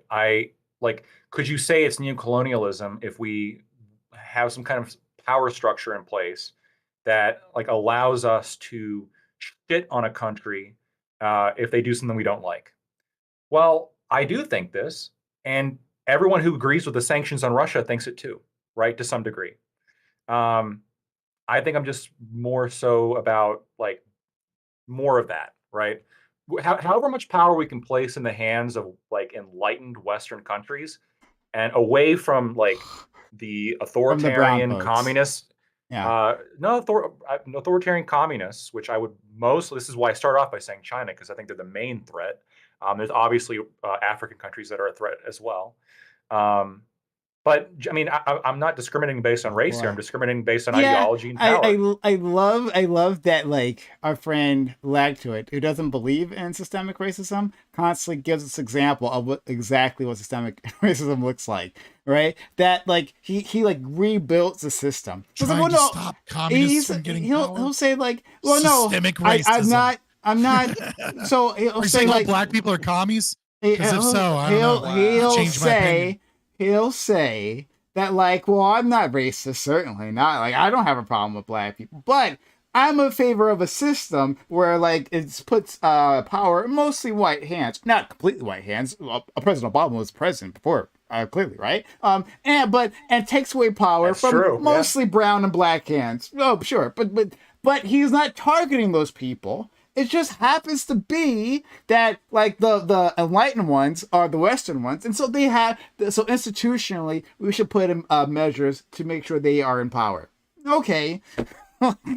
Is China like brown or black now? I'm just confused. Like, I think Japan's a great example. Like, because Japan, No, they're just magically not white adjacent whenever it helps. Sure. Yeah. So Japan, I think, is a good example. Not white. I think Japan is They're... one of the greatest. I think Japan is one of the greatest success stories of America, actually, because I think we did it right in the sense of when we won that war, we wrote their fucking constitution essentially. We changed their educational system to benefit our interests, and they were a military platform, and we kicking and screaming, we dragged them into the Enlightenment, and now look at them. I mean, it's incredible what's happened to that country, and we can trust them. So I think it's fine, right, to help Japan, build their own infrastructure and to build their own interests. I don't trust. I'm not trying to agree with Prime guys about the systemic racism thing, but you were like, well, I do like one Asian country, the ethno state, that specifically says that half Japanese people aren't worthy of being citizens because you must be 100% Japanese. Well, so I wouldn't even be fully welcome there, right? They'd be racist towards me. This just shows like how objective my mental framework is, because I'm even supporting the countries that would dislike me for my race. So I would pick Japan. I'm not a fascist. And I would Taiwan. I'm not fascist. I don't support fascism. I just support Israel, who supports fascism. That's the problem. Hold on. I also support Israel for the same reason, right? So Israel, Taiwan, Japan, like, I think these countries are examples of, like, again, given the circumstances, like, they're not threats to U.S. power in the same way Russia, China, Iran, Venezuela, those countries are genuine threats, and we don't want them being big. Okay, hold on. But Japan is, when people talk about neocolonialism, Japan isn't on the list. Now, why isn't Japan on that list? I think it's fair to well. No, not because it did well.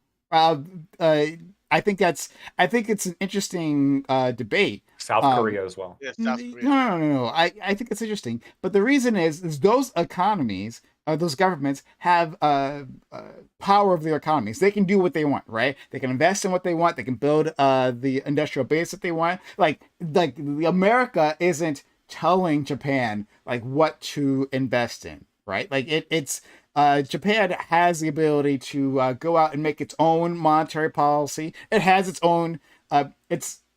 Why? Actually, I don't know if I got a question. So wait, hold on. I think Japan is included, by the way, because now that I'm thinking about it, Japan has a pretty long history where they dealt with colonialism, right? When they opened up the port, and then the U.S. took a major advantage of them for years and years. It's interesting that so it's interesting to me. I think Fabian might have hit the nail on the head here with that comment, which is because they've done well, and that's why they're not included, because they've had just as long a history. I would say worse history. The reason why they have done well, because what the process that our friend Lactoid is describing is one with completely different intent, and that has led to different outcomes.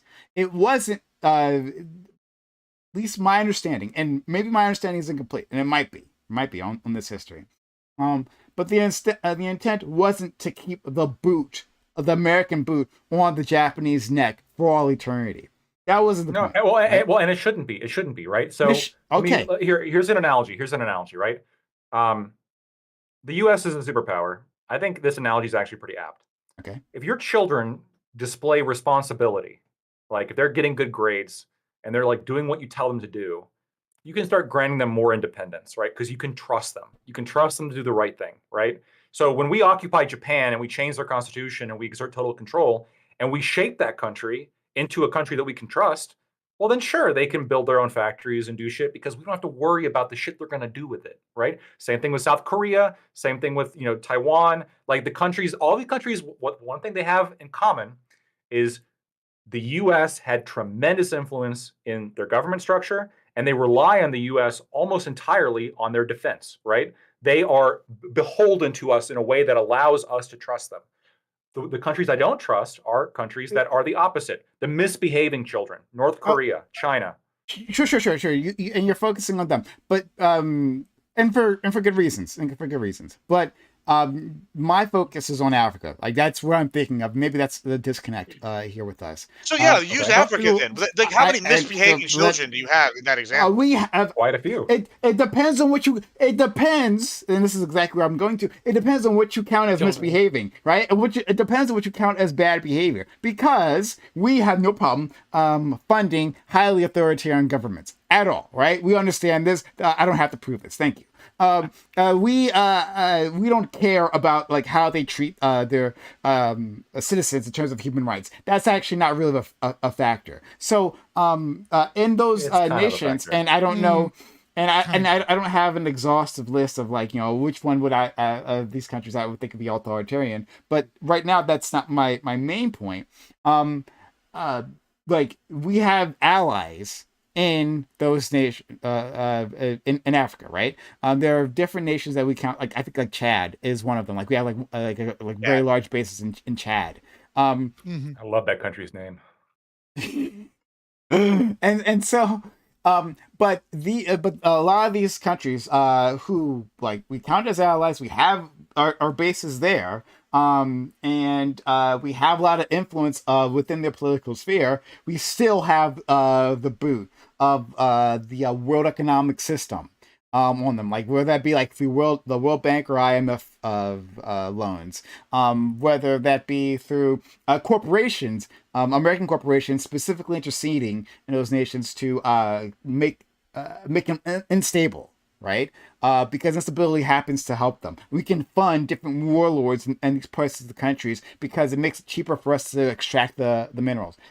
So it doesn't matter necessarily if we are quote unquote friends with them. The thing that's the problem, what becomes problematic, is that we aren't working with them in any sort of a partnership, right? It's a I don't know. I'm not sure client state is the way best way to say it, but like it's a subordinate state that doesn't get to exert its full sovereignty within its borders. Look, if any country in Africa wants to volunteer to be our subordinate state and like just basically give us control, then I'll be fine with them building factories. So I mean, on top of that, so here's the thing. There to white two people, books. Great, but yeah, go ahead. So there are two books, right? I mentioned this earlier, which if you want to understand the mechanism Prime Cause is talking about better, then you have to read Confessions of an Economic Hitman. The second book, in terms of what everyone was talking about, that everyone should read, is Ezra Vogel's The Four Little Dragons, The Spread of Industrialization in East Asia, right? To better understand Japan, Hong Kong, Singapore, South Korea, and Taiwan, and how we view how they came onto the map post World War II. Like, why are these places of industry? And against Prime Kai's point to a certain degree, is this idea that we didn't have this neo-colonialist kind of control over them. Bullshit. We absolutely did the same thing to these countries that we did in Africa, right? It was illegal in Japan, for example, when they had when it was what were the two major there's a Japanese camera and then there's an American camera development. Nikon. I can't think of the two companies. Yeah, it's like Nikon versus like Panorama. I can't remember the Yeah, sure. One's Japanese and one's American, right? Mhm.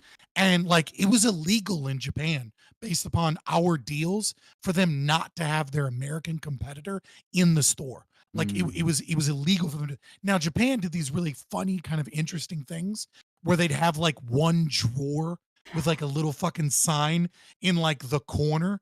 And Japan did these really It's interesting like how things they also. censor their hentai too, right? There's a little hentai. Right. Yeah, they'd have like this little.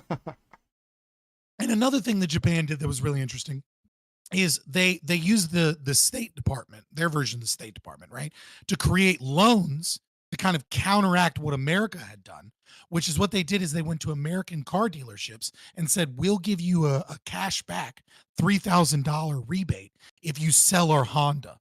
Right. And so what they did is they utilized state funding to artificially manipulate all of these places to put Toyotas and Hondas everywhere in America, so that because they knew the long-term investment would be that America would be a massive purchaser of Toyota and Honda.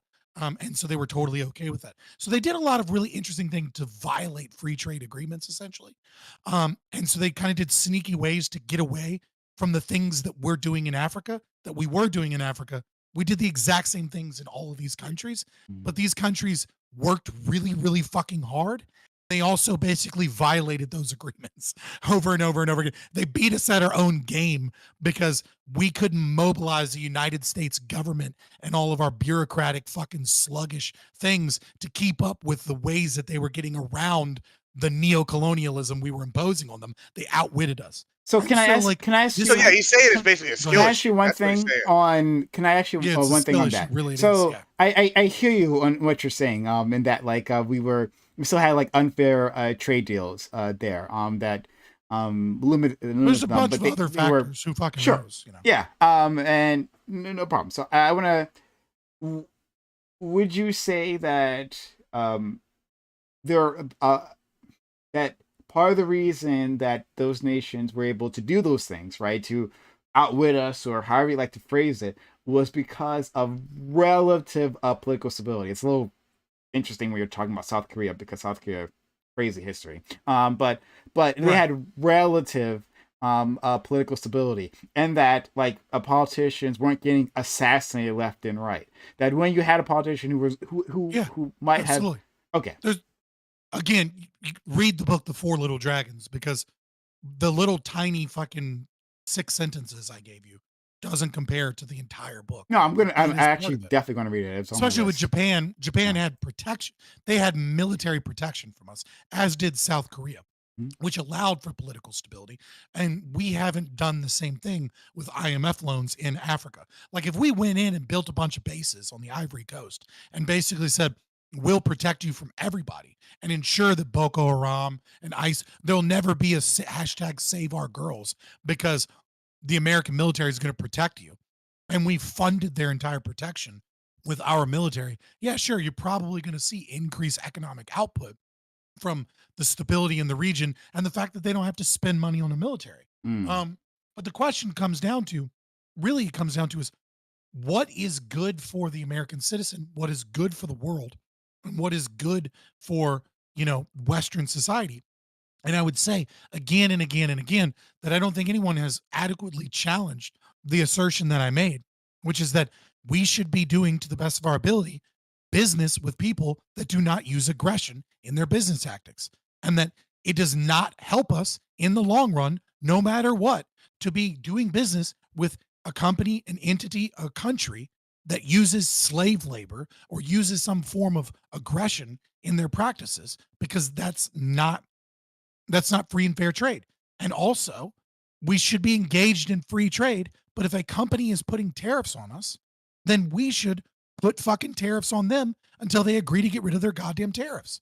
If they're taxing us, we'll tax you right back. And then we'll go, hey, we'll get rid of our taxes. When you do, fuck you. We're the world's largest consumer. Our tariffs are more meaningful than yours.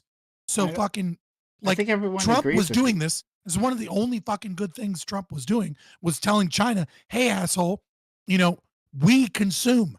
We're gonna tariff your ass. And Democrats lost their shit, being like, Trump is so evil for fucking not giving all our money to fucking China.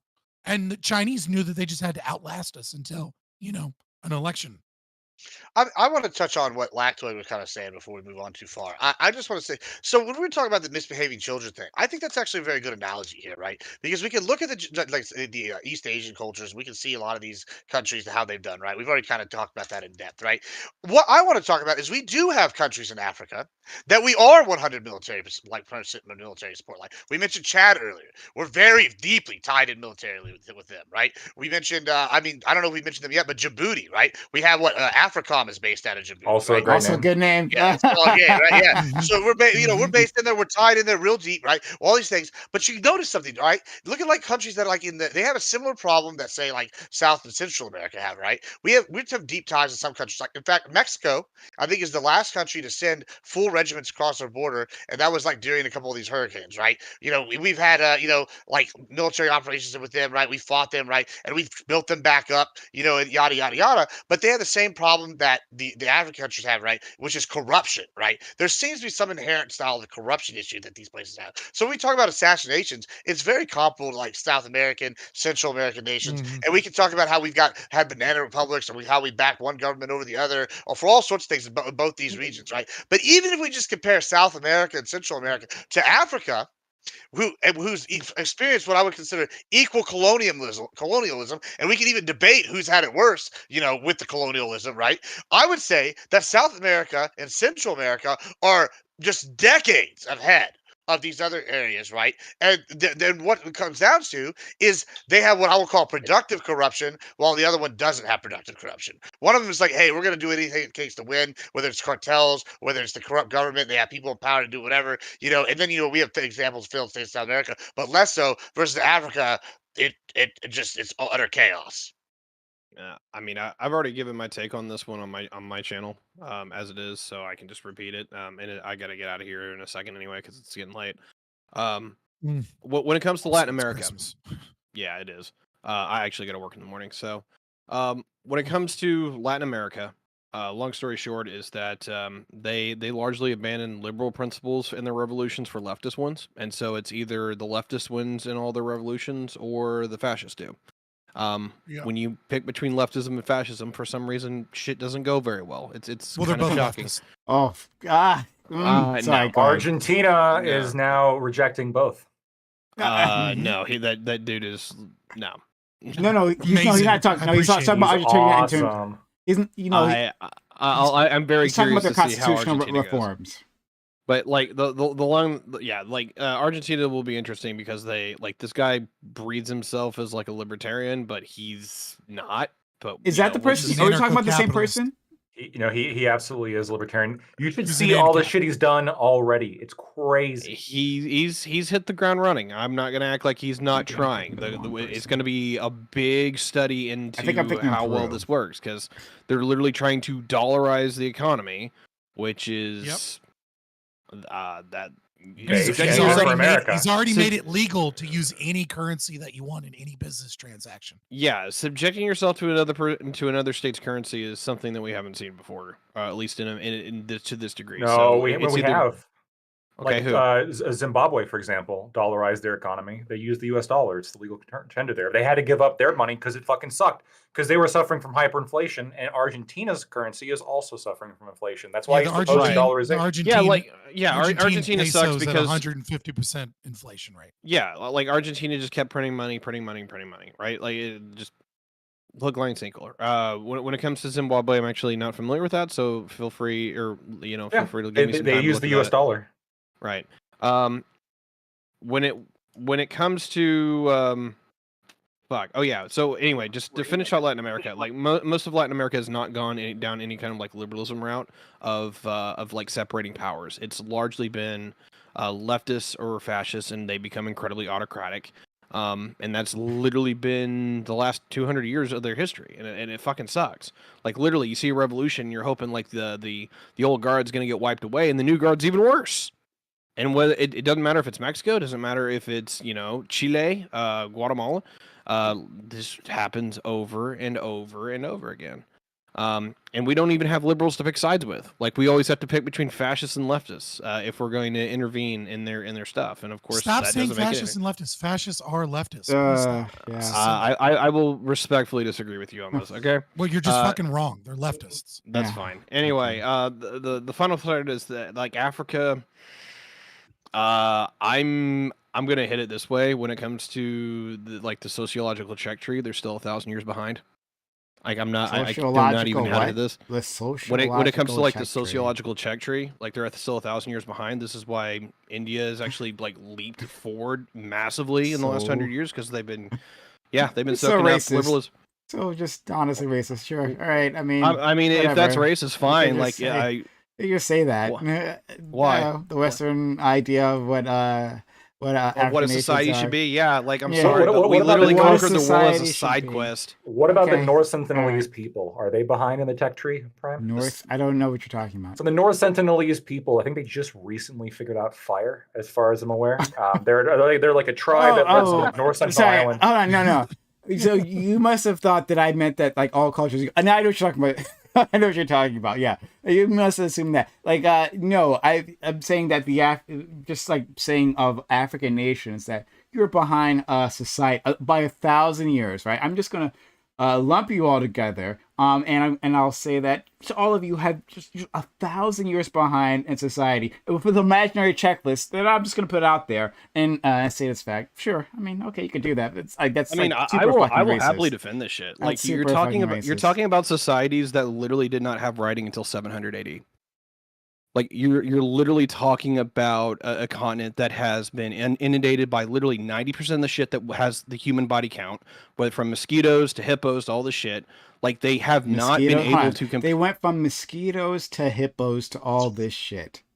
Yeah, like okay, I will repeat what I said. Like 90% of the things that has the highest human body count are inundated to Africa, right? Lions, hippos, mosquitoes, malaria, like all of this shit that just kills humans in droves. 90% of it is either in Africa or is like localized to it. Okay. How does having hippos on your continent mean you are behind in the social checklist? He's giving you non-racist explanations. It's not. It impedes your social and technological development. So hold on. So you're saying that they need to wipe out more Mosquitoes. Well, the mosquitoes. The mosquitoes needs to die anywhere. Absolutely, 100%. They just need to die. But are you saying that they need to wipe out hippos, and that's part of the social checklist? Is that like you wipe out a certain number of like hippos? Hippos have done. Sorry, no, Scott. No, sorry, Scott. Like I want Ty to defend his point, not you to defend his point, and then for Ty to pretend that that's what he meant. Okay. So anyway, like the thing about the hippos, it's not about like killing. You have to kill a certain amount of critters. Actually, it's usually you have to domesticate a certain amount of critters, like horses, pigs, cows. Most of this comes from Eurasia. This is how we, a lot of like Western civilization developed. A lot of even Asian and Hindu civilizations developed around animal husbandry. One of the reasons that it looks like the New World was behind us, we only domesticated one critter from here, and that's the llama. Like horses, pigs, all that doesn't come from North America or South America. So part of the checklist. When it comes to Africa, the problem is that almost nothing will domesticate over there. It's hyper violent and really good at killing humans. Zebras are way more pains in the asses than horses. They will not let you ride them. They won't even like stay in an enclosure. You can put them in one for 2 weeks, and then they will come out and kick you in the teeth. Excuse me. A horse will not do that. So the problem here is that where like Eurasia largely had a bunch of stuff that actually encouraged social development and civilizational development, Africa doesn't. Africa actually goes the opposite route. Its geography and climate is just generally worse across the board. Its critters are way better at killing humans and not cooperating with them.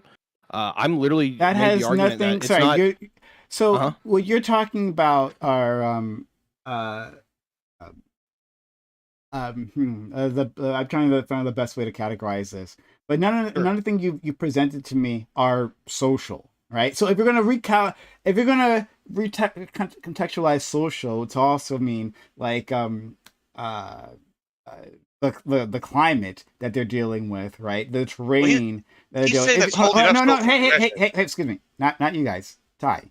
If you're gonna recategorize that to be the climate, the terrain, and the resources available, then okay, sure. Then I can agree, in fact, that the way Africa as a whole, like sub-Saharan Africa, that the continent uh, is not conducive to like advancement in the way that we usually think of. So if that's what you mean, then fine, right? But you use the word social. So I'm asking, Yeah. like, so what I'm talking about is between humans, and what do they lack? So like, let's focus on that. Okay, sure. So just putting it in the context of this, they don't believe, or they don't have a lot of institutions that we would call like that we believe is the separation of powers. I think this is hugely important that Westerners have picked up and we've exported to everybody, and it seems to be working for the people who pick it up. We're still talking about societies that largely are highly autocratic. Some are doing better. Nigeria is actually a good example of people who are trying to make a really good turn. If you want an example of people going the wrong way with this, it's Angola. When it comes to like the general social sectors, Africa is literally the highest area of polygamy in the world, which is incredibly socially toxic when it comes to actually separation of powers between families. So that actually I openly regard as socially regressive. That's why I don't like the Mormons in some regards. There's a number of these other things that So I have to yeah, like a dig up number the of these list. other things that yeah, they're good to hide things, but then there's just a number of other things. Okay. So there are African nations Uh-huh. who have the non-autocratic ones, of course, obviously, who do have that, like who have like a president, who have a court, who have a legislator. Hmm.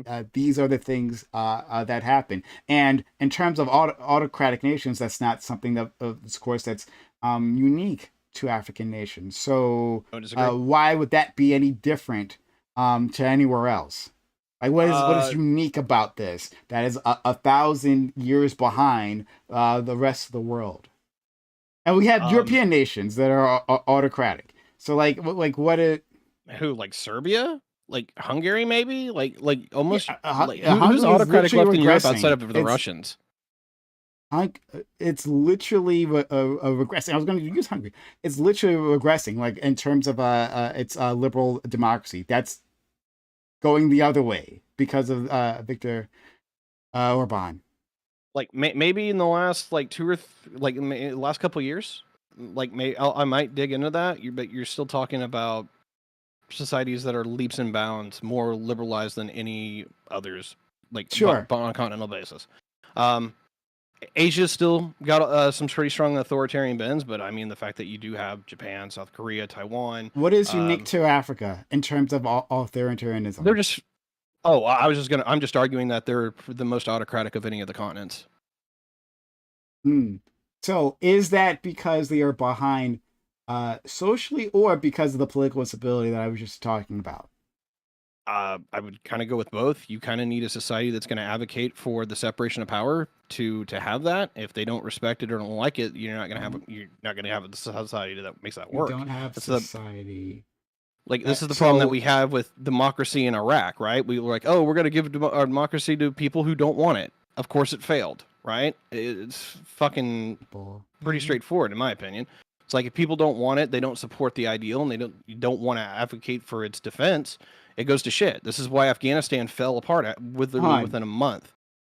Or this is why Afghanistan fell apart because they didn't like democracy. The people there didn't care about democracy, and so that's why that fight happened. for it. They didn't try to preserve it. They literally scooped within a year of us, as we're leaving. This is fantastic. I love this, right? Because the more you dig into his examples, the more he's just like he'll give something that has so many variables, he's ignoring them all, and he's just placing his variable here and saying, well, this is the thing that caused it. So because they didn't want democracy, because the people of Afghanistan didn't care about democracy, the country fell to the Taliban. Or was it that the American military spent trillions of dollars in a country without actually properly building out a military infrastructure, that didn't understand the incentives that actually worked for that society, didn't understand the society in general, wanted to impose a structure that they thought was best, and that failed miserably. And then when the job was not even halfway done, pulled out. I mean, It could be if you that, want to go, or it could be that, or maybe these people like don't want to say in their own government. It could be that, or it's the other thing. They didn't want to say in their own government, and they're like, I guess the Taliban's fine, whatever, right? This is why people fled. Why they love the oppression, like like I don't know how we can help out people for 20 years and act like it's our incompetence. I really don't, especially when you you don't have know Ukraine as the how that could counterexample. happen. You don't know Yeah, how that's honestly, it's fucking ridiculous to me. Like, we fought and bled it with them for must have 20 been years. their We fault. equip them, we So train them. Yeah, it is their fault. it, I agree. I've said this before on this panel. Connor has said this before on this panel. Connor It's their said it, fucking great. fault. They didn't Yeah. defend it. They didn't great. defend it. They ran and they scooped, and the few people who actually cared were hanging on the goddamn airplane. That's just how it turned out. They wouldn't fucking fight for it. They didn't. The majority of the They population didn't believe in believe democracy. They didn't. They didn't believe in democracy. They They didn't don't believe in understand the that or ideals. anything like that. Okay, You don't think So- some countries don't believe in democracy, Brian? So I think it's incorrect to assume a nation or people don't want self-determination, especially when we're talking about a nation that had like no determination in its recent history. That over that 20 years, they were bombed and murdered, had massive displacement of their population, creating What about like any hold country? on, that created a migrant crisis that we're still dealing with, like both Iraq and Afghanistan. And then in the aftermath, after all this intervention, and without the time to develop institutions that people will trust, because another thing, they have to actually trust these institutions, that they failed immediately without support. It could be that. It could be all of that. Or, I guess, they don't like democracy. One of the Well, other. no, I'm not I don't talking about know. Afghanistan only, but I mean, I'm asking you, do you think some Or they're countries so don't- behind in their social No, development I'm not that they talking just about can't Africa. I'm asking you, understand Brian, this. do you think I that was talking there about are Ty. some countries anywhere like that prefer other forms of government other than democracy? Like Russia seems to like to have the strong man. Like that just seems to be throughout their history they kept going back to. I don't know if it's something that we can say. When you're talking, I think I'm trying to figure out the best way to balance this, right? There is a people, and then there is the country as a whole, and that country includes a government and forces that like the people have an ability to interact with or not, right? To various extents, right? Like it, like if there's a country that has like a century, 2 centuries of authoritarian rule, is it because the people under that government want authoritarian rule, want to be crushed, want to be oppressed in every which way? Or is it that they just don't have the ability to like overthrow, right? To put enough political pressure or military pressure on that government to change, right? Like you could say that, well, looking back on their history, they don't seem to like democracy, or you could say there's lots of other forces at work here. It's not necessarily that they don't like democracy. So first off, I want to say, looking at polling data from 2019, Afghanistan had 65% approval of democracy, right? So roughly a third of the country were against the idea of democracy, and 2/3 of the country. I would say that would hold true in America. We have like a 92%. Yeah, I would say. Okay, I'll leave that alone for now. Go ahead. Well, yeah. I mean, take that however you want, one way or the other. I'm just giving the actual polling data for whatever argument either people want to make. The problem that I have with your argument, Prime, is hold on 1 second. Hold on, before you do that, I hear you, and we can still talk. I'm not going anywhere. But Ty says he has to leave, and it's Ty's argument. So I want Ty to make it before he gloms onto yours. Oh, he's been making the argument for quite a while. Okay, True. well then Like, we're still gonna make the argument. Go ahead. Like, so he just says he says Afghanistan is an example of people not liking. You just simply didn't like democracy, or maybe are further behind on the social scale in some way. These people must be behind on the social scale rather than, but not the other inputs in here. Not like the superpower. They didn't fight for it in the way Americans did. The multiple superpowers that have being able to intrude on their society, right? That having a lack of self-determination, not having two oceans on either side of a continent to protect them from bigger powers, things like that. I don't know, but we don't get to put them into the calculus. We can just say, I guess they don't. These people don't care. I mean, I literally talk geopolitics pretty consistently, and I think you're doing it really badly. Yeah, I mean that's fine. Like we have a right to disagree with each other. It's like which is what we're doing. We're disagreeing on it. So continue. So you're saying so like just the long and the short here, because like I'm sure we can go in the circle for this like forever, but I look at this as two-sided. One is that you need a couple of factors, and it literally kind of does look like the civilization or like, you know, some video game tech tree, that you need to like hit certain things in order to like get to that next tier stuff, right? It generally seems like if you want a prosperous economy that actually can develop, you need a strong sense of the rule of law. My general outline was just that Africa as a whole is still one of the most autocratic, centralized states, or areas on the planet, socially and governmentally. And so that was my core argument, is that they are still behind. I said 1,000 years, and that is kind of a relative conversation to have. We could say 100 years. The problem is that you're still talking about societies that are, about half of these countries, and I stretch to call them countries, are effectively warlord states, which is something that even India doesn't even do, right? Something that we have seen most of this planet most of India's past is like different states warring against each other. People like no better than warlords. Well, not since the British took it over, but all right. Okay, all right. You know what? Okay, I'm just gonna. I'll leave that alone. So yeah, that's fine. Yeah, my argument is like you have to clear those bars. Like, unfortunately, Africa is behind. It's not really even a fault of their own. It's just part of their environment that they exist in. It sucks. Like, I would probably be dead as hell if I got malaria or AIDS and died by the time I was 25. Like, that's a reality. If you just want to argue, who knows? But if you just want to argue that, in terms of the terrain and environment, that the African, the sub-Saharan area is less conducive to advancement, then I agree with that very narrow point. But you use the word social, and yeah. All right, we'll leave it there. We'll leave it there. Right, sounds good.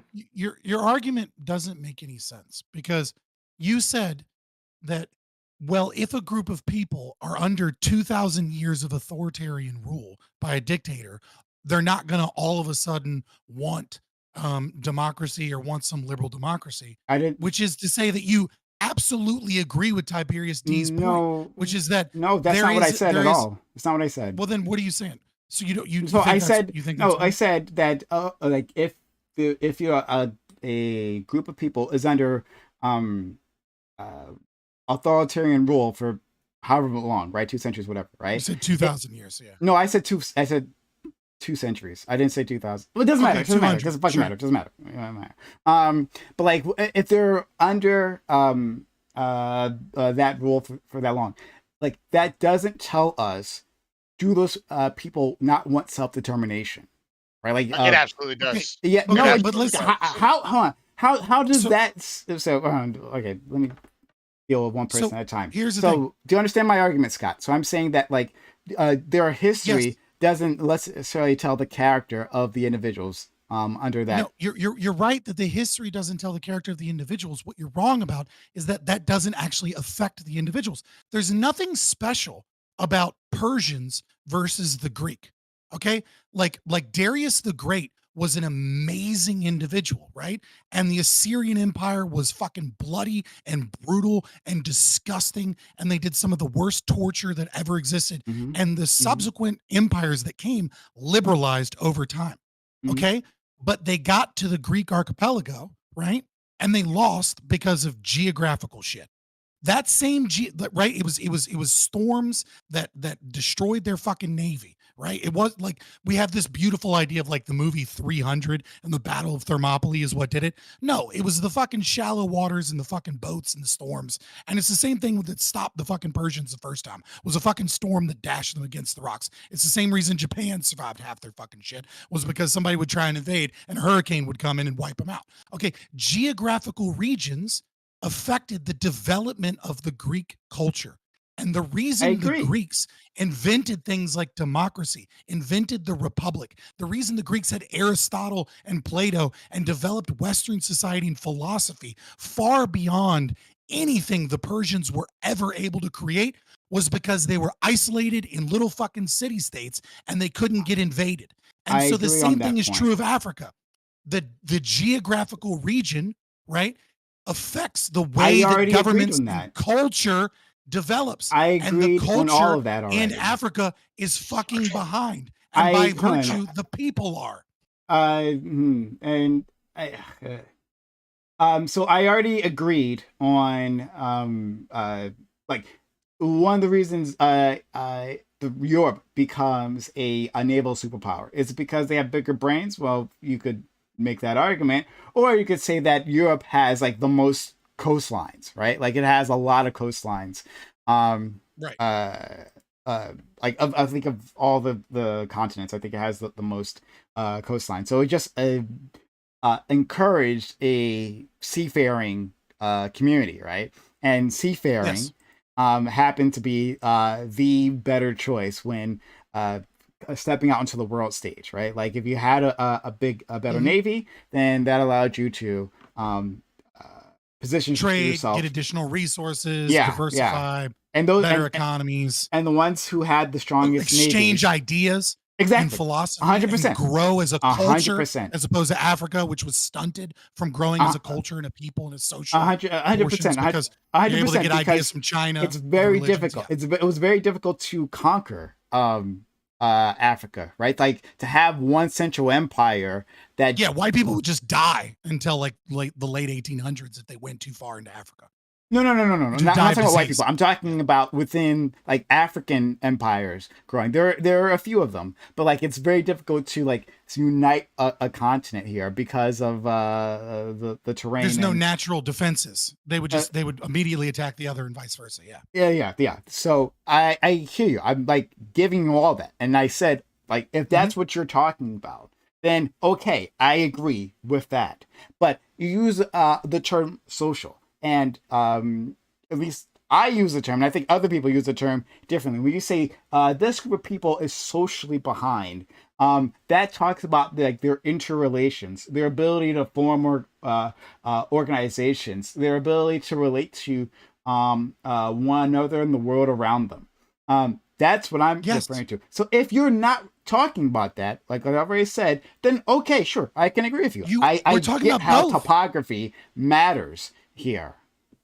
Topography matters in social development, right? So like when we look at like Göbekli Tepe, right? And we're trying to understand how is it in Turkey 11,000 years ago, people were able to build monolithic structures. It's not the rocks that's important, right? Because the rocks are nearby. It's not the tools even that are important. The thing that is supposed to be impossible for Göbekli Tepe to exist 11,000 years ago is the social order to be able to get that many people to work on a project. In order to work on a project where you create megalithic structures that point towards true astrological north, you need, in order to get that many people to build things, you need social institutions and structures that are beyond hunter-gatherers. Technology and topography does affect the culture and the sociological development of a people. And the fact that Africa is behind in one must mean the fact that Africa is behind in the other. I have a question. Okay, So, you like, go Prime, first. I guess this. So, like, this kind of comes back to the other thing because I feel like y'all are kind of. Like y'all are you kind of the same thing, but not. I mean, yeah, I don't know this. So, I guess So, this comes hon, back to this comes. To be clear, here's what the argument is on what the hell Ty means by social. right, So, right. So, I'm asking you hold this on, hold though. on, hold on. So, like, it matters what the hell Ty means by Well, social. Sorry, hold on, 1 second. Like, I literally have said at the very start, like, oh, okay. So if you're actually just talking about the relations to people and topography, and environmental conditions and how that affects the development, then I 100% agree. I said that from the start. If that's what that is, then okay, right? But that's not the way that most people use the word social. So if I have a misunderstanding of No, what you're time, ignoring it. hold on, sorry, Scott, shut up, Scott, shut up. So if I have a misunderstanding of what Ty means by the word social, then that's fine, right? Then we can just move past this. But No, if what he no, means is the Scott, why. sorry, Scott, shut up. You already had a chance to talk. 1 second. So, Please just oh listen. my You're God, not please, getting no, it. I'm not. I literally listened and I agreed multiple times with what you said, and you keep repeating the same thing. You're not So I'm getting the like, basic yeah, concept. no, I absolutely am, and you're just assuming I'm not. But like, so what I'm saying, my disagreement is what does you mean by social? If it's the things that I just laid out, then okay, then it's different. But if it's just about topography, environment, and how that interacts, allows like the availability to get to resources, like how deep are your iron ore? Is the iron ore from the surface? Is it easy to mine out? If not, that's going to be an issue. Like all these things matter. But and if that's what you're talking about strictly, then I agree. But if it's not that, then You're I ignoring the disagree. argument. You're ignoring the argument. Yeah, The okay, hold argument on. is Sure. these are the reasons. And sure, that was for Gibbs. So hold on, let Gibbs go. Go ahead. Just so super my quick. uh, So my get You're no ignoring the argument. Gibbs. But Yeah, okay. whatever. so my Sure. my question is this, problem. So you also like kind of were talking about, and I actually don't know if I agree with Tiberius' assessment of if autocratic means it's backwards or not. Further back in time. Well, I don't know if I agree with that assessment because I kind of disagree with your other premise that you made, which is that people inherently want to be democratic, right? They inherently want to form the government, right? And we can argue about topography and whatnot, but I want to look to a country like Russia, for example, right? If we look at Russia, I would consider them pretty well. I guess whatever standard we're gonna go by, pretty socially, like equal to like whatever country you want to say, right? Right? Because we can track their history, their culture, all their whatever, etc., etc. But they've generally always had some sort of strongman government, right? They've had either like Rus Vikings way back in the day. You've had the czars for hundreds of years. You had, now you have then you have the communists. Now you have like Putin, and we have all these forms. They have a very strong man, and it seems even when they're given a choice, they go back to picking a strong man type character, right? Like that put in charge, and they're very like big on like the empire building. They're very big on the like we like the strong man government. They're very nationalistic. They're very proud of that, right? So whenever you say that people are inherently like Oh no, that's not democratic, what I I don't know said. if I agree with that. What do you That, what do you mean by if that I people don't. can't be? 1 second. 1 second. I don't. I don't know if I said that people are inherently democratic. If I did, then I retract that statement. I don't think I ever said that. Um, my point is to complicate the situation. To simply say, right, like Tiberius, like saying that nonsense that yeah, those Afghanis, it simply must be the case that they don't like democracy, rather than we had decades of multiple superpowers interfering in their affairs, destroying any sort of trajectory that they had to decide themselves. Like that masked the character of the people. So it is. I think it can be entirely fair that a group of individuals, right, like would prefer a strong man or whatever, right? And I'm not familiar enough with Russian. Well, I Like, mean, use so Afghanistan then. Isn't the yeah, hold expression on, like that where 1 second. empires go to die because they're so tribalistic? Like that, isn't that a whole So thing? I'm not sure if that's the reason. I think I mean, at least that's not the reason I've heard. It's because the terrain is so incredibly difficult to have an invasion and hold that invasion and to root out insurgents. That's my understanding, but maybe you have a different one. But Well, so it's both. so I'm It's saying that. both. So hold on, God, let me get the answer the first question that you wanted me to answer, right? So I'm not saying that you can't have a group of people that prefer um, uh, an alternative form of government. I'm saying that uh, we need to complicate this with history. That with what Tiberius has provided, it's not enough to simply say, "Oh, these people, their character must be that they don't like self determination." Uh, it could be there's a whole list of foreign interference that makes self determination impossible. So we had that whole talk about um, uh, like the world economy, right, being used in neocolonialism to make it difficult for countries to build up their own industrial base, right? To have the money, to become politically stable, and to uh, choose a democratic path, right? When they do go down a democratic path and choose someone who decides that, like, our resources are going to be for ours, then they get assassinated by by the West, right? Like, we'll go in there, we'll fucking murder them, and then what is replaced? The group that the organized the administration that replaces them is friendly to the West and crushes the people. Now, does that tell us? Does that tell us that those people don't like self-determination, or did they actually try it? And what happened was there was external conflict. That's what I'm saying. That it's a lot more complicated, and you can't simply just say, "Well, one variable must be it." Does that make more sense? Anybody say that it was one variable? Yeah, I mean, I mean, yeah, that's I don't what think that was Ty, literally Ty. That's what he did. I don't think Ty that's was what he saying. did. I he definitely, said, I definitely think that. I mean, I definitely think he had one misunderstood. he had one cause. Sorry, one cause. He had one cause. Maybe variable is not the word I'm looking for. But one cause. He said, like, yeah, I guess he didn't fight for it. That was it. And then I said, what about these other superpowers? Oh no, it's because No. they didn't want it. No, that's what he said. It's bullshit. That's 100%. He 100%. said that they didn't fight for it. He said that was a reason that it collapsed almost instantaneously, is because there was no one fighting for it. He was describing the way the moment the America pulled out, the army basically fucking dissolved instantaneously because nobody there gave a fuck to defend it, because nobody strongly felt that they wanted. But again, this is the problem. If you actually look into the history of what happened, right? It's been documented. If you look into that history, we didn't actually affect the supply lines. Like there were people in the outer regions. So like you had like the more central region that is more well defended, right? The more metropolitan area, the more well defended. But then the rural regions, there were no supply lines. Those people, they weren't even paid.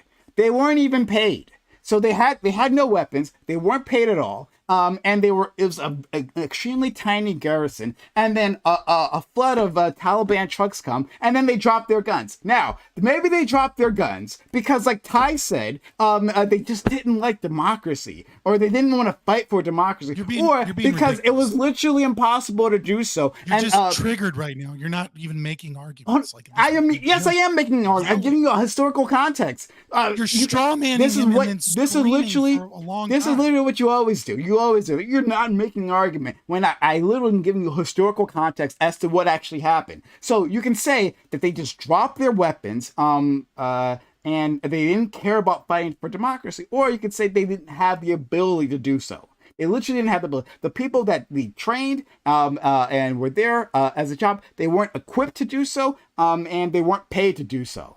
And so their towns fell one after another without a fight. And when the American Revolution occurred, you had a bunch of ill-equipped colonists that took on the largest empire in the world has ever known, and fucking starved and lost every battle until Saratoga. Right? Yeah. Like, there is a difference here. Sure. Because the culture was different. Because it was a deep desire and yearning for freedom that came from the people itself. Because the society had this desire in a way that Afghanistan doesn't. Scott, I don't know why you want to flatten history so much, right? Like, to pretend that what are you talking about? Not flattening history. Yeah, why? Because an ill-equipped group of individuals facing a the British colonial army. I don't know what you call them, or expeditionary force, whatever, right? The fucking redcoats. The fucking redcoats, yeah. Like the technological difference between those groups, right? The ability to do damage when you can like shoot a gun and then you have to take like 2 minutes or so to reload it. The difference between that and a person, with a sword or whatever, right? There's a much smaller difference between those military powers, the ability to apply force, right? From the Afghan army that had our weapons. Yeah, that doesn't make any sense. They weren't, which is why you're wrong on top of that. Which is why I keep saying they weren't actually well equipped. They were running out of bullets. They're running working weaponry. That's not like no. That absolutely happened. So on paper, there was more soldiers in the Afghan army, and they were better equipped in terms of everything. I don't disagree that there were a lot of the Afghan army was selling off shit for money, right? There's a lot of corruption going on, right? I think that the issue here is like, with Ty's point that like the reason why Afghanistan collapsed is because the people there had no will to fight the Taliban is just factually correct. The question is just, why didn't they have the will? And that's where things get multifaceted, right? Like, was there a lot of corruption in the prior government? Absolutely. Did the U.S. not do enough to stamp down on that corruption? For sure. Was there like is there a tribalistic history in Afghanistan? Of course, people felt a lot more allegiance to local tribal members and tribal leaders than they did this concept of the country of Afghanistan, right? Is there like religious extremism more common in that area? Of course. And the Taliban promises a more Islamic form of living than the prior Afghan government was. There's all sorts of reasons why they didn't have the will to fight, but they didn't have the will to fight, which is why, despite having more equipment, I mean, look, the Taliban after the Taliban took over, they're literally driving around flashing the equipment that we left for the Afghan army. So that equipment came from somewhere, right? I mean, why does it have in Kabul? Yeah, well, in one Kabul. Other thing on yeah, top of exactly. That. Kabul is one story, correct. But like the rural towns were falling left and right because there weren't enough people. They weren't actually paid, and they weren't well equipped. That literally is a fact. I'm sorry, you guys can make it up. Let me tell you why it's not a fact. Hold on, let me tell you why it's not a fact. You have to debate specifically on what happened in Afghanistan because there's literally documentation of exactly this. But here, let me tell you why it's not a fact, though. Because there's still an area in Afghanistan not controlled by the Taliban. It's the Panjshir Valley. They have an open rebellion, and they're still trying to siege it and fight them. And there's all sorts of the NRF, and they're having an open rebellion. So there is a group of people in a certain region in Afghanistan that does want democracy, and they're still standing up and fighting them even with this less tech and this less willpower and everything. So if they're able to do that with even less than everybody else, because there's only this small group, then everything you're saying is just a house of cards. I don't know who you're referring to, and I don't know that's your problem. You don't even know what you're talking about when it comes to Afghanistan. Yeah, sure. You're trying to say it's well documented, and then you don't even know that there's a group that's still fighting. What did I say was well documented? What you was just I told me talking it's about? well documented. What was I talking about? Was well documented. Just fell in Afghanistan and didn't have the weapons to fight them when there's a small area that is apparently doing it with nothing already. So why is this one small area doing it? The other areas are just like, sure. If you're saying that I don't know about every individual faction in Afghanistan, which means that I can't make any conclusions about Afghanistan, then you're right. That's great. I can't make conclusions. I can't make conclusions about America because I don't know all the political groups that have an effect on our political system. I can't do that. I don't know about all of militias or heavily armed groups in the States, right? There are lots of people who have military or caches of weapons here, and I'm unaware of it. They're secret caches, so I guess I can't make a conclusion about them. Like what is this nonsense? Sure, okay, thank you for giving me new information, but incomplete information. I don't know actually how well armed these people are. I don't know how well they've been doing, and I don't know how that interacts with my larger point. So, like, you can just it's say pretty that. simple how it interacts with your logic point. It's because it's very simple. It's very simple. Your whole argument right there with Afghanistan was that they were ill-equipped, they weren't able to do it, and the technological difference between them and whatever was so different and not comparable to the American Revolution, right? And that point falls on its head. Because they have machine guns. Oh yeah, so exactly. And So the people, hold on. And people in rural Hold on, Afghanistan can make machine guns. I really have to go. Sorry. You said that a long time ago. I don't know why you were still here. Sure. But anyway, like Fair enough. we Have a good literally one, had. But here's what you're we skipping see over. them You're make not even assault rifles. Go ahead. Sorry. Go ahead. But look, here's my thing right here, bro. Is what you're saying is these people just didn't have the ability, right? So if these other people, all things considered, are still Afghanis, right? They're still the same situation that all the other Afghans are in. They're in a remote province, Are they just like the being rest. funded by Pakistan? I don't know the situation of this That's group. not really the point. You're The just point is putting it these out people there. are still fighting for their No, freedom and for their rights against the Taliban, if while they're- this other group if just you're melted saying away. it wouldn't matter if Pakistan was supplying them, then that wouldn't have anything to do with anything. That would just This is so like, asinine. sure, Listen, but yeah, okay. But Alexander Gibbs, the Great Hunt, once Gibbs, said- sure, yeah, I know. Wonderful. Gibbs, would it not matter if Pakistan was funding your group? Sorry, not your group, excuse me, but the No, group it you're absolutely referring does to. not matter. That would absolutely not matter to this No, conversation. it's because it's showing their willpower. Okay, These sure, people never weren't mind. initially funding it. They Never fought him mind. while Yeah, Kabul is got falling. it. They were over here No, fighting. I got it. Yeah, once So if there's a while wonderful Kabul is quote- It fighting, wouldn't they're make falling. sense. They're fighting. It wouldn't make sense if they had a military power supporting them. I guess not. So there's a wonderful quote that I think speaks to the culture of the Afghan people for a very, very long time. And from Alexander the Great, he once said, "May God keep you away from the venom of the cobra, the teeth of the tiger, and the revenge of the Afghans." Throughout all of world history, even since Alexander the Great tried to conquer them for 3 years and failed after conquering the largest empire up until that time that had ever existed. The Afghans have been known as a people that will fight to the bitter end for their country and their people. And when democracy came knocking at their door and was given to them by the United States, obviously not like a true democracy, it's, constitutional republic with some strings attached to Western influence. It fell instantaneously because of the culture, the people, the sociology of the region was far more in favor of religious extremists, tribalists than it ever was towards the idea of liberal Western democracy. And the point has been the entire time, which you have yelled at and ignored, and in such Yeah, it's ignored a as well. fashion that I find to Right. be just be childish at this point. Sure. Oh, Is okay. that he stated and you refuse to engage with in earnest the fact that yes, the sociological conditions are different because of these reasons.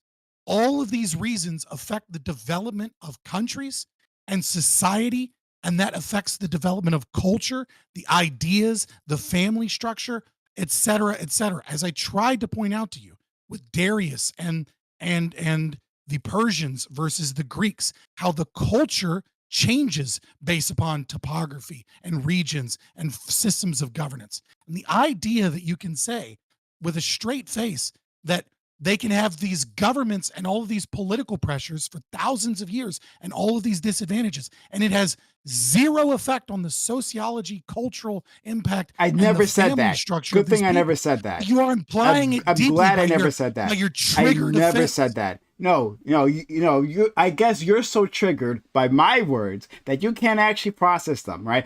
I love this because this is what Scott does. He just says you don't have Don't an project, argument just while make like your fucking literally argument, which you ignoring. haven't But made. you're so busy saying that you're not making an argument that you literally ignore what people are saying. I'm saying that they actually do have an effect on all these. I said it multiple times. I've agreed with it multiple times. But then afterwards, you pretend like I guess he didn't say that. No, at all. That the idea that government doesn't have an effect on the people. Well, of course it does. I never said that it didn't, right? I'm saying that there are a whole list of things that affect the people, that affect the character, right? And that rather, Okay. I guess, Okay.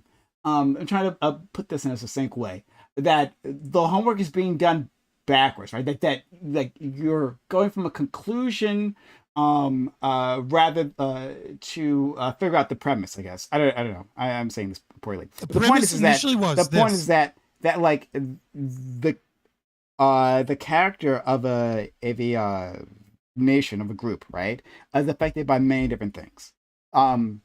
And those are all inputs that go into it. To simply say that these people don't want like the reason why this thing happens because these people don't want self-determination. I think he didn't do the work to prove any of that. In fact, he let other people do it. So okay, new point. Not a new point. I'm literally okay. Whatever. It doesn't matter. I'm just gonna ignore you. The original argument was, okay. Shut up. Let me make the point. Thank you. You said it doesn't matter, so I thought you were done. Okay, great. Shut up. Make a point. That there are a lot of inputs within a society, right? That can be topography, that can be an environment, that could be technology, that could be the government in and of itself.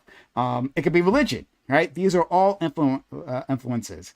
And then this creates a character of the people. And by that, to more clean define it, is like a consensus about how this group of people relates to the world. Simply stating that the reason why this outcome happened was because there was it was the character of the people rather than all these inputs, which I've many times named, right? Is backwards and actually hides what truly goes on. Right. So, and then I go on to list like context for the specific action that he was talking about. But we ignored that. It was okay. I guess it's. Can you steel man his original point? Can you steel man his original argument? Sure. Let me try. I guess. Because you just made it. You just made his point. You have now been offended for so fucking long that you don't realize that you just made his original argument. His original argument was this. He said that Africa was behind sociologically. And then he said for a whole number of reasons. He gave hippos, he gave geography, he gave diseases, he gave mosquitoes, and said all of these different things from the government, from the topography, the things that I agreed with, influence African culture. The things that I agreed with, that it is that there are the things that I agreed with. Yeah, exactly. Yeah, the things that I agree with multiple times. No, hold on. Because you didn't again. You were too busy. You were too busy thinking. You weren't making repeating that over and over again to hear the thing that I said multiple times. And when Gibbs asks, "Hey, what's so hard of this disagreement?" I stated it exactly. Hey, what does the word social mean? What does the word social mean? If it means all these other things, then I guess I agree. I said that multiple times. I said it like 4 times. I said it like 3 times to you specifically. But you're too busy saying. What I said. I know. Shit. No one is ever engaging. No one's ever engaging when you are not engaging. When I've said the thing. Sorry. No, it's fine. It's so fucking simple. No, it's fine. So no, it's those are the reasons why. I'm sorry. I'm not going to take that. I'm not going to. Nope. Polygamy. He said authoritarian structure within the family. I'm not going to give you. I'm not going to give you it. No, I'm going to get. I'm literally going to keep talking over you. I'm not actually going to give you the time because I've done it multiple. I said, hey, if this is what you're talking about, then I agree with you. I agree with you. But if this is a definition of social, then I disagree with you. Literally, that was the argument. The entire time. Those are the fucking reasons. So there we go. So and he gave you how those affected social. So and then you just clarify. And when he said that, like, hey, these aren't things that I consider to be social, right? If you are having an expanded definition of social, then okay, then I guess I agree with you. That's simple. I said it multiple times. So what was his definition of social? You can't. He didn't give it. He didn't give. I don't think he. Yes, he did. He said polygamy. No. Authoritarian order control within families that leads to the same desires. Well, I think Prime I don't think those specific things have stunted the culture and how that stunted culture. Well, Prime also disagreed with originally. He also disagreed with the idea idea that hold on. Hold Prime I, also did you not disagree with the idea that it was a Western culture like list as well? I feel like you said that initially, like, Yeah. oh, by this Western Western culture list, culture. and I feel like that, yeah, or something along those lines. Like I might be That was the paraphrasing it. initial thing. Yeah. Yeah, you're like, oh, so this is a Western culture list that has determined that these people are, I don't know, I'm just gonna paraphrase. I don't think you Sorry. said this, but uncivilized or not socially good enough or I whatever. Yeah, like basically that was implying by this Western standard, which you almost said didn't even matter because that's a bad way to value it. Is that correct? I don't know what you just said to me. Hold on, one quick second. One quick second. I'll try to get back to you. One quick second.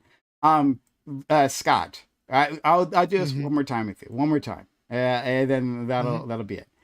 Steelman, my argument. What was my disagreement that I've stated multiple times? Like, where did I see? You Go ahead. had multiple disagreements as you shifted your goalposts, and I'll go through all Okay, of them. wonderful. The initial disagreement that you had was that you were offended by the idea that anyone would even say that Africa was socially stunted, and you wanted him to back it up, which is fair, right? Then you were upset that we would use a Western lens and an idea of Western liberal democracies as a standard because who are we to say that Western lenses and standards, et cetera, are No, better I than never said those? that. You got I challenged on never that, said and that. you immediately backed off. I on never that. said that. You wanted him to back up. You can run through the tape; you'll get through it. Then you never said wanted that. him to justify those positions as social. You were upset because he wasn't justifying the social differences. He was justifying the reason why the social differences existed, which was topography, which was access to resources,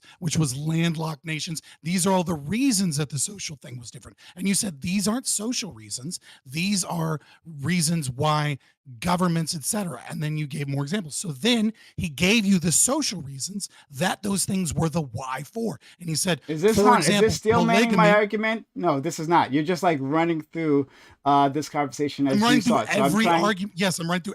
You had Yeah, sure. multiple different Okay, arguments and great. So positions I'm that still you waiting shifted for through. still man the disagreement that I stated. Like, oh, this is what Okay, I see. Go ahead.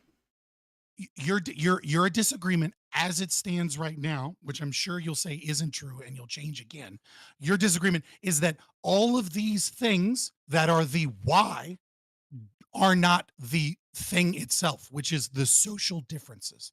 And you're saying that we can use a multitude of different factors as to why the people didn't fight in Afghanistan. And then it's not fair to compare them to radically different things, such as the American Revolution, where people fought. And because there are different economic factors, there's different technological differences, because not having appropriate supply lines in America is very, very different than not having appropriate supply lines in Afghanistan, where you don't have access to machine guns.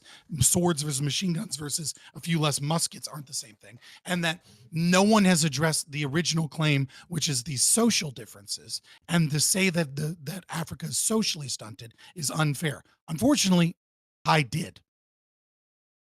Okay. Whatever. I don't care that you did. Um. Uh. I think at least part of that. Oh God, you said so many things. God, I love coming on these. Yeah, fair enough. Yeah, you shifted a lot of goalposts. No, I throughout didn't. The I didn't. I conversation was while you were triggered. No, it's fine. It's fine because literally I was saying the same thing the entire time. But you seem to have lost that, and along the lines of that, I had to justify a lot of things. Since I'm talking to multiple different people, so that's okay. But at the heart of it was like, how do you define social? How do you, and you said that in different words, but yeah, that was the heart of my disagreement is how do you define social? If you have a more expansive definition of that, then I agree. Simple as that. Yeah, Simple. but social had Then I nothing agree. to do with And then like you topography and all said, those other and things. then like you said, Those were I the end up, why. and then like you said, I end up I can create the steel man of Ty's point because that's the thing. Like if it's defined as previously stated, then I agree with that. If it's defined as narrowly as I was interpreting it, then I disagree. It was always super broad. Those were reasons for the social differences. And then great. Then there was no argument. Then there was no reason for you to jump in at all because we had already right, because you were screaming that he was wrong while agreeing with him. Sure, whatever. When I literally said, "Hey," all right, I've said it multiple times. It's fine. Can I ask a question, Prime? Sure, go ahead. Let's just take as true. Let's just say that the Afghan army was 300,000 compared to the Taliban, which was only 80,000. And let's just say that by all military analysts, that the Afghan army was better supplied and better equipped and had been provided better equipment. Let's say $88 billion through March of 2021. Let's just say, compared to the Taliban, which got considerably less. If we take those two things as true, let's just assume they're true for now. Yeah, sure. Go ahead. And yet the Afghan army just lost and deserted and gave all their gear away and fled from the approaching Taliban army and just left Kabul for a mostly nonviolent takeover. Mm. Do you think it'd be fair to say that this might be because the Afghan people don't value the government that they had as much as they value the Taliban?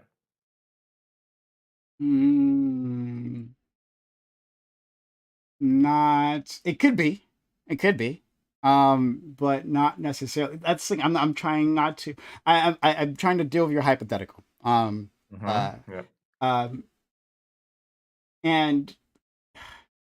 because if they value democracy more, it might be the case. That might be a reason. Like among the many reasons why that would happen, that could be one of those reasons. Yeah. Okay. And the general, let's just say the less value that the Afghan people place on democracy could come from like many different factors, but a lot of it could come from their history, right? And the cultural history that they experienced and their geography and influences. All of that. Yeah. I've already agreed to that many times, but people didn't hear it, I guess. Sure. So if Tiberius states, well, yeah, it's their fault. It's mostly their fault because they didn't want it enough. They didn't fight for it, despite the fact that they had the ability to fight for it. Is your disagreement with him on the empirics about whether or not they actually had the equipment? Or is your disagreement on whether or not the Afghan people value democracy? So now we're leaving our hypothetical and going to the actual real world. Well, in the actual world, there were a lot more inputs than just the ones that you're stating. And because of that, I simply wouldn't make the statement that it's because there's a lack of desire for self-determination. Or that they necessarily preferred the Taliban in the real world. If you could recreate the situation in Afghanistan, but you did it in Texas with Texans, all other things being equal, other than they would be Texans, do you think Texans would give up and run within a few days and give up all of their military equipment over to the Taliban? Or do you think Texans would be out there with their fat asses and their pet tigers and their rifles killing some fucking Taliban up until today, even if they lost? Fuck yeah, that's what we'd be doing. Let me tell you right now. We're going to be out there dying in droves, and we're going to be dead in a hurry. But we're going to be out there different fighting. Values. They have a different culture, right? I mean, Texans are crazy. As for that other point, by the way, while we're at that on that subject, it is different cultures. And as for that group that's fighting in Afghanistan, I did a little research. They have no international support basically at all. They have like very, very little. So clearly, if you want to fight, it don't matter what support you got, you're gonna fight. And clearly, they didn't have the gumption to fight for democracy in Afghanistan. I don't even know how this is a real argument because Texas has already done this. We've already done it. I guess once against democracy? Mexico. Yeah, fight for slavery. No, democracy. Sorry, which conflict? What specific conflict are you talking about? I mean, I don't know why you think we would fought for slavery. We fought, yeah, I mean, I guess we fought during the Civil War, but we fought for our independence the first time. And both are kind of about slavery, but we can make that part. That's false. They fought. They definitely fought for slavery. Not during the first time. We're not talking about that. Which conflict are you talking about? Well, Texas, the Alamo, motherfucker. Yeah, the Alamo, bro. Remember the Alamo? Remember Goliad? You know, slavery. we came for you in the Battle of San Jacinto. Get yourself. For slavery. Well, slavery was a reason, Prime, guys. No, it was a pretty good reason. Slavery, Texas is the least amount of slavery. No, I see what you're saying. I see what you're doing. Okay, fair enough. No, cattle drives are just not inherently built for slavery like cotton is. So it just wasn't as big a thing here. So like the argument that we're like, oh, pro-slavery. No, it was not. We are the least amount of slaves of any state in the Confederacy, right? And because cattle drives, you're also the least amount of people. That's neither here nor there. And we were just Texas very individual liberty, states' rights. That's what we were fighting for the whole time. We were fighting for our freedom, not for slavery. Texas, to be fair, Texas is a little bit different than the rest of them because they never had tobacco, right? So they never had a use for plantations, and cotton doesn't fucking grow in Texas basically anywhere. So they never really had. Probably true. Yeah. So South Texas. Yeah, in areas that like there wasn't a lot of control of until much later. So there just wasn't a large culture of slavery in Texas. I mean, there was to an extent, but it was more akin to like Maryland, right? Where like slavery was like a super wealthy thing you might have a couple of, but like it was more of like in the house type of thing. So like Frederick Douglass kind of slavery, if you've ever read his autobiography. Now, we just didn't like the government coming in and telling us what's up. That's the problem. We never like it when that happens, and we're going to fight over it. Yeah, the government telling you to give up slaves. Also. Like the government telling you to give up slaves, right? Hold on, Prime. Would you agree? Would you agree that one of the contributing factors, probably the main contributing factor to the Civil War, was the deeply ingrained cultural value that white Southerners had in owning slaves? I would say, following everything else I said, and working off what Scott just said, right? That the topography matters, the environment matters. So, I don't, not that I understand Texas topography like extremely well, but I'm going to assume Texas isn't a great place to like grow cotton and other like cash crops. And so that has an effect on its people, right? Like in terms of incentives. And they have, and it affects their culture and their values and their mindset. I've said that many times, of course, but I've said that many times, right? I've said that many times, right? I hear everything that you've said. Like, I have no problem with it up until like the Afghanistan thing. That's like the one thing that I've just.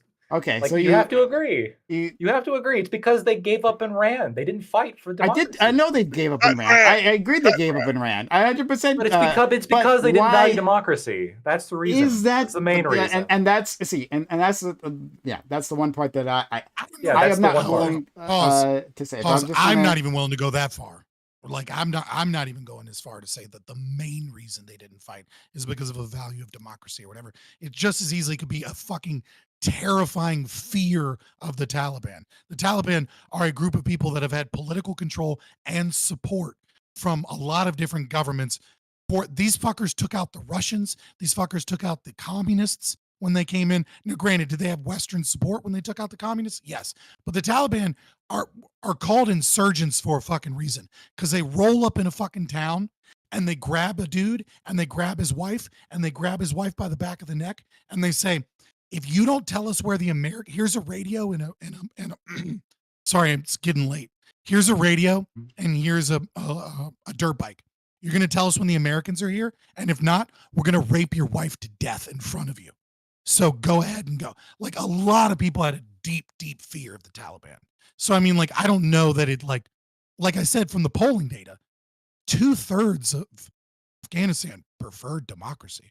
It's not the same thing as 92% in America. Well, right? It's also not the same thing as, are you willing to die? They don't deeply value it. Right. They don't deeply value it the way that Americans do, because our culture is different. And so, yeah, it's certainly a factor, but I'm saying there's a billion other. I won't. But Scott, it's too strong to say it's the only factor. No, but at the end of the day, it's the only factor, right? You could say there's like, your fear. It's whatever. No. But no, hold on. But at the end of the day, the only reason they didn't stand and fight is because they didn't sufficiently value democracy enough to face that fear and to blow up some Taliban, right? With the guns that we gave them forever. How many fucking? But you could do that with any factor, right? Because you could do that with weapons. You could say at the end of the day, they didn't have enough weapons. Even though they had more weapons, if they had fucking lasers that guided them to immediately wipe out Taliban with a click of a button, then like you could just say, well, at the end of the day, they didn't have enough weapons. If they had more weapons, right? If you take any factor and make it larger, no, it will eventually get rid of the other factors. That's not fair because I'm directly comparing the Taliban with the Afghan army here, right? The Taliban had fewer people, so it wouldn't make sense to say, well, if only the Afghan army had more people.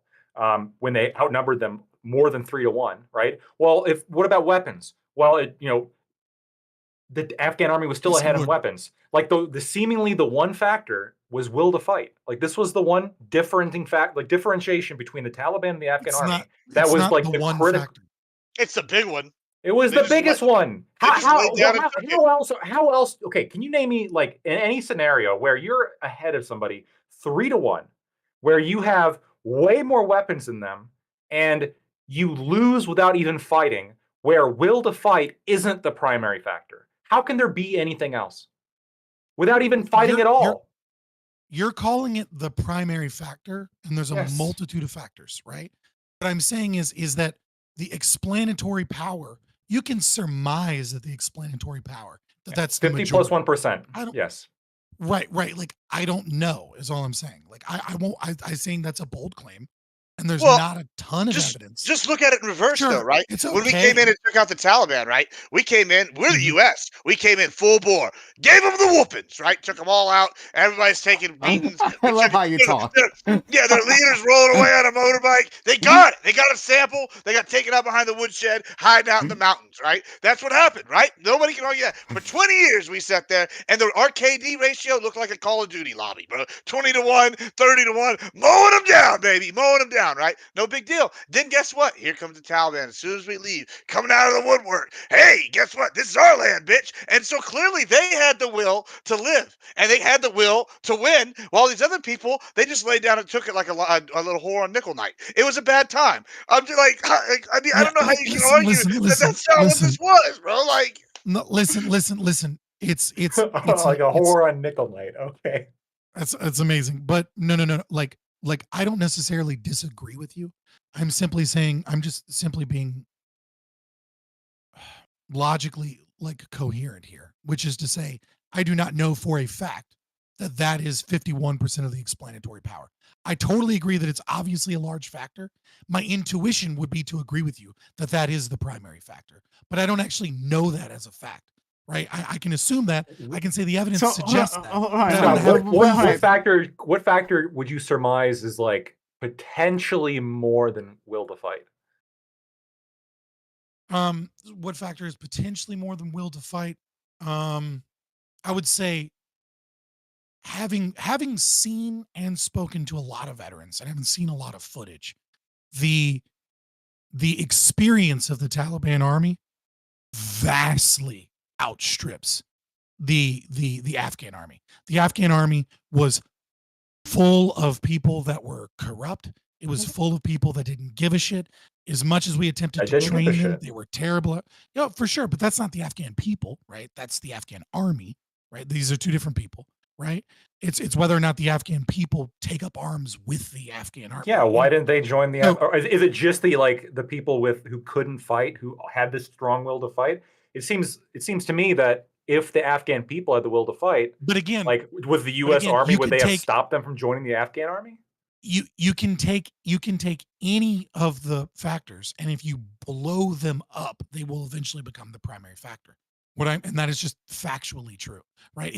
If there was a real world possibility that the Afghan army could have been equipped with a button that immediately killed all Taliban, then you could say, Well, the fact that that didn't exist, right? You could, you could take the will to fight against the Taliban to an extreme position where every man, woman, and child is ready to lay down their line and take 17 bullets, Rambo style, right? Yeah, There is they an probably wouldn't have extreme. fallen. There's right. They Fair wouldn't have enough. like for Fair Yeah, enough. 100%. it's Fair Scott, but saying you is, could like, do this I for don't- anything too. You could also Right, do this. it's like You can, this- you can do what You're doing. taking me to task for just being logically coherent. No. All What I'm you're saying doing is like here's I'm like the not wrong trying answer to to poke this. holes. I'm just saying. Well, don't no, wanna, it like, definitely make feels like an you're trying. It definitely feels like you're trying to poke holes, right? No, Because I you literally could say, said my intuition is to agree with you yeah, and to okay, lean then in your just fucking direction. agree. Yeah, then agree with me, okay? But I'm because just what do being you factually correct. just agree with me. Just agree with me because Fuck, I'm just being autistic right now because I understand. I it's not understand right you to say are. that. I understand because you can say this about anything like a company. Let's say a company blows $50 billion on a failed project. This is the primary reason for their bankruptcy. Well, technically, if they had a founder that inherited $30 billion, then they would have not gone bankrupt, right? So isn't them not inheriting all the money they lost, couldn't that also be the primary reason? Yeah, Well, I suppose. Like no, we the can think of, company's we can different think because you of can track their accounting, right? You can literally objectively determine what lost and made the most money in the sure, country. okay, but they would not have gone bankrupt if can't- they had an infusion of $30 billion from an inheritance that came from their founder's dead grandfather, right? Yes, or they wouldn't have gone So bankrupt if that they had was been the more primary efficient reason. at whatever it is that they normally sell. Well, that's a reason. My intuition I would don't- make me listen, seem like I I would don't- agree with you there, but we don't know for sure. Listen. It could have been a $30 billion inheritance that they just missed out on. I told you I'm being fucking autistic about the technicalities here because there are unknown variables. And when there are unknown variables, I won't say this is the number one factor. I will just say, yeah, evidence points to that. Scott. Or that, yes, it appears to be. Scott. Hold on. Well, I'll go to you in a second, Eiko, because I know you definitely want to say something. But Scott, it seems like we're getting along right now. And I feel like I'm going to ruin that in a hot second. But Scott, friend, who I love very deeply, Scott. The argument that you just made about Afghanistan, would that not have been my argument? Man, that where I can't say. Hold on, just quickly, let me finish the point. Right, that like I can't say, or I don't believe that Ty can say that like the factor that is the majority that had the biggest impact was a lack of desire for self-determination. But I can't actually do that, right? That there's all these other inputs that happen, just like you talked about, like the Taliban being better trained and being fearsome and intimidating them, and them not having that level of cohesion, military cohesion, and falling back, right? Scott, was that? Yes, it's similar to the argument, but no. That. Yep. But the problem is that Tiberius said before you made that argument that it's like a game of like Civ, or there's other things where there are a multitude of factors. Sure. Ignore that part. I just want to make sure that you. No. I just. Okay. I just want to say, like, but it was my argument. Yes. That part was my argument. Okay, that's why I wanted to get. Yes, all right, but it was your argument. Things. And the problem was that your argument wasn't addressing his argument. Instead, you were raging about something that you already agreed with him on, but you were upset because he dared say that the continent that's mostly full of black people was sociologically stunted. Yeah. And you got mad because the racism brain. No. You're no, sorry. I will do it again. Oh, sorry, I won't do it again. No. I got what I needed out of that. I got what I needed. It's okay. So you made that argument. I agree that you attempted to take it and isolate it and not understand the greater context of what was occurring. Sure. I will leave it at that. I got what I wanted out of that. Thank you so much, Eiko. Yeah, I just wanted to, like, what finally got me to where I wanted to end was when someone said, okay, what is, if it's not 50.1%, like what's everything else? And I think that we all know what these things are because we've talked about them over the past 20 years. But when you list them kind of in a row, it kind of like makes a cohesive sense, right? And one of them is that you don't have a single Afghani people, right? You have many tribes. But if you want to simplify it from there, you would just say you've got the urban Afghans and you've got the rural Afghans.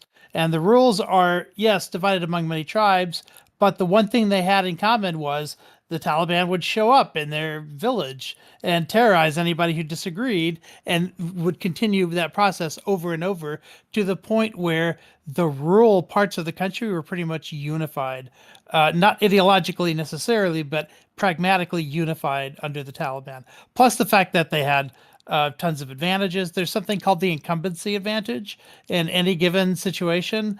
In the tech world, they call it like the first mover advantage or whatever. But if you're the first one there, you know the lay of the lands, you have access to the people, you have a big sort of cultural advantage. And one of those unifying things is religion, and the fact that they were able to tie religion to their cause. That made it very difficult to sell them on what America was offering, which included secularism, which I don't think was very appealing to anybody who wasn't like maybe inside Kabul already, which was maybe 10-15% of the country. Then there was insider versus outsider bias, right? Obviously, you're gonna trust your own people more than somebody from the outside who's gonna tell you how things have to be. And all of those urban or rural areas that the tribes were in were at higher elevation, because cities, you don't put cities on mountains. So they had the high land on top of that. There were so many different advantages that could partly be rolled into culture, but aren't entirely culture, that it's difficult to then just say, oh, it's, that culture is the main cause or something like that.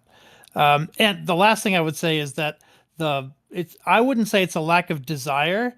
I think the polls are true enough, but you'll often see in polling, like for instance, what Americans' opinions on abortion was before Dobbs, right? And the majority of Americans were pro Roe v. Wade, right? But they didn't feel it intensely at that time, right? And so that's why Likert scale. You have to look at a Likert scale to really get an understanding of what's going on. So I wouldn't say lack of desire for democracy so much as lack of hope or lack of like faith that democracy could be accomplished. You have to believe that it can happen in order to, for sure. I guess I was wrapping that up, right? Like the will to fight, this idea of the value of democracy, like valuing democracy. I agree with will to fight. I just don't think that means they don't want democracy necessarily. I think that I think that there's a large contingent of Afghan people that like probably have like a preference for democracy, and that probably say like, I'd like it, right? But I don't think they're willing to die for it in the same way, obviously, that Americans are. Just straight up, right? I don't know if that's true. I don't know if that's true. Hold on. You know what I just realized when I was looking at that polling data is I'd have to go back and actually look at the polls, but it didn't separate men and women when I thought about that. And women's opinions are pretty close to fucking meaningless when it comes to who's willing to fight in a war, right? So if it's like 80% women and like 30% men, right? I don't know how big the split is, but I'm willing to bet that women are more likely to be like, yeah, I don't really like the Taliban compared to the dudes that are, you know what I mean? And like that's going to change how many dudes are willing to fight in a war if the dudes are only like 40%, right? And they're actually a minority. Because like I women agree, really I don't what we were saying, because you talked about like focusing on secularism, and that was a big disaster there. There's no way, that's going to work there. There are several things that you need to make democracy work, in my opinion. One of them is rule of law.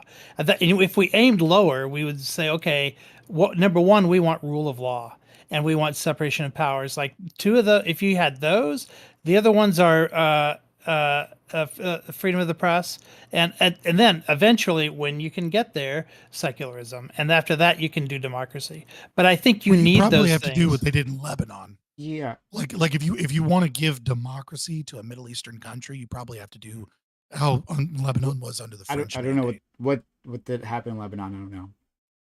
So in Lebanon, you had the Christians were essentially held the presidency, and the Sunni held the Senate, or like their version of the Lords, and the Shia held like the House, right? So they had a balance of power, but they understood that you have a culture that's extremely more focused on religion than they're focused on, let's say, like separation of church and state. Mm. And so because the value of separation of church and state doesn't exist, they created separation of powers in the government between the religious groups so that no one religious group dominated the other religious group. And this basically worked until Black September, when the Palestinian communists came in and started a civil war to kill all the Christians, because Palestinians like to kill Christians. That's just like, they love that shit. And so, yeah, well, the PLO anyways. But okay, but that's interesting. So I mean, it dovetails what I was going to say, that like when it comes to like female issues, right? Or like imposing Western feminism on those societies, right? Like there was a lot of Westerners saying, well, this is how you should be liberated, and the women on the ground saying this is not helpful to us, right? Like what we have to work within the system of like a Muslim rule, right? That's going to happen. You're basically just trying to dismantle these Muslim institutions, but you literally can't do that. So like this is a checklist, and it's like they were shooting lower, right? Like there was an article, I wish I could find it, but like they were basically shooting a lot lower than what the Western feminists want. But like these were the practical things that have actually helped them improve their lives, while like working within the culture that they had. All right. Yeah, I love you guys. It's 1:30 in the morning and it's Christmas, and I had my kids this weekend. I gotta dip out. Have a good one, friend. All right, brother. Peace. So I was gonna say, You were triggered, not me. Fuck you. That it was. No, you were absolutely. Whatever, dude. You were literally the one triggered, because I agreed literally at the beginning. Oh, hey, if that's what you mean, then this is it. Then there was no argument here. But then you had to jump in and make it your argument. So I don't know. Whatever. You're so full of shit. You were so goddamn mad at Tiberius for saying that Africa was sociologically behind. And I asked them to clarify it. And I asked them to clarify it. Hey, if it's not this definition, then I guess we agree. And I said that multiple times. Yeah, so and he kept giving you answers, and you kept yelling at him. Just as long. The hippo answer was kind of funny, though. I'm sorry. The hippo answer was stupid. It was funny. Pause. Hippopotamuses are the only thing that I've ever seen Steve Irwin be genuinely terrified. No, they're awful. Steve Irwin. They're so I saw a video of Steve Irwin when I was a kid, and he was in a John boat, and he was like, "Oh, crikey, there's hippopotamuses up ahead." It's like, so we're going to get on the shore and make sure that we maintain a distance of at least 100 yards. And it's like, and I was like, what the fuck are these things? The dude that will wrestle crocodiles was like, no, we have to stay 100 yards away from these. Don't even. Hippos are fucking terrifying. They'll fucking murder you. So they're murder machines. And I'm leaving on that. I'm leaving on the note at the end that hippos are terrifying. Goodbye. We can all agree on that. So that's why we don't have Wakanda, because of hippos? Because clearly, of the invasion of the hippos. Clearly because of hippos. Yeah. So I thought that was interesting, that we kind of mentioned, like, there's the Mideast kind of in some of this, right?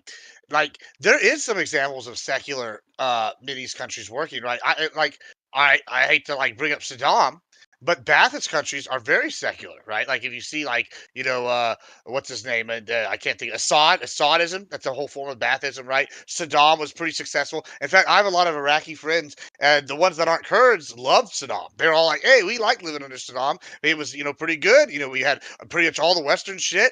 We were all rich. Everything was good. Now the Kurds, my Kurdish friends, they didn't like Saddam much. I don't think we need to go into why. Pretty obvious why they didn't like him, getting gassed all the time. But like Saddam was here being a strong man and was able to hold these kind of like multi like ethnic culture groups that are usually like very anti each other, right? Because what are these drawn by the British Empire? It goes all the way back to Nasser. Right, yeah, they just go back. They drew them up there, right? They drew up these countries, and only a strong man's been able to hold them, right? And it's because some of these cultures, I think, do respect strong men, and they're like, "Oh, okay, we'll be willing to thrive under that," as opposed to like, like, hey, let's do democracy. Like it just doesn't seem to work in some of these places because they need a strong man to like keep all these other various groups in check. That's why I always was like, oh, we took out Saddam. Well, something bad's going to come out of this. We're going to let something fester, right? Like, and sure enough, what came out of that? ISIS. We let something fester in there. And that was a problem, right? So it's just kind of like, and now what do? We're having to ally with different people and we're established. Probably some new strongman is going to appear in some of these areas. Syria has survived because they've had a strongman to fight ISIS to some extent, with outside influence. So it's kind of like interesting because like there are examples of secular cultures like kind of like starting in the Middle East, like just whenever they've had a strongman, which leads me to believe that it's the democracy that's just not liked by these kind of some of these areas. Not in the short run. I mean, you have to accomplish some of these other things first. And yeah, sometimes it is secularism that gets accomplished first, like with Saddam or with Nasser or with Assad, even though they're using it like to their own ends. But if you secularism is pretty good, but if you don't have rule of law, then it's not going to get you very far. And I think that was the real problem. There was no rule of law in Iraq. There was no rule of law in Syria. Or maybe you could make the argument that Turkey had it for a while. I don't think even Egypt under Nasser had it. Secularism, yes. Rule of law, no. So the biggest question I have is how could we have instilled a strong valuation for Western values and democracy in the Afghan people? I don't know. I mean, open up more schools. I mean, how do we accomplish that? I don't Or think I you guess it's do. too late now. I think this is one of those examples where we like empower a group and we keep them in power. Then it's like better the devil you know, almost like we were talking about this earlier with the whole what was the topic? What were we saying? Hey, should we buy from these countries that are selling things that are unethical or illegal? I think this is one of those cases, right, where it would have been better to empower a group, that's our friends. Instead, now we have the Taliban back in power, who are awful, as opposed to hey, let's try to force something into a culture that's not that culture. But I think to some degree, I think it's not accurate to say that we haven't accomplished that part of that goal at all. I think that there is a subset, especially in Kabul and in some of the larger cities that are 3, 4, 500,000 people, where people remember they have a generation of girls that got an education that still exists, that still live. Like they don't have the rights that they had when they were under occupation, but they remember it and they have those skills. And then the Taliban, when they took over, they realized, oh shit, we don't know how to run a country. We have these we have these technocrats from the former regime that we can use to build infrastructure and develop relationships. And the Taliban is actually trying to do that. I don't think this is the same Taliban as 20 years ago. I think this is a Taliban that, this is a little bit like in physics where a larger object moves the smaller one, but the smaller one moves the larger one a little bit. I think the Taliban has been moved a little bit, and they have some reason to want to sort of have a better relationship with the world community than they had before. I don't want to overstate that, but I do think that there is some reason to hope that 20 years of educating girls in Afghanistan has had some kind of an impact on the culture in that country. They just don't want to be ruled by a foreign country. We may have moved the ball a little bit. I'm concerned that they're just going to seek allies that aren't going to require them to change, right? Mm-hmm. Yeah, I, sure. I saw a doc. I mean, I've watched so many fucking documentaries in this country. There's one. I think it was a Vice, but it was so sad because it was a documentary in Kabul before the Taliban got there, like just before the Taliban got there. And again, despite the fact they had all these troops on paper, it was just sort of vanishing as the Taliban got closer and closer to Kabul. And all the shopkeepers were like in the barber shops were like tearing down pictures of women that they had up on the windows for different styles of women's haircuts. They were all tearing it down so the Taliban wouldn't catch them with it. I think there was something beautiful that was happening there that died. The Taliban came back. Yeah, and I agree. I just don't know how 20 years, we couldn't do it in 20 years and we're America. So, I mean, how the fuck do you get this done? I mean, McCain said 100 years is what it would take. Yeah, but it's 100. It's not 100 years just doing anything, right? Like not just 100 years of the American flag flying over Kabul, just being parked. Yeah. Yeah, right. Like it's 100 years of doing something very specific. I think what you were saying previously, Aiko, is exactly right in terms of Like, how do we interact? Like, what institutions are we building? And like, what does power sharing look like within this country? Talking about those different tribes, right, and like combining that with what Scott said happened in Lebanon, right? Like, do all these tribes feel invested, or are they looking out at this and saying, well, it looks like the judiciary and the executive, both of those are heavily filled with our enemies. I don't want to be a part of this thing that's clearly going to be biased against my group. Like how do you incorporate these different societies? And it didn't seem like I don't have the full history of how America tried to impose all this, but it didn't seem like we were doing that very effectively. We're making deals with these different rural groups that like, hey, like there's a reason not to kill our soldiers, right? Like we'll provide you with arms or whatever, or women. I don't know. We did a lot of shady shit. We're gonna provide you with all these things. But that's not like unifying behind the central project. There was a lot of corruption. Yeah. Not in the American troops actually, but really among the Afghan government. Like the American troops, at most would like turn a blind eye as to some of the shit that was happening. But I mean, there was, yeah, the child rape in particular was pretty well known. Like there's a lot of American soldiers there that complained about having to turn a blind eye, that they couldn't do anything literally about happening in the same room as them. Yeah, I don't know, but I mean that could be true. They had it happened in the barracks. Some of these warlords were like in the barracks. Okay, sure. Yeah. I mean, I haven't seen any evidence that U.S. troops were involved in any of that stuff, but I mean, I wish that the U.S. could have stopped it from happening. Not that they were may involved, but just like like if we're housing these people and then they've got like their boys with them, then ignore it, soldier. One of the funniest parts of the documentary was the U.S. troops were like trying to teach the Afghan soldiers how to like dig a trench or whatever, because they had like just finished digging and they're like, okay, now you guys go.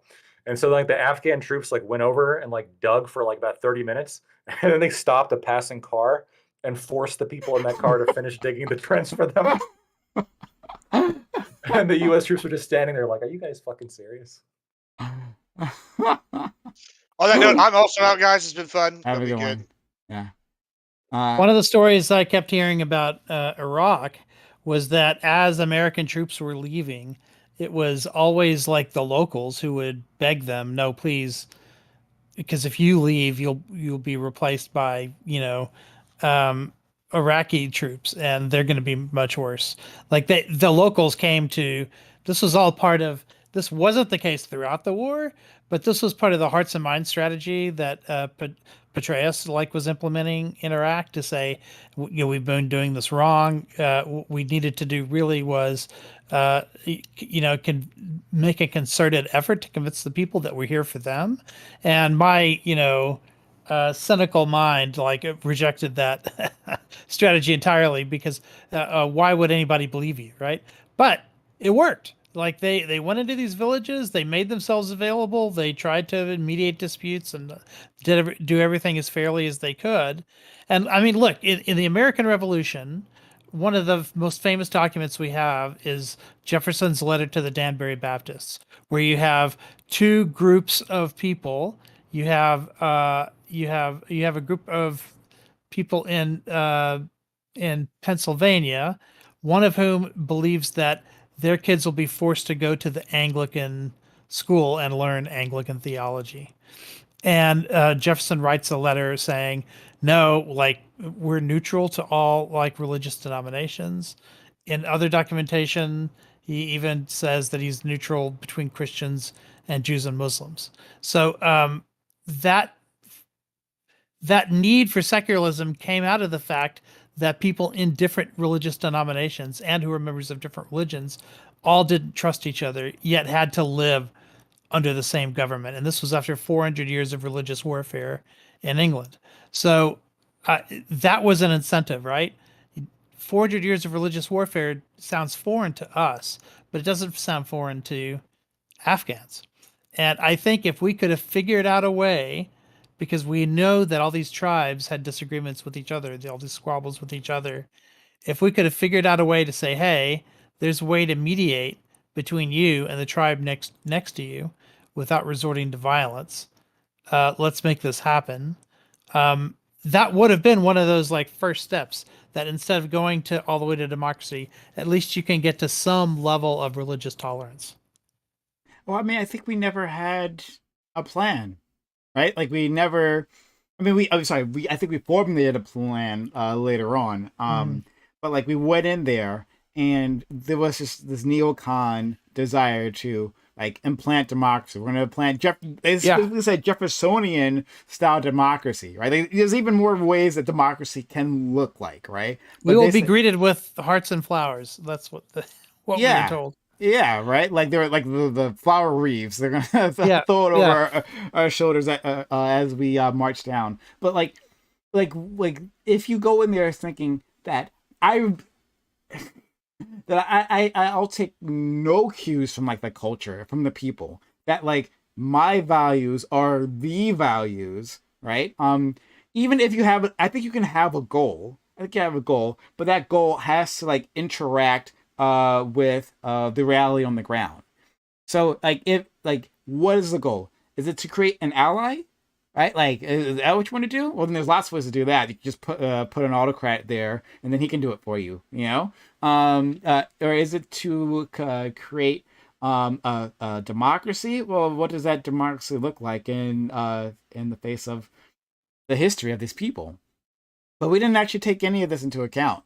And we spent a lot of years. So it's like, yeah, we spent 20 years there, but was it 20 years doing anything effective? But the first like 5 years, like did we do anything that we could that any of us here would consider an effective use of our time, right? And then after that, there's 15 years, and I'm being generous here, but like 15 years of trying to get tribes to not murder us, and to prop up a government that had every incentive to be extremely corrupt, like literally putting drug dealers in charge of a fucking government, and then wondering, in the end, of Ty saying, "Well, they just didn't fight for democracy." I was like, "There's lots of things that happened there." It's all I think what Well, we should have probably done is just directly stop fucking around with this Afghan government kind of shit. Just do what we did in Japan and Germany. Just directly have the military administrate that whole country for like 5 years, right? And then build some kind of government out of that once we felt they were ready. But you're right. I mean, there was massive problems with corruption, and one of the ways to alleviate that is you make the ruler of Afghanistan for a while like an American general. Like the military is in charge of this area now, mm, and there is going to corruption obviously is going to be at least lessened, right? mm. I think we split our forces between Afghanistan and Iraq, and that was a big problem too. Like that's why we didn't get Bin Laden right at Tora Bora, because we had to trust Afghan forces to do it, and of course he just bribed his way out. And had it been just American troops surrounding that area, we would have got him earlier. That would have given us two things, two possibilities. A, we could have just left and said, okay, our goal was to get Bin Laden, we got him, we're gone. Or B, if we had chosen to stay and try a new government with them, we could have had the full force of the United States military there, and instead of having the bulk of them in Iraq, and which we at least could tie 9/11 to Afghanistan because of the training camps. We could never tie anything in Iraq to 9/11. There was just no justification for being there. All right, but like, fair enough. If we had a direct military administration, I mean, we could still have like auxiliary forces there, right? People who live there. But I just the level of corruption, I think, there among the government, like It wrought it just, society. yeah, it did, or it did. Like it, they would sell U.S. military equipment on the black market as soon as Mm. they got it. They would sell the gas from vehicles. They would like do the shit that we made fun of the Russians like for doing when they first invaded Ukraine. That was endemic, like in every fucking place in Afghanistan. And then you had like the really fucked up stories of like the little kid parties and shit where like the top military officials were involved in. And it was like, So bad. yeah, I mean, if none of that happened, I wonder if there would have been perhaps more of a support and more valuation of democracy and more of like a well-run government that could transition into something more serious. Because again, rule of law, I think Aiko, I agree Yeah. with you. they didn't achieve full rule of law in the same way the U.S. military could have. The Taliban like ended the boy rape. Like Yeah, they that's the did. thing that happened. And it's like um if that's a factor. I don't know if there's many other factors, but if that's on your mind that hey, like we're letting in these warlords who like rape kids on the regular, and I'm against that. If you choose the Taliban, does that mean like you're not choosing democracy or you're like not choosing a corrupt system? You know? Yeah. By the way, I think they actually banned it not because of like the reasons we would want to ban it. I'm pretty sure Oh the no. Taliban banned it because it's gay. That's what like that was their argument. Yeah. And like they punished the victims often, right? If like the Um. kid who was involved with it, they would punish them as well. um, So I mean, the But this is reasons a were kind of fucked up. strategy. This is a strategy that Hamas does too, right? Whereas they'll do things like open up a hospital because they know that it'll highlight like Israeli failures in that region to like to take care of the people that they're occupying, or they'll if someone is a suicide bomber and like sacrificed his life for the cause, they'll take care of that family or whatever. It's obviously it's not because Hamas is like full of good intentions, but it's because they know that there's PR victories in this and that they can see that, oh, people wearing that uniform are taking care of my family. And so I'm going to support them. And Taliban knew how to do that kind of stuff too. Yeah. Even terrorists can do Yeah. PR. Like in Yeah. fact, a lot that's a lot of terrorism is PR of another kind. That people don't really Yeah, you remember see like ISIS? They that. were the first ones to have these like swooping camera angles of people being like beheaded and stuff. Very high level, very high quality, like cinematic quality to this like base brutality. There was Al Qaeda had the magazine teaching people how to make Mm, the homemade bombs in the West. yeah. And like Yeah. they were like make cool. Hey, like jihad's a pretty cool thing to do. So here's the tools to do Yeah. that. But that's like They were the first free speech absolutists in the West, right? Because they liked ha, using American social media accounts to recruit terrorists in America. Yeah. what do you think? Lactide. Lactide. What do you think about that? Lactide. You're would you allow for terrorist accounts where they're like literally teaching people how to they're not advocate they're not going to advocate, but I'm just like, hey man, if like jihad's like a cool thing that someone somewhere likes, like here's ways to like build bombs, would you ban those accounts? Yeah, I'd probably ban those accounts. I think that it's got to be content though, as opposed necessarily.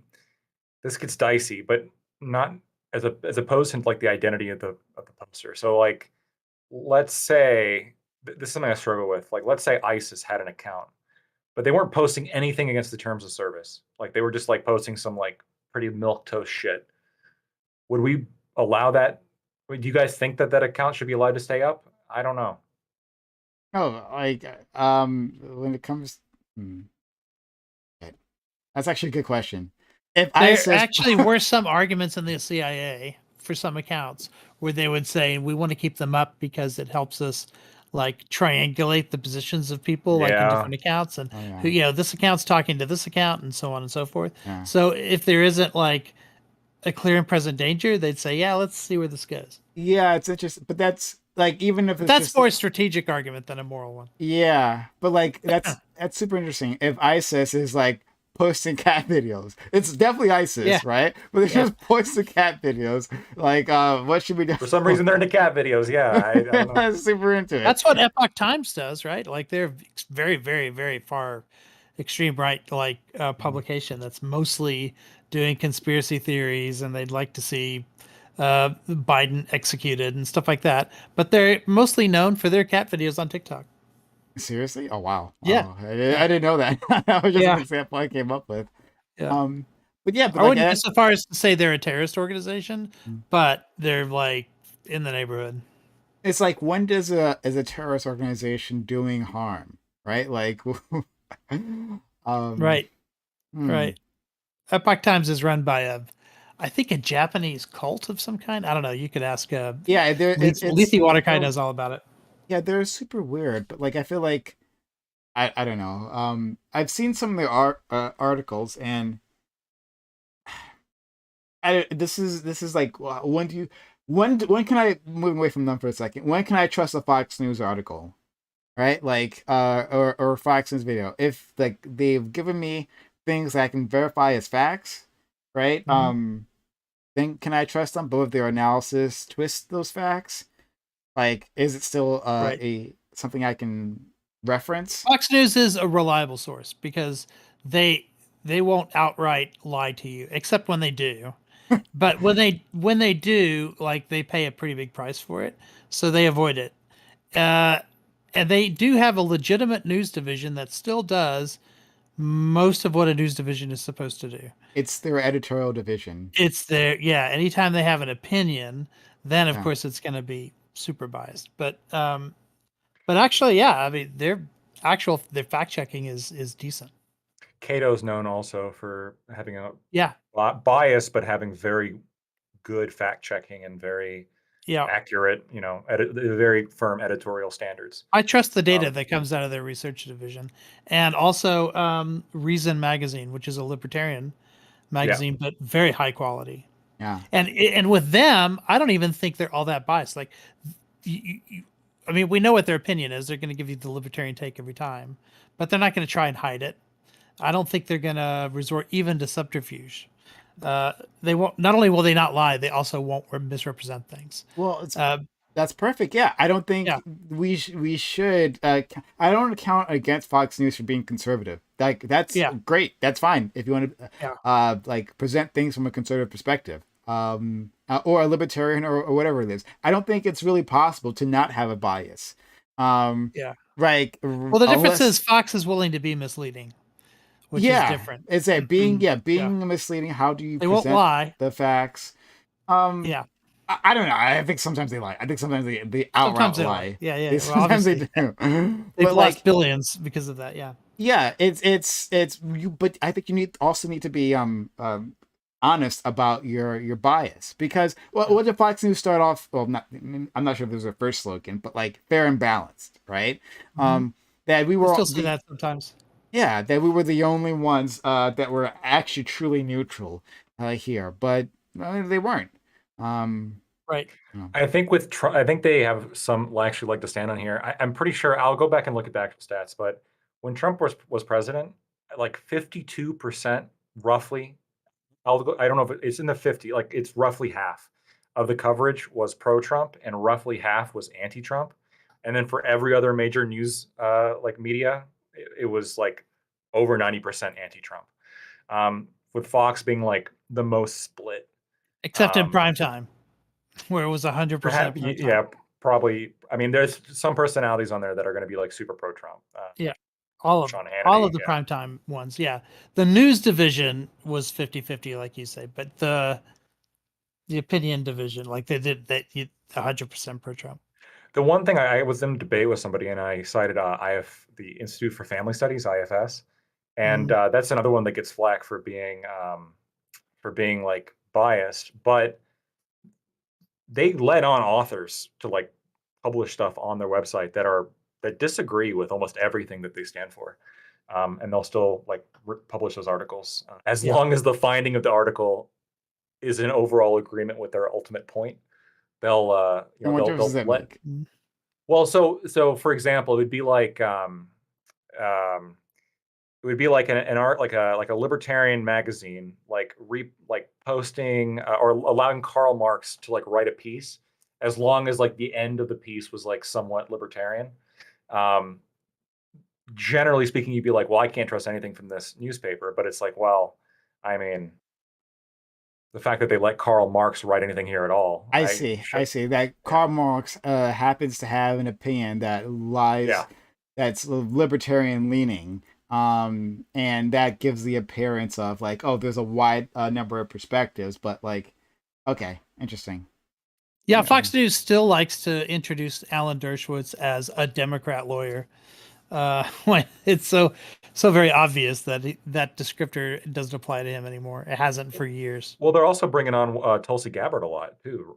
Yeah, Yeah, yeah, but But at least she finally came out and w- stopped pretending to be a yeah, Democrat. yeah. Like, Lactor, what do you consider Tulsi Gabbard to be? She definitely comes across as like a centrist Democrat. I loved. I'm gonna love her forever after what she did to Kamala Harris in the primary. That one, the weed point that she made, that was just devastating. That was sick as hell. I don't remember that one. I remember the Well, school so bus. yeah, it was so good. Like you have to look it up. I mean, Yeah. she just I mean, I'm sure I saw eviscerates. it, but I just don't remember it. Yeah. That was But it was a great point, and she's I think very definitely comes I, across as like a very strong personality, which I don't know I makes me accept her authority. I I think think she's more more of a the crypto. She's more of a crypto fascist, like with like her BJP. Is that the one I'm looking for? Connections. Like she.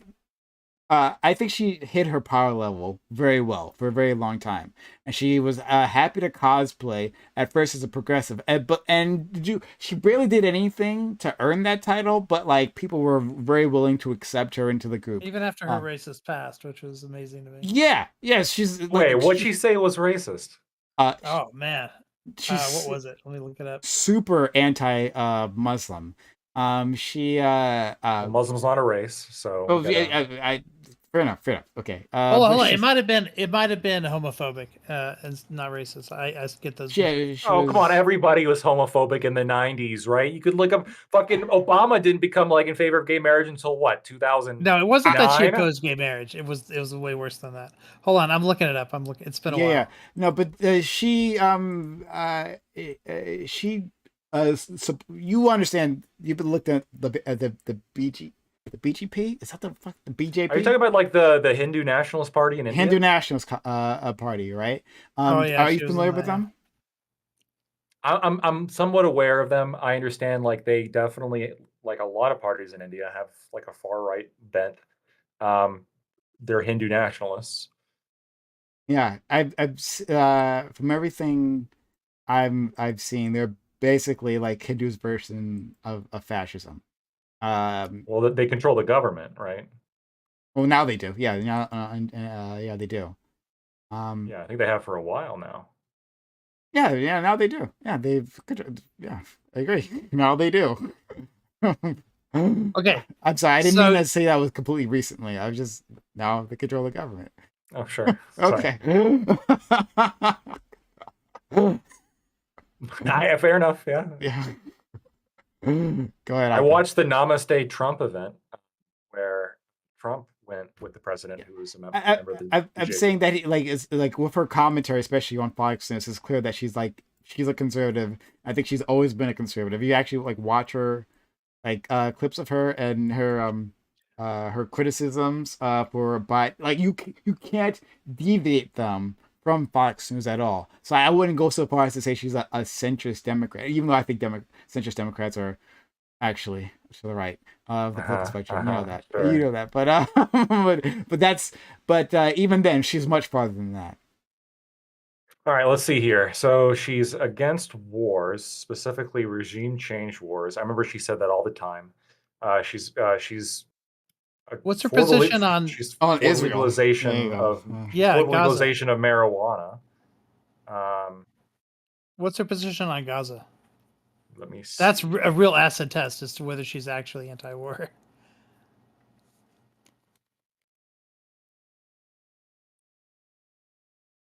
I'm not seeing it. Yeah, she would be if she had the position that she. I would be shocked that pretends she has. Yeah. And she would have been calling for a ceasefire like from the beginning. Yeah, I would be shocked if she is not in favor of bombing Muslims. I would really be shocked.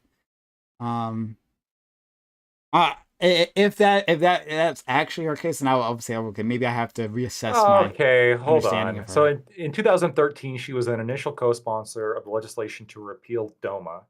The year before, she apologized for all of the anti-gay advocacy she did before. That was when she flipped. That was when she flipped because that's when everyone flipped. Yeah, that's when everyone flipped. And by the way, I'm looking at the quote unquote statements that she made. Right. She's all the statements here are like that I'm seeing at least are kind of in line with things that like Obama and Clinton had said, like protecting traditional marriage.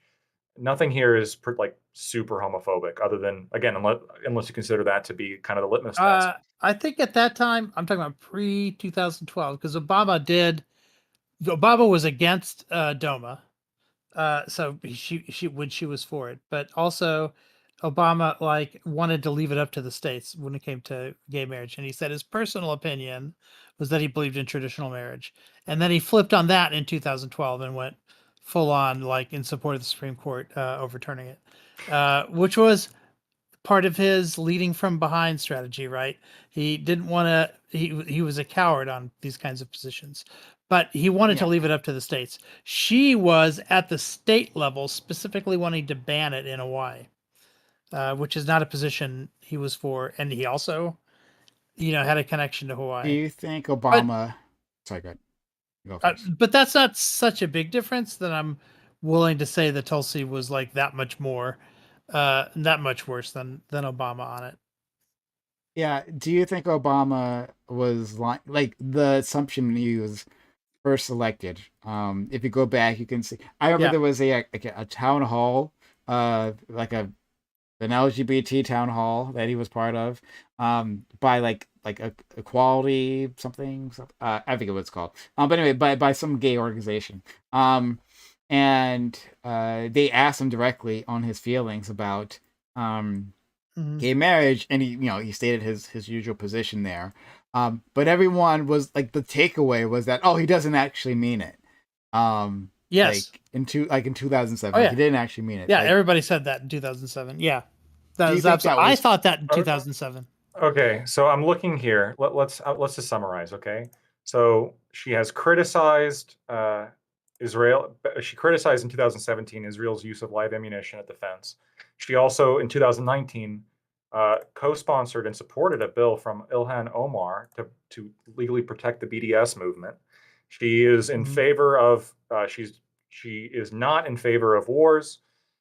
She is in favor of legalizing drugs.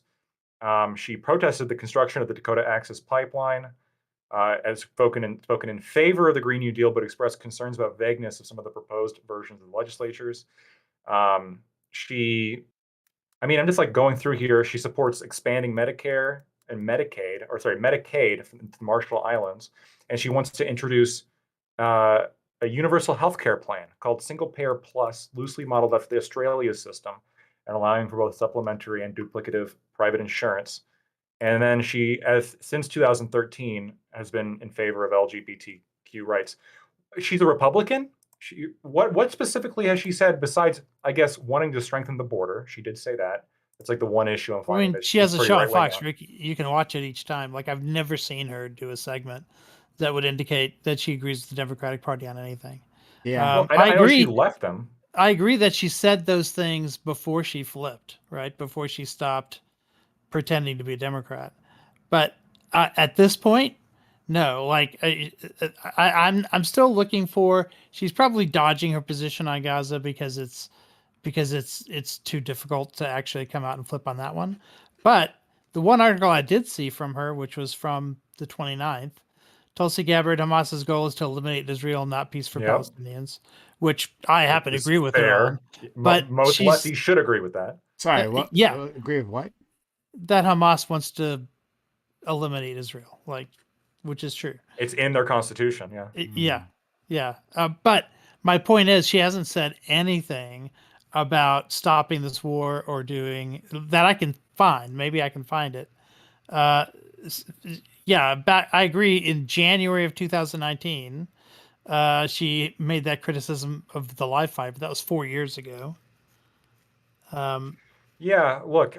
5 years ago. Sure. Yeah, you could. I'm sure you could find. I mean, I'm reading right here. She's apparently taken some more conservative positions on the transgender thing, which I suppose that's been kind of a recent. She no longer has to pretend to be pro-queer. That's. Well, I wouldn't even. There are that's a murky. There are people who are not necessarily on board with the transgender thing, even if they're on board with the other elements of the LGBT. Here we go. Tulsi Gabbard calls out Biden for not attending the March for Israel rally in D.C.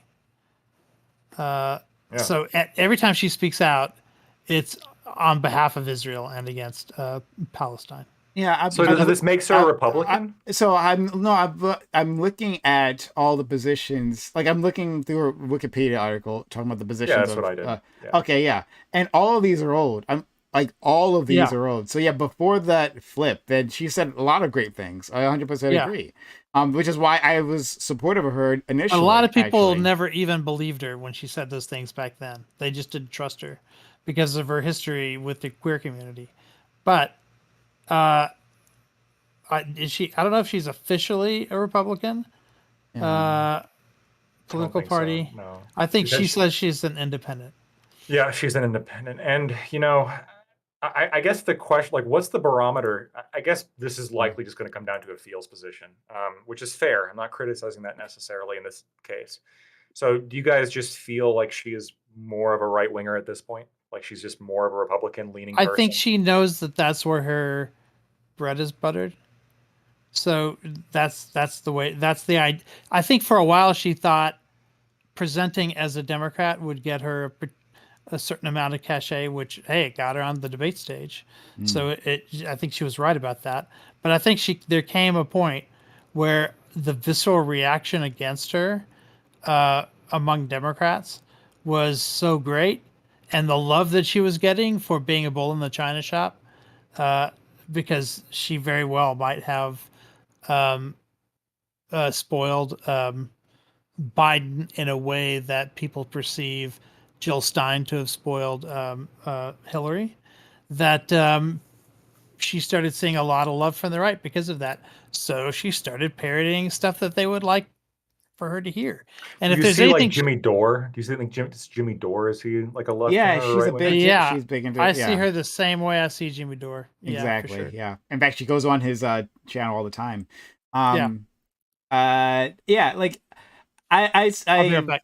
Yeah, I pretty much agree with Aiko here. It's just that like I don't have a list of Tulsi Gabbard's statements. I mean, because I don't keep a list for these things. But like neither do I, to be honest. Yeah, I've watched lots of videos of her talking, and she talks as a Republican. I've seen her clips on Fox News, and beyond that, her other proclamations. And I've seen people interview her, like in contentious interviews, and she's proven herself to be either a hypocrite or a liar in those past positions that you were talking about. So I just have to leave it at that, though, but because I don't have a list of these things for a debate. Let's take her for her word. Let's just say that like everything I just listed off her Wikipedia is her like ostensibly like the only position we know her to have. Okay. Based on that, would you think that my categorization of her as like a centrist Democrat is probably pretty fair? Yeah. Based on what she was like, I think she was, based on that and how she previously presented herself, she seemed like a progressive. She had a progressive sheen to her. And I don't think she's a progressive ever, actually. She presented herself as a progressive. She said she was a progressive. She said that the rest of the party was conservative, and she was reacting to the Democratic Party's conservatism. When she threw her weight behind Bernie Sanders during the race, she like basically resigned from a position in the Democratic Party.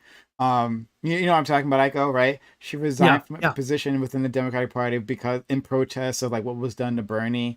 That like I remember being excited about her. Like I didn't know a bunch about her. She was new to me on the political stage, but I was like excited about this woman. I really want to learn more about her. Bernie rejected her endorsement. Well, hold on. So the first thing I'm looking up is that she endorsed Biden when she ended her presidential run.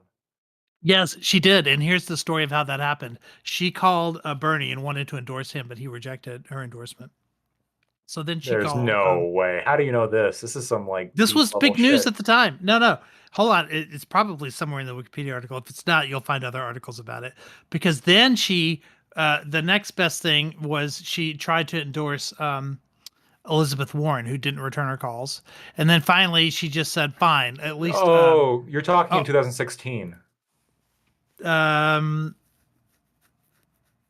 Maybe. Yeah, sorry. It was 2020 that she endorsed Biden. Yeah. We were talking about before, not 20. Yeah, that makes sense. Yeah.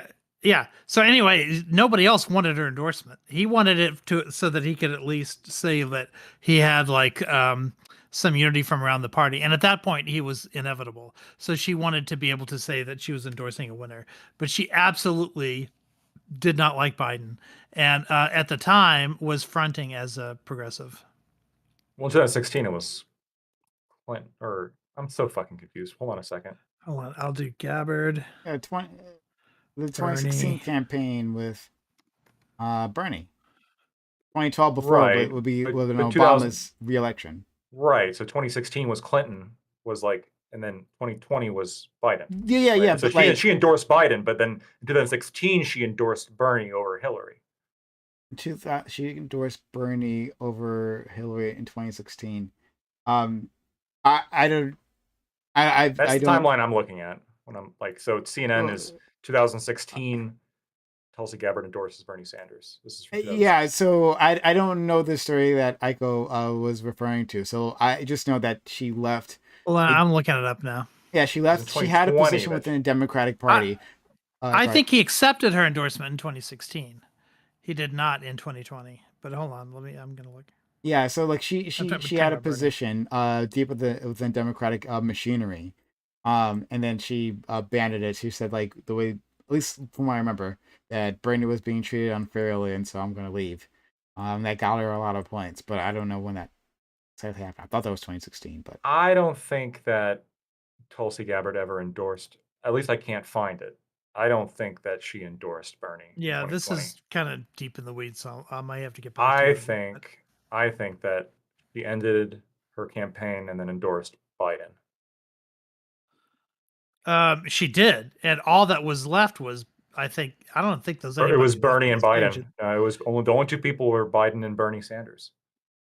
Hold on, let me find. I remember the story when it happened because it was reported on at the time. That means I should be able to find something, if nowhere else, on the Wayback Machine. Okay. But I think you guys give her a hard time. I think it's about time that we have women's empowerment. Tulsi Gabbard could have been our first woman president, but no, you guys I want to select her. ask you about that then. Now, since we're here and we're still bullshitting, I'm surprised Lactoid is even still with us at this point. I've been expecting you to leave because you usually leave much earlier. He usually hangs out with Corey. But okay, but Trump made a comment about like how the Democrats aren't stuck with Kamala Harris. That like she's a bad VP, and you're not stuck with her. And like, what are your thoughts on this? Like, do you think? Okay, two things. One, do you think that if Biden is the nominee, meaning he doesn't croak, right? Are we stuck with Harris as a VP, and or two separate situation? He does die likely, and she becomes a candidate. Do you think Democrats are stuck with her being the nominee? I think Biden's stuck with her being the VP. I think switching VP would be really difficult. And if he actually died and then she like during the campaign and then she was like, I'm gonna run as president, that would I guess I don't think she'd beat Trump. Honestly. I don't think she'd beat many people. I don't think she'd beat many people. No, she's not. I no, and she I didn't find her debate performances to be particularly spectacular. Especially because again, Tulsi destroyed her. It's very clearly on YouTube. You can find it. Yeah, I don't know. Kamala Harris is not very bright. Oh, I wouldn't say that. No, that part I wouldn't say. I think she's. If you listen to her interviews, she can never answer a straight question. Like one of the ones that amazed me was they asked her what I thought was a layup, and they said, "Hey, you remember that time you asked that question about the school bus to Biden?" And then she said, and her response over and over, they give her multiple chances to answer this question. Each time she said, it was a debate. The assumption being, if I say something in debate, you can't trust it. I remember that. That was awful. It's a lie. Like nothing you can't. It was such a dumb answer. And she gives answers like that all the time. Very non-specific, very, very focus grouped, but also like also off in terms of its of the effect that it has. She's just not. I don't want to say she's not smart, like maybe book smart, which is what you or keep something. saying. But like, but that's okay. So that's my only disagreement with you. I don't think she has any sort of political chops. I'm baffled Right. in how she became the senator. Was she appointed senator the first time? Like that might explain how she got into the Senate. She has just none. And She probably was. she was. Well, I mean, a big reason why she got picked is because of her race and gender, right? I mean, that's I mean, Biden said there's going to be a black woman VP, right? And she was the pick. Absolutely, 100%. Like I won't disagree with you there. But like, but that's why I was focusing on specifically on the senatorial run. And if someone can someone look that up? Like, was she appointed? Yeah, I'm looking it up right now. Because like how does she run a race? I don't know. I just don't know. Now, I'm not saying she's dumb because I feel like her, she was AG, California AG, I think at some point. Yeah. Well, yeah, that's where Tulsi Gabbard criticized her, was that so she was Oh, caught she up, was like, not appointed. she amazing. she was like I think the exact quote was like you arrested people for marijuana and then laughed about it at the same time while admitting that you smoked marijuana yourself. It was something like that, and it was yeah. It's Obama supporting the drug war when he dabbled himself. He just didn't get caught, which is why he could run for president. Yeah, I hear that. But anyway, this woman, like when you see her, like it was in her Senate hearings that like I became interested in her because of her the way she would do what Elizabeth Warren does sometimes, right? Or Katie Porter does, where she like dismantles a person's testimony in front of Congress, right? She did such a good job of that. And so I assume, and I think many other people assume, that also translated into like political ability, but she doesn't seem to have that at all, like at all. No, I don't think so. I don't think she's stupid. I think she was picked but because, in part, because she had history with Biden. Number one. Number two, like she won district attorney races twice. She won attorney general, which was a statewide race in the biggest state in the union, and then she won that twice, and then won statewide for Senate. So she won 3 statewide and 2 district-wide like races in her career. So on paper, it looked like she was a good politician. Yeah, like is there, because I'm thinking of like comparing her to Hillary Clinton. I think there's like a lot of parallels here. Where people say, like you hear this constantly, right? Like whenever Hillary Clinton's brought up, people say that she is actually incredible in really like face to face interpersonally. She is a great person to be around. But like on the political stage, how does she fuck up so badly? It's unbelievable. Like sticks her foot in her mouth constantly, and the worst possible ways. And great at like demolishing coalitions that she might be able to build. How does she do it? How? But so like this feels like Kamala Harris, that like for some reason when she's on the national stage, she just can't perform. I just don't understand it. I don't think she's stupid. Well, I think she's stupid when the cameras are on her. I think her emotional intelligence is not very high, right? Which is something, say, Bill Clinton had, like off the charts emotional intelligence. Yeah. She does not. Now she might be good at, like, I don't know, on a spreadsheet or something. I don't know, but she is not emotionally intelligent, and that's what it takes in order to like do well in these kinds of races. Yeah. I mean, maybe it's because it was California and like there's not a lot of competition at that top level. Like for senator, for senator, yeah, because I mean everyone's going to vote Democrat, right? So no, I mean on the primary. I mean on the primary level. Yeah. Oh, in the primary, yeah, at least, yeah, sure, but that's one race. And then I guess you had those attorney general races. But again, it's also one of those situations where if you're AG, you're just expected to run either for governor or senator. Like that's your next step up on the ladder. When you're a district attorney, running for district attorney, like it's a low information race, and if you have the Democratic machine behind you, right, and she is a connected woman, then Right. it's easy enough. And then for AG, I AG. imagine, I think those races can be explained by the Democratic machine. Right. And then I don't know what that Senate race looked like in terms of the primary. Was she facing people who were just complete jokes? And then compared to her like impressive resume, and Her opponent was Loretta Sanchez, whom I've never heard of. that So I'm not. sounds. Do you guys think Trump's gonna pick Vivek to be VP? I think Vivek's been pushing for it pretty hardcore. I mean, he'd be smarter to pick. The person it would be smart to pick, he won't pick because he wants somebody who'll be absolutely loyal. But the Vivek would be loyal. Yeah, Vivek would be loyal, but I'm saying the smart pick would be somebody like Nikki. But I don't think he's gonna. He's already come up with a name for she's her. obviously yeah, exactly.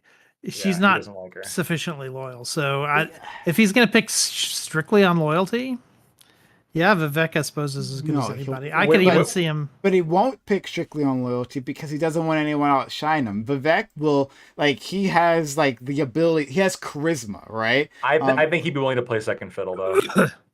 well, yeah, I think the bigger thing I think is because who knows how long he'll live. Even like the great replacement comment that he made during the debate. That was I had to do a double take and rewind the fucking live feed for a second. Did he just say that? Did you guys see that at all? Do you guys watch the Republican I primary? watched the debate. I don't remember this particular comment. What did he say? He said the great replacement, it's not just a myth spread by extremists. It's the modern mainstream Democratic platform.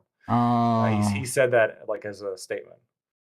Yeah, that's no. that hold on, ridiculous. He's saying the Democrats are run by the Jews to. He didn't say that. Get rid of white people. Well, that's what great replacement is. If he'd said demographic replacement, I could see interpreting. He definitely used the word great replacement. Okay, the great replacement theory is Jews trying to get rid of white people in America. I almost think that he doesn't know what the great replacement theory is because that was my understanding of it too. Right. No, I think all he's saying is that immigration, that's all. Immigration equal bad. That's all he's saying. He just doesn't understand the terminology. I don't think he cares about the terminology, and I think it works from either way, right? I think he probably does understand it, but he knows that this will get him points. Yeah, sure. In all spectrums of the conservative field, this gets some points. It gets some points for Republicans who might just regular center right Republicans who hear immigration equal bad, and then for far right Republicans who are oh yeah, the Jews, it's their fault. Right. It's there's just no downside to saying that in the conservative debate at all. Although the current war sort of complicates that a little bit. Yeah, but you don't have to. As long as you don't say the word Jew, then you're fine, right? Then you can just hide behind anything. Yeah. Yeah, sure. Yeah, I agree. Yeah. What do you, Lactoid? Who would? Ron DeSantis. Ron DeSantis. Yeah, I know he's weird, and he probably eats pudding with his fingers. You mean the bobblehead guy? Yeah. Look, I don't think he has charisma as much as Vivek. I'm mispronouncing his name. I'm sure. Yeah, we know. Yeah. Or Teflon Don, right? Where I definitely think the insults towards him stick in just ways they just don't with Donald Trump. But just in terms of a proven track record of getting shit done, fighting the woke. I think, fighting the woke, right? Which is my main concern at this point. I think Ron's a good guy. But you don't think he's a mirror of the woke? He's the way he bans books in his state, and we can have a whole debate about wants that. Wants to do cancel culture with all these corporations. I don't consider him to be banning books. We can have a whole conversation about that. He's removing from school libraries, which is different because there's plenty of books that aren't allowed in there. including Mein Kampf. Would you really want little children reading Mein Kampf untended? Actually, and I actually unsupervised? checked out Mein Kampf from my high school when I was a kid. Yeah, that shit don't happen anymore. Maybe things are a little bit different, okay? But you cannot find that shit in a elementary school library. Now that was high school. I don't know. Maybe high schools currently have Mein Kampf. I doubt it. It was your elementary school library that you found Mein Kampf? No, high school. High school, yeah, high school. Yeah. Even that's pretty intense. Yeah, that's you're not gonna. I was doing a research paper. It was there. I feel like that should be there. Yeah, it should. Yeah. It should be there. And Yeah, it should be. also, Mein you Kampf can should get be full there. text of Why it on not? the internet today. Like it's even easier now to get it. No, I understand that, right? And ultimately, I think that we need to do a better job at controlling what children read on the internet, but then also empowering parents to control what children read on the internet or watch on the internet, like pornography, which was included in some of the books that were banned from these fucking elementary school libraries, right? Well, we have banned books week in I think late September of every year, where all the high school libraries like put on display all the books that have been banned across the country, like in recent years. So, and kids have a way of knowing what it is they're not supposed to read. So, in a lot of ways, like a lot of these efforts to ban books have sort of backfired because they've got these books. If you go and look at their like a bestseller status or whatever, it always gets a spike whenever there's some story about that book getting I'm banned sure. somewhere. Yeah. Yeah, and there's no way you're going to stop that, right? Like, Yeah. I'm sure there's people who seek out Mein Kampf. It's or the seek out, Streisand like- effect. Yeah, like or seek out like there's a lot of like pro-slavery literature that came from the South prior to the Civil Mhm. War that you can find. And I'm sure there's people who read that just because it's hidden, right? Of course, there's going to be like motivation there. Yeah. But at the same time, like I generally am in the belief that access for especially for children, like opportunity to access materials just makes it more likely that more children in the long run are going to come in contact with that. And I do think that a lot of the books that were banned were inappropriate to have in a children's library. What do you think of the Moms for Liberty fiasco that's happening now? Wasn't that? Yeah, I don't even.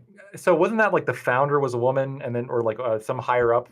Whoa, some higher up was a woman, and then she like was organizing a threesome with her husband and another woman. Yeah, Right, then, yeah. like- So like the co-founder, her and her husband, who's like he's in some position in Republican politics, but like some like powerful position there. They were like apparently like doing a threesome with this other woman. And but this is not the first time. There's actually other evidence that's come out that like this is a thing that they've done. That she's done. She's engaged in like homosexual activity multiple times. And like, but what I just like, what are Has she your thoughts? advocated for banning homosexual activities between adults?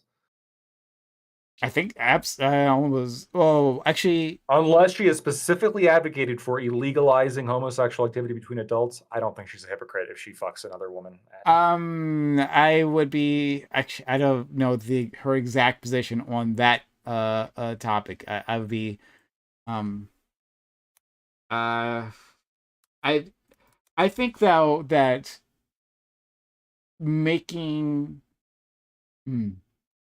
that implying that LGBT individuals are a danger to the community is the issue. That would be the thing I focus on. I don't know her specific thing on adults interacting, but like the whole groomer discourse that we've had recently. I think playing into that makes you the hypocrite right there. Did you hear about the? I don't think it makes you a hypocrite. There was a school board in Utah that had to ban the Bible because the rules that they had created for banning books in those districts were loose enough to where if, first of all, it didn't get reviewed. If a parent objects to a book, it just gets pulled because too many parents were complaining, and so there wasn't time to like do the official process of review that it would take for every single book that got challenged. So as soon as the book got challenged, it would just get pulled. So of course somebody challenged the Bible because there are some pretty steamy scenes in the Bible, and it got pulled in Utah. I don't know if it's back or not. Surely somebody changed the rules after that. I don't know. I'll leave things here. I'm tired. But this was a fun conversation. Frustrating at one end, even though I was right the entire time. But We should do banned books week when it comes around again. banned book. What does that mean? Doing banned There's books something. week? Banned books week is in like late September every year, and we should do a panel on banned books, or like to Lactoid's point, whether or not pulling books from school libraries can be considered a ban. Um, hmm. Okay, yeah. But shout out to my man Aiko, who I miss, and it was really nice having you here. And I'll invite you next week if you want to be a part of that. I'm not sure if you'll Yeah. still be on break. I'll All be right, around yeah. still. Yeah. I'll hit you up next week. I And might even. Yeah. My first day of school is on the 8th. Oh, So okay. if the 8th is a Monday, or if the 7th is a Monday, then I can. The I don't know what day that 8th is. is a Monday. Okay, I may or may not be available that day, but Okay. certainly on the 1st. And shout out to your friend, and shout out to my Or friend whatever. Lactoid. Thank you for coming through, like on Christmas night and hanging out with us and getting Merry super Christmas, frustrated with everyone. everyone. Yeah. We can I guess if you're still streaming, I guess I could raid you.